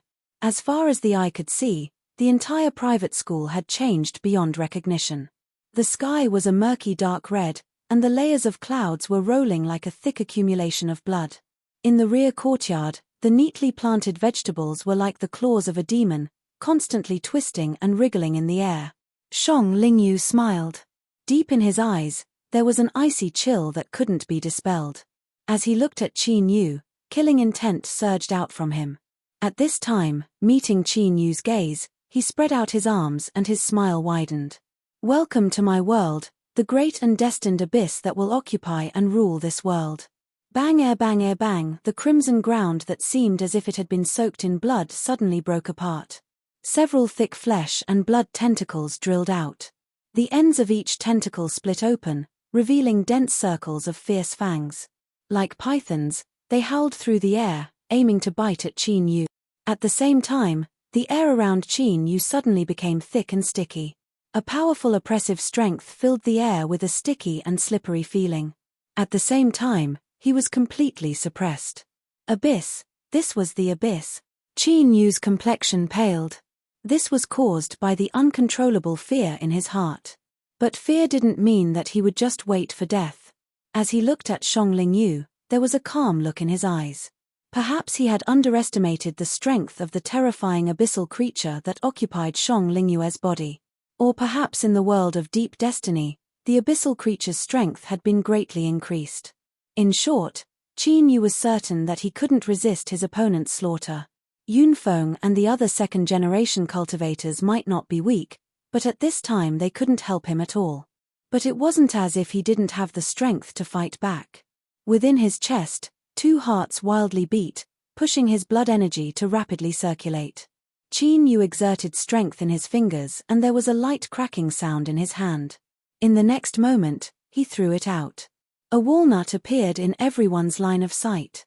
In the midst of panic and fear, everyone who had placed all their hopes on Qin Yu suddenly had stunned expressions. Their eyes widened with disbelief. Including Xia Chun and Daoist priestess Taiping, everyone was wailing in their hearts, despair in their eyes. "Big brother, what are you doing? Is this how you, a person with a mysterious background and powerful background, should act in the face of danger?" You threw out a walnut and even opened it for someone else. Do you think he will like the taste of walnuts more and let us go? Or do you really want to use this walnut to smash him to death? Shang Lingyu furrowed his eyebrows. Although he wasn't too strong, he no longer dared to have any thoughts of killing Qin Yu. But this really was an incomparably ordinary walnut. He didn't feel anything wrong about it. Even then, Shang Lingyu was still unwilling to take the slightest risk. He raised his hand and flicked his sleeve, causing a ball of pitch-black abyssal devil chi to surge out from the void and transform into a large hand that grabbed onto the walnut. However, when the hand formed of abyssal demonic energy grabbed the walnut, Shang Lingyue's expression changed drastically. His eyes widened in shock. Without any hesitation, the power in his body erupted. Roiling black abyssal demonic energy descended and wrapped around his body. In the next instant, an extremely dazzling bolt of lightning shot out from the crack in the walnut. Mobile Reading Access, M. Chapter 1026. As he threw out the walnut and saw the shining thunder, Qin Yu's heart fiercely shrank and he felt his entire body turn ill. This thing actually attacked indiscriminately. It didn't care about the existence of its master at all. Qin Yu didn't even have time to curse out loud. He didn't even have time to think before his body instinctively reacted in this dangerous situation. With a deep roar, the two hearts in his chest began to wildly beat. He stimulated his blood vitality to erupt, releasing the strongest strength of the ancient immortal body. In the next moment, raging thunder howled, submerging his figure. The rumbling in his ears suddenly disappeared.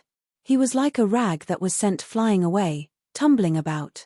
His consciousness buzzed and he nearly collapsed. What followed was endless pain from his limbs and bones. This feeling was like he had been thrown into a rapidly spinning barrel of knives. Every time he spun, countless wounds would open up on his body. Moreover, these knives were covered in bright red chili oil mixed with a great deal of salt. Of course, this was only a very simple description. In truth, the pain it produced was 10 times, 100 times more terrifying. Within the thunder, Qin Yu's body was torn apart. He was sucked into the raging thunder and burned to ashes. But the attribute of the ancient immortal body was that it was nearly undying. As long as one's blood vitality wasn't exhausted, they could constantly be reborn. The result was that Qin Yu fell into the thunder, constantly repeating the process of destruction and rebirth. The pain he had to withstand seemed endless. If this was it, Qin Yu could still withstand it. After all, with his current will, it wasn't something that could be destroyed by the pain of destruction.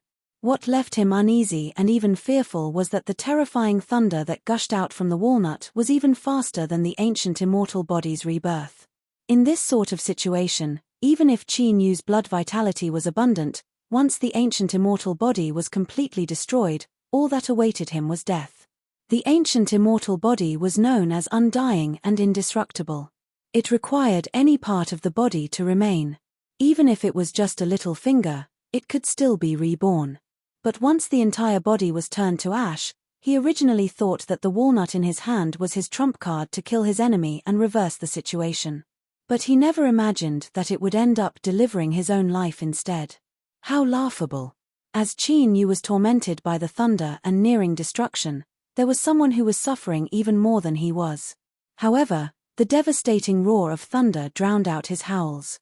The so-called abyssal descent was naturally not the true abyssal world.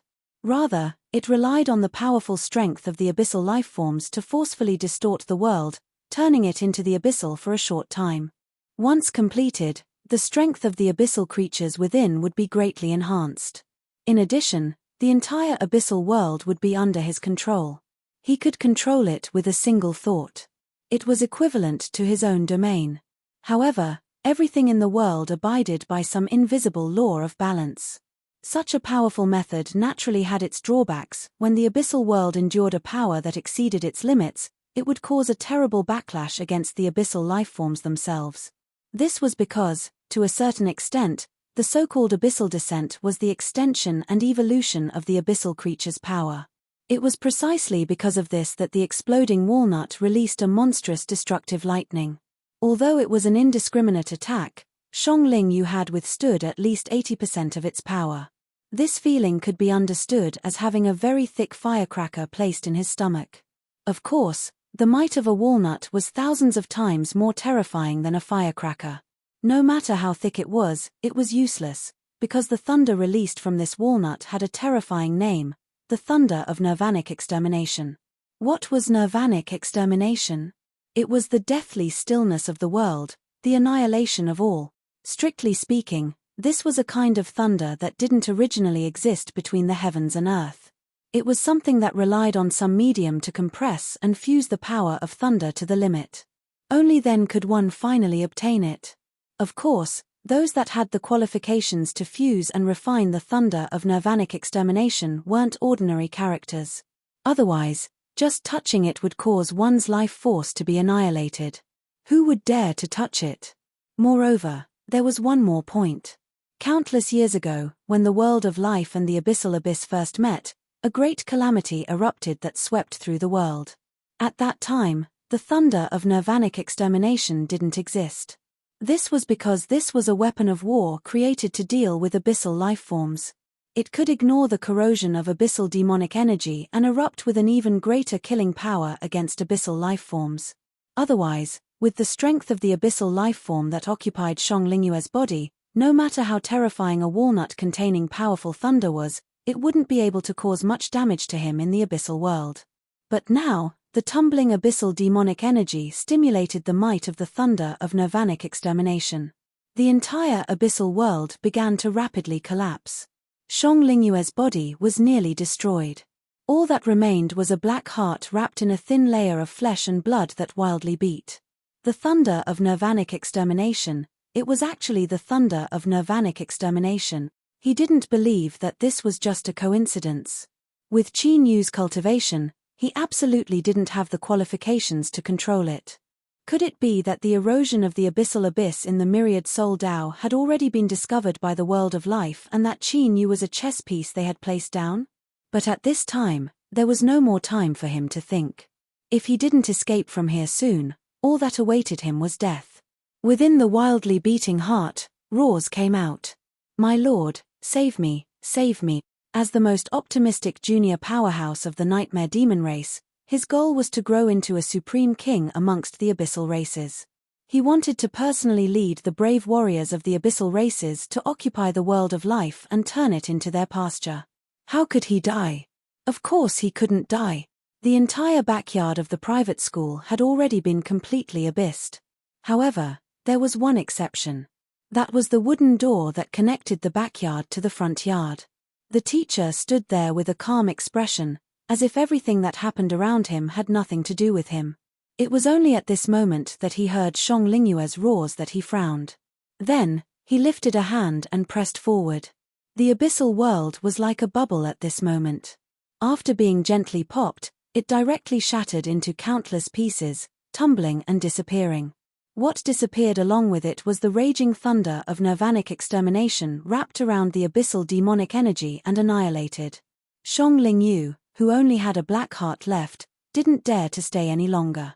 Space twisted and he vanished from sight. The abyss shattered and the thunder dissipated. Xia Chun, Daoist priestess Taiping, and the others who had barely survived felt as if they had passed through hell. They all lay on the ground, gasping for breath. If it weren't for the wounds caused by the raging thunder on their bodies, they would have suspected that everything they experienced just now was just an illusion. But this wasn't an illusion in the end. All of them looked up at the teacher standing beside the black wooden door, endless fear and awe in their eyes. Just who was he? Putong. The sound of water falling sounded out, breaking the silence of the backyard. The teacher looked at the well. His black pupils were still pitch black, but they no longer had that heart-palpitating feeling from before. With a light sigh, he closed his eyes. Xia Chun, Daoist priestess Taiping, and the others were left dumbfounded. Just what sort of method was this? By closing his eyes, was it because he didn't want to see them and wanted them to hurry up and scram? Or was there some other meaning? For better or worse, he should at least say something. They were stuck in this awkward situation. It was really uncomfortable. Of course, they only dared to think about these thoughts in their hearts, not daring to reveal them at all. As for leaving, haha, If this teacher didn't say anything, who would dare to take even half a step forward? The well water was cold. But as the cold seeped into his body, it caused the pain around him to weaken by a great deal. But Qin Yu was well aware that he had suffered a great loss this time. Although he hadn't died in the bombardment of the walnuts he had thrown out, it wasn't something he could recover from in a short period of time.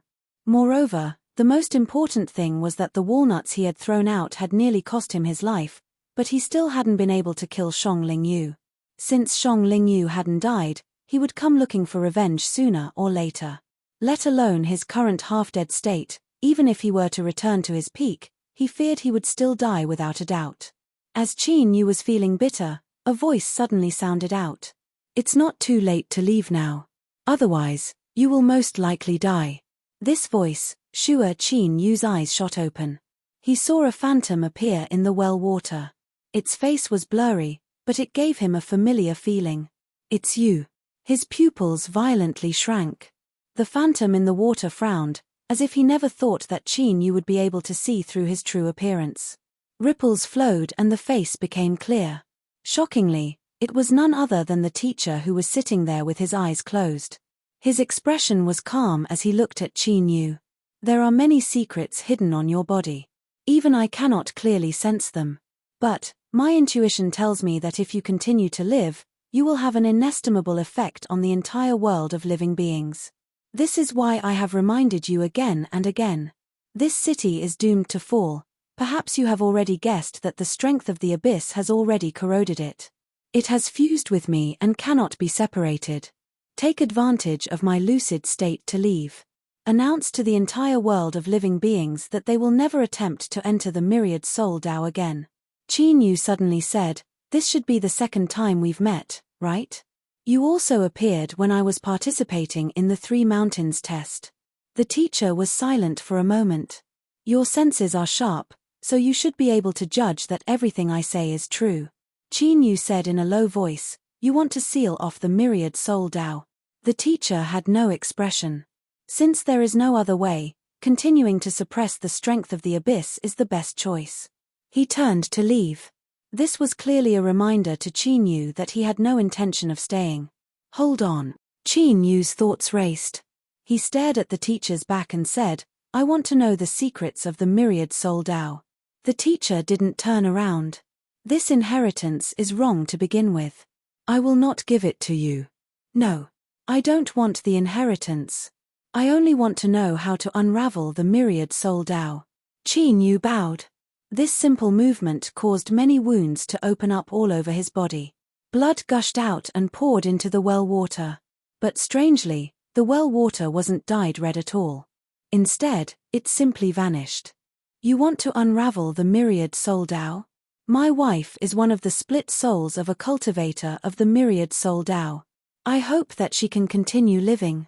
The teacher said, "Give up. The myriad soul Tao is wrong. It is imperfect to begin with, and the fruit that is born from a wrong foundation is impossible to change." Qin Yu didn't stand up. In this world, there are no absolutes. Even if they exist, they only exist within a certain relative range. So, the myriad soul Tao must have a way to unravel it. "I beg you to help me. No matter what price I have to pay, I am willing. She is just a woman.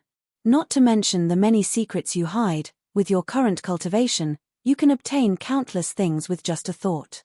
Is it worth it to save her?" "Worth it." The teacher was silent. He seemed to be deep in thought. After a long time, he said, "Qin Yu, I might know of a way to unravel the myriad soul Tao. But you only have one chance. If you fail, you will be destroyed along with this city. From the bottom of my heart, I'm not optimistic about it. What you should do is to leave this place immediately. Now, tell me your answer." Qin Yu's eyes were cloudy and uncertain. He feared death, and if he could, he didn't want to be placed in a perilous situation. However, the teacher's words implied that he was trying to crack the myriad soul path. The difficulty seemed to be far greater than he had imagined. In other words, even if he obtained the qualifications to speak directly with the Peach Blossom Spring in the future, he still wouldn't be able to rescue Ning Ling apart from the method you mentioned. Is there any other way to crack the myriad soul Tao? The teacher was silent, and his silence was, in fact, an indication of his attitude. This was their only chance. Qin Yu took a deep breath. A decisive light flashed in his eyes. I must try. The teacher turned and looked at him with a deep gaze. If death comes, I hope you won't regret the choice you make now. Sure, his figure vanished from sight. In the next moment, a massive amount of blood red gushed out from the pure well water, rapidly spreading outwards. Bang ere bang, this was Qin Yu's 2 hearts wildly beating in his chest. It was an instinctive desire that came from his marrow and couldn't be suppressed at all. Without needing to galvanize it, all the pores on Qin Yu's body opened and wildly absorbed the blood-red strength mixed within the well water. In the private school's rear courtyard, the teacher opened his eyes. You may leave. Everyone was nervous and anxious, as if they had been granted amnesty. They let out a breath of relief, bowed, and hurriedly rushed out. If they didn't leave now, when would they? Wait. The teacher lifted a hand and pointed. The 2 of you stay behind. Xia Chun and Daoist Nun Taiping stiffened. Although they didn't want to, their instincts told them that it was best not to resist. Or, even if they did resist, their fates would only be more miserable than they were now. Yunfeng and the others let out a long breath of relief. They didn't have time to express their sympathy to the 2 black-robed lords. They picked up the unconscious Jiang Yueni and rushed out. What nonsense. If they didn't hurry up and run, what if this person felt that there weren't enough people and called out to them again? As for the promise the 2 black-robed lords made, their lives were about to be forfeited, so why were they thinking about such things? The opening of the myriad soul Dao this time was truly strange. It didn't match the information that their family had provided them before.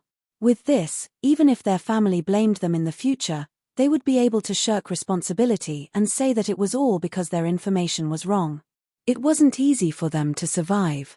In fact, as Yunfeng and the others hurriedly ran out of the private school and swore never to approach this place again, they didn't know that it was indeed extremely difficult to survive in this city. Because true despair had yet to arrive. In a corner of the private school's rear courtyard, there were several bamboo chairs placed around. They should be used to temporarily rest while they worked.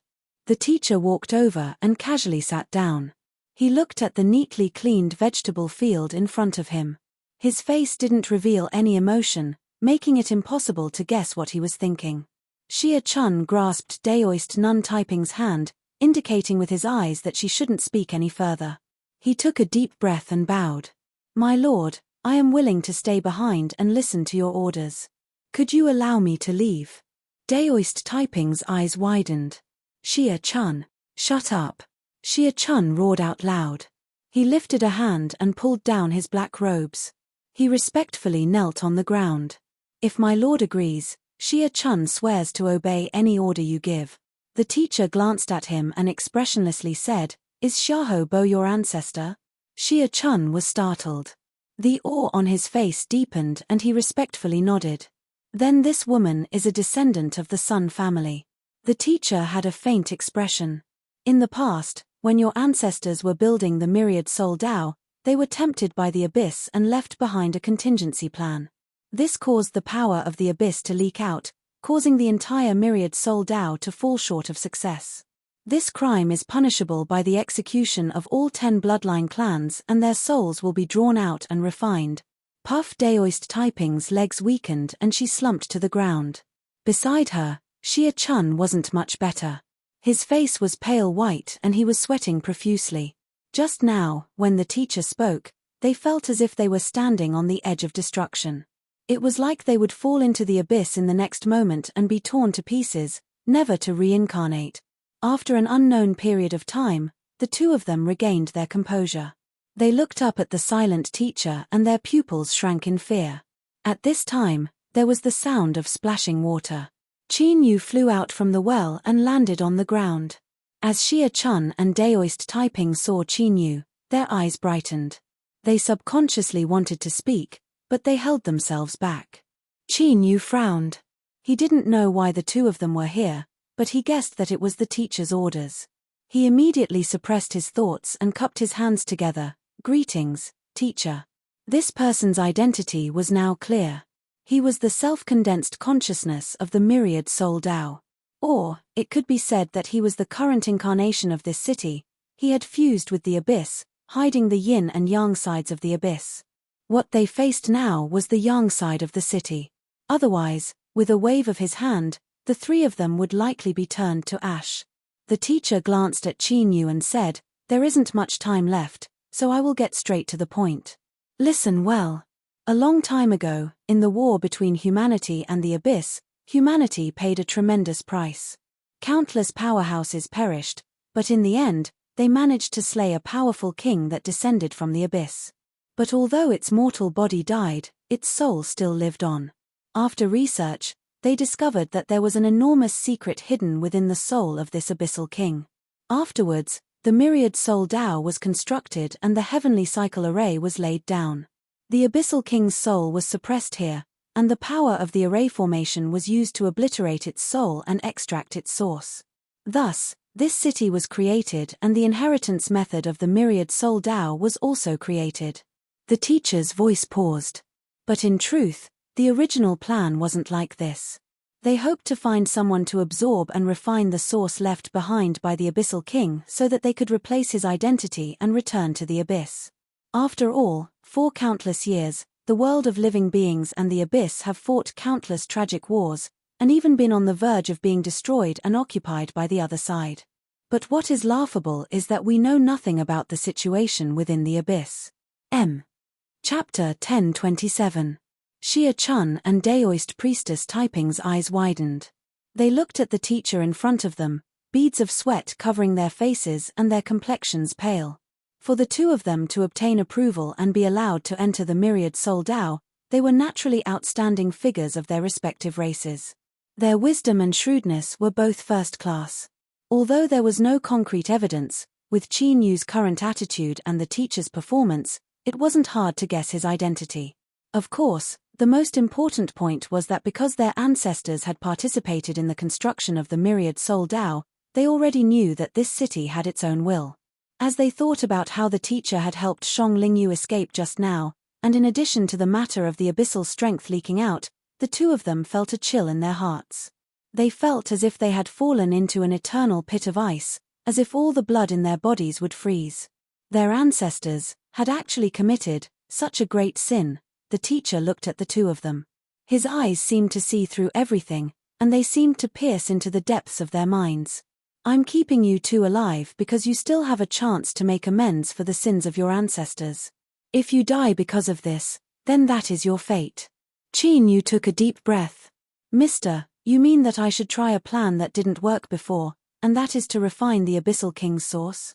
The plan was certainly a plan that didn't work, otherwise the myriad soul Tao wouldn't be in its current state. Although he didn't understand anything about the great calamity of the past, he didn't need to be a genius to imagine just how tragic it was. It was unknown how many peerless powerhouses and stunning proud children of heaven perished in that great war. In the end, the king that descended from the abyss was cut down. To attempt to refine its source and dive into the abyss to see through the situation within was the will of the entire world of living beings. It could be imagined how many people had attempted to refine the abyssal king's source. Perhaps all of them were formidable characters that illuminated the world. But they had all failed. The reason for this was unknown, but the degree of difficulty couldn't be described with words. The teacher said, "This is the only way. I will do my best to help you suppress the abyssal king's source.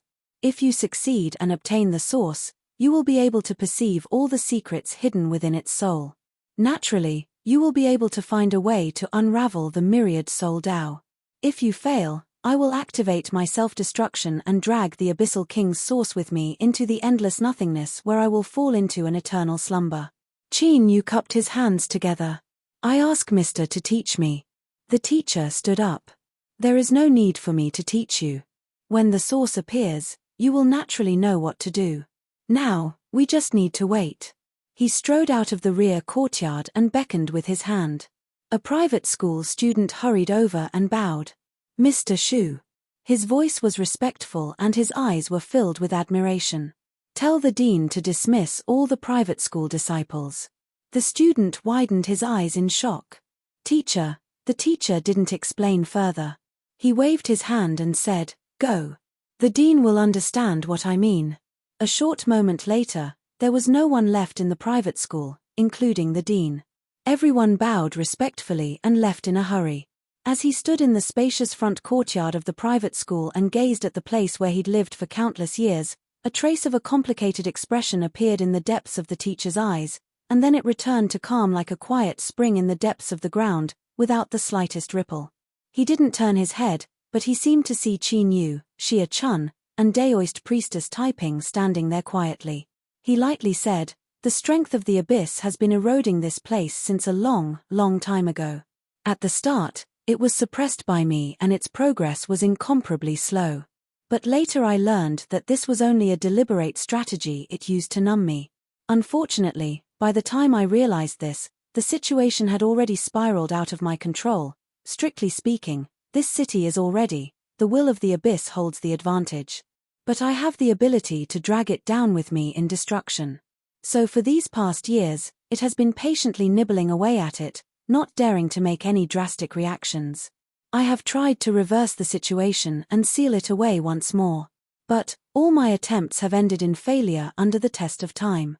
The teacher's eyes became increasingly indifferent. "He is one with me and no plan can be hidden from him. Since he knows that I have decided to take the final step, he certainly won't continue to patiently wait. Moreover, he now has a nearly perfect body. And now, the abyss is about to arrive." In a courtyard in the northwestern corner of the city, a roar of suppressed pain came from it. The black heart wrapped in flesh and blood beat madly, releasing rolling waves of abyssal demonic energy that caused the flesh and blood to quickly regenerate. Gradually, it turned into a bloody body. Peeper, ear peeper, lightning flashed on the surface of this body. Every time a large wound was torn open and blood splashed out. Thunder of Nirvana, thunder of Nirvana. With a roar, the bloody body's eyes widened. Because there was no skin covering it, the eyes were exposed, making them seem particularly horrifying. At this time, they were filled with endless hatred. Qin Yu, this damned human. He had to completely extinguish his soul and tear his corpse to pieces. The final thunder of Nirvana was forced out from his body. Skin rapidly regenerated on the surface of his bloody body. The naked Shang Lingyu lifted a hand and put on a black robe. Even though he looked as if he had recovered completely, his face was deathly pale, without the slightest trace of blood. Although he had managed to escape calamity in the end, he had also suffered terrifying wounds. Even if he returned to the abyss, he would need a massive amount of time to slowly recover. If so, then it would be impossible for him to complete the mission given to him by the clan. This would cause him to face a tremendous problem. But as long as he lived, there were infinite possibilities. Even if he gave up on this mission, he could still obtain the recognition of the clan in other aspects. However, if he wanted to kill Qin Yu, it would be a long, long time in the future. "You must live on. Live on and wait for me." His voice came to an abrupt stop. Shang Lingyue's eyes widened. He turned around and stared in the direction of the private school. His face was as pale as paper, without any trace of blood left. "Impossible, how is this possible?" he whispered to himself. He reached out a trembling hand and the flesh on his palm suddenly split open, revealing a black crystal. Now, the surface of this crystal flashed with a crimson light. But he hadn't obtained the essence energy that the Lord had prepared for the abyss, so why would this communication talisman be activated? Fear rose in Shang Lingyue's eyes. A look of despair appeared on his face. When the communication talisman was activated, the clan would receive news that he had obtained the essence energy that the Lord had prepared for the clan. But now, if he couldn't bring the essence energy back to the clan, then what awaited him was an incomparably miserable fate. Even with his current status in the clan, it was impossible for him to be pardoned. How could the essence energy be taken away? With the Lord's will sealing it, it is impossible for it to be opened. Shang Lingyue's words were suddenly cut off. In his mind, Qin Yu's figure appeared uncontrollably. It was him, it had to be him. Qin Yu had opened the wooden door and controlled the thunder of nirvanic extermination. He had surpassed his expectations many times already. It wasn't impossible for him to do this again. Die. Shang Lingyue's expression was fierce. He suppressed the violent killing intent that surged in his chest. He was well aware that the most important thing right now wasn't to kill Qin Yu. It was to kill Qin Yu. Moreover, with the current situation, if he really fought with Qin Yu, it was unknown just who would die and who would live. I have a way, I definitely have a way. I can't let things end like this. Shang Lingyu stared at the ground.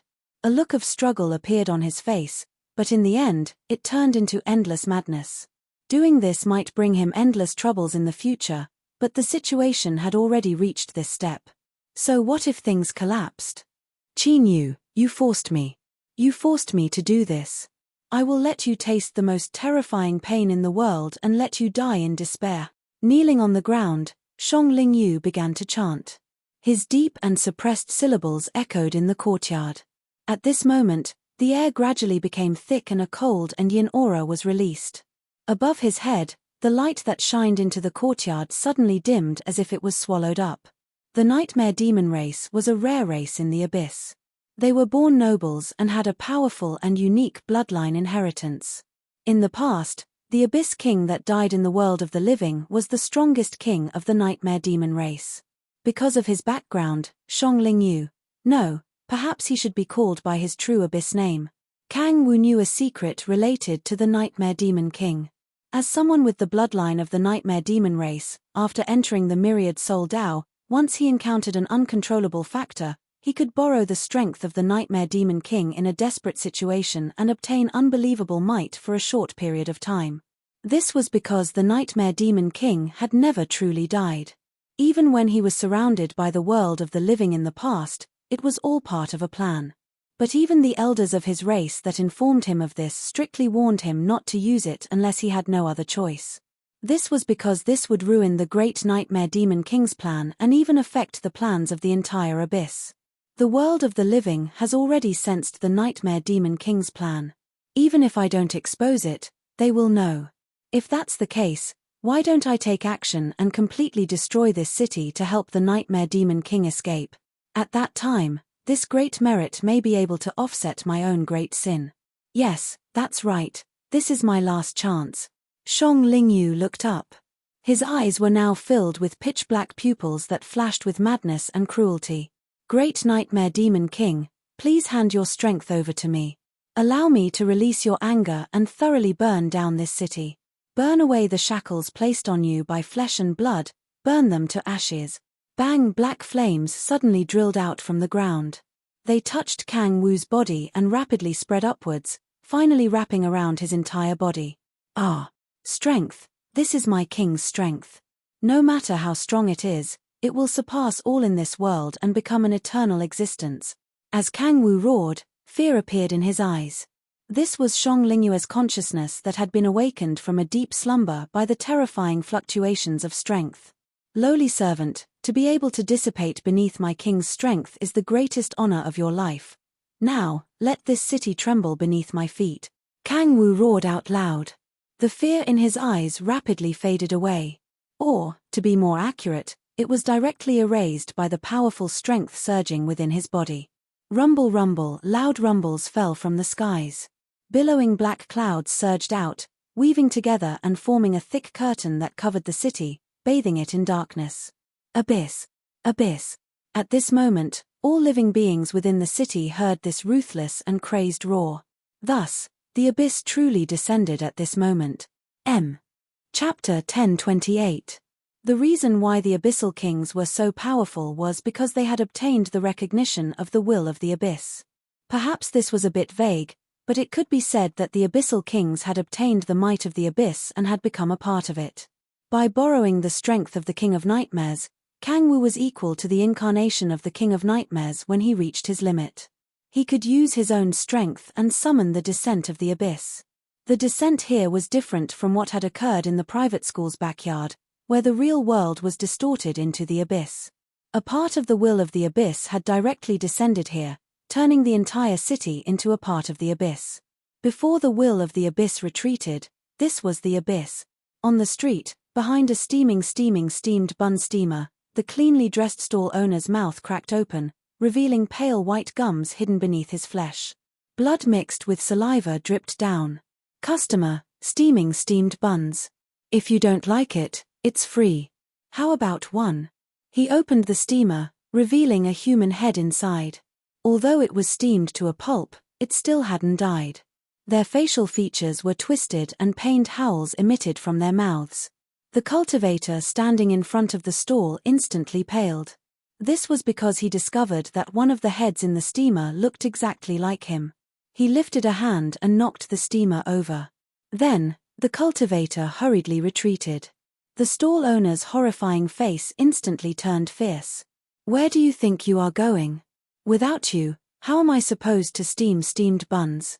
Go and catch him for me. From the steamer that tumbled to the ground, the steamed head howled out. It constantly cried out stay, stay as it chased after the fleeing cultivator. A fierce face appeared on the thick trunk of the ancient tree. Its mouth was wide open and filled with fangs. It emitted a cruel and bloodthirsty roar. The roots that drilled deep into the earth had already been uprooted. After the abyssal assimilation, they had transformed into tentacles that coiled around each other like a giant millstone. With loud rumbling sounds, they moved the great tree. Thin and numerous branches grew long thorns at the ends. Even though it was shrouded in darkness, one could still clearly feel the cold light it released. They were like incomparably sharp limbs, stabbing at the crowd in a frenzy. A cultivator's body flashed with light, but he didn't expect this demonic ancient tree to be able to predict his dodging trajectory. The moment his figure appeared, a wooden spike pierced through his chest. Ah! He howled in pain. Although his body had been pierced through, the powerful life force of a cultivator prevented him from dying. In the midst of his struggle, a long sword appeared in his hand. A cold light flashed as it heavily chopped down on the wooden spike, producing a loud sound of metal clashing. A gash appeared on the sword, and a large part of the wooden spike had also been cut off. It seemed that one more strike would be able to cut it in half. However, the cultivator no longer had a chance to attack. Wooden thorns whistled toward him from all directions. In the space of a single breath, he was pierced through like a hedgehog. In the next moment, his corpse was dragged and sent into the ferocious mouth of the face that appeared on the trunk of the tree. Amidst the crisp chewing sounds, blood gushed out recklessly. Yunfeng, Jiang Yueni, and the others were pale. They were hiding in a house with a formation plate floating above their heads. It had already been activated, and the formation was added to the house itself to resist the impact from the outside world. Roar, roar, the oppressive roar assaulted everyone's eardrums. The entire house trembled and creaked in pain. The windows had already been broken. Looking through the phantom array diagram, one could clearly see that the courtyard was now filled with countless fierce ghosts, crazily attacking the array formation's defenses.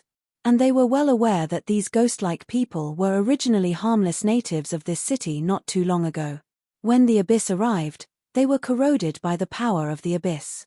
Or perhaps it could be said that they were lured out by the abyssal strength hidden within their bodies, transforming into abyssal creatures that destroyed all flesh and blood. Come out, you can't escape. I will catch you, tear you to pieces, and then eat you into my stomach bit by bit, turning you into a part of the abyss. Do not struggle any longer. You all know that all of this is meaningless.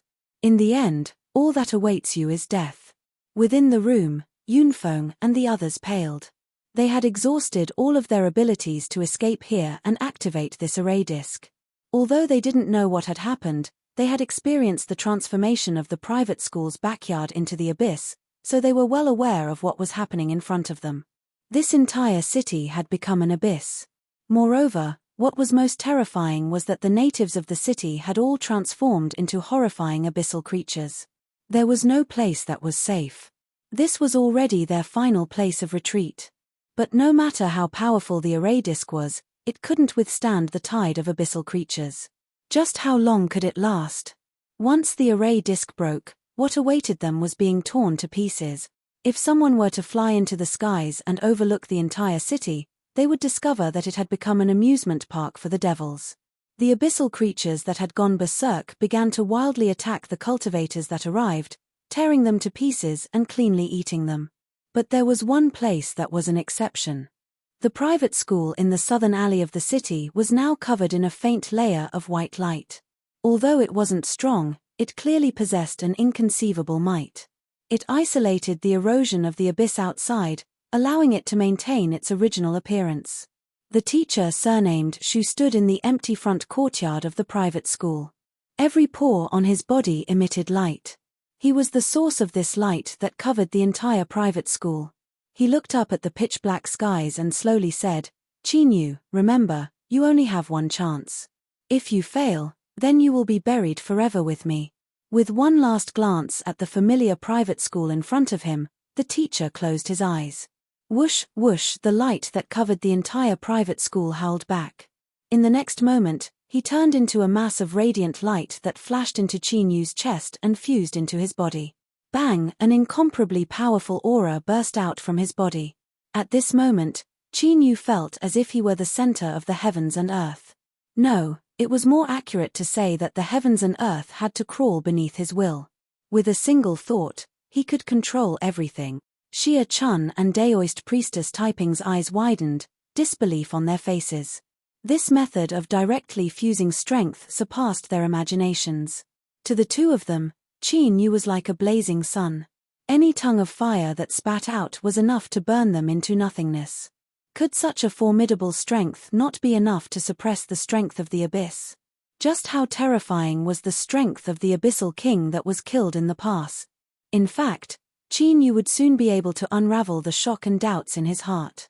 The strength of the Nightmare King was borrowed by Kang Wu to temporarily incarnate into the Abyssal King and summon a part of the abyssal world to descend. Thus, the strength of the abyss was barely separated from the city. This was why it could fuse into Qinyu's body and temporarily be used by him. But fundamentally speaking, the two sides were still in an inseparable state of fusion. Whoever obtained the final victory would be able to swallow the other. Of course, this was only under normal circumstances. It was clear that this city had the strength to destroy itself and drag the abyss into a deep slumber. Correspondingly, even if Qinyu won in the end, he didn't believe he could easily swallow the source of the Abyssal King. However, it was clearly too early to consider these things. This was because only the victor would worry about how to digest the opponent's strength. Qinyu took a deep breath and looked into the distance. He could feel that powerful, cold, and endlessly cruel destructive fluctuation. Was this the strength of the Abyssal King? Although he had already guessed this, it was only now that he truly felt it that he understood just how terrifying it was. This was an existence that even with Qinyu's current state, he still felt a deep sense of dread in his heart.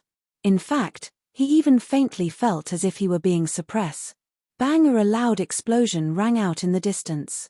Even though it was far away, it still penetrated through the eardrums and reached deep into the soul. Rumble, rumble in the skies, thick black clouds wove together. They violently tumbled about and an incomparably terrifying aura swept out in all directions. Within the entire city, countless beings that had completed their abyssal transformation shivered and fell to the ground. Their bodies shivered as they tried to stick close to the ground, expressing their awe and submission to the Supreme King. Roars like thunderclaps. Billowing waves of sound surged through the skies above the city. The abyssal creatures that prostrated themselves on the ground fiercely looked up.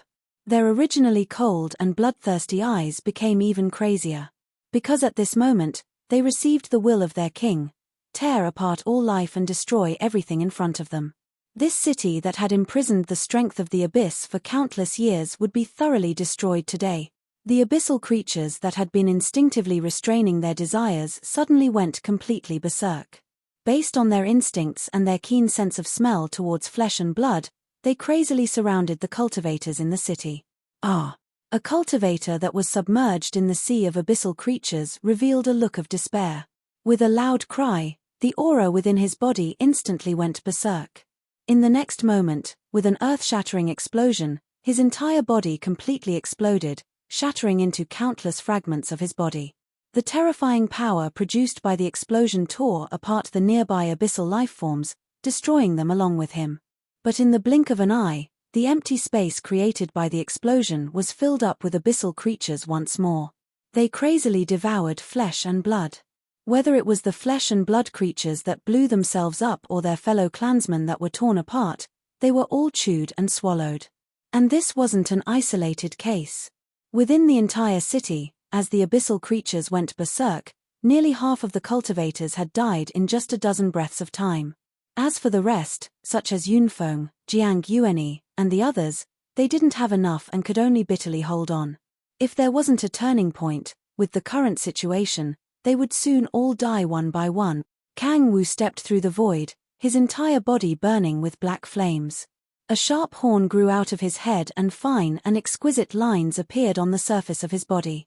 These lines covered every inch of his body and he exuded a boundless majesty.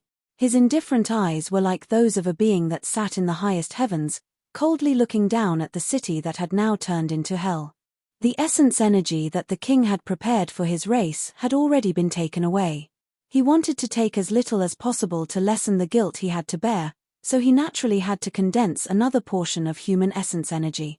And in the city, these human cultivators that had entered with hope and ambition, as well as outstanding talent and strength, were naturally the best materials to condense essence energy.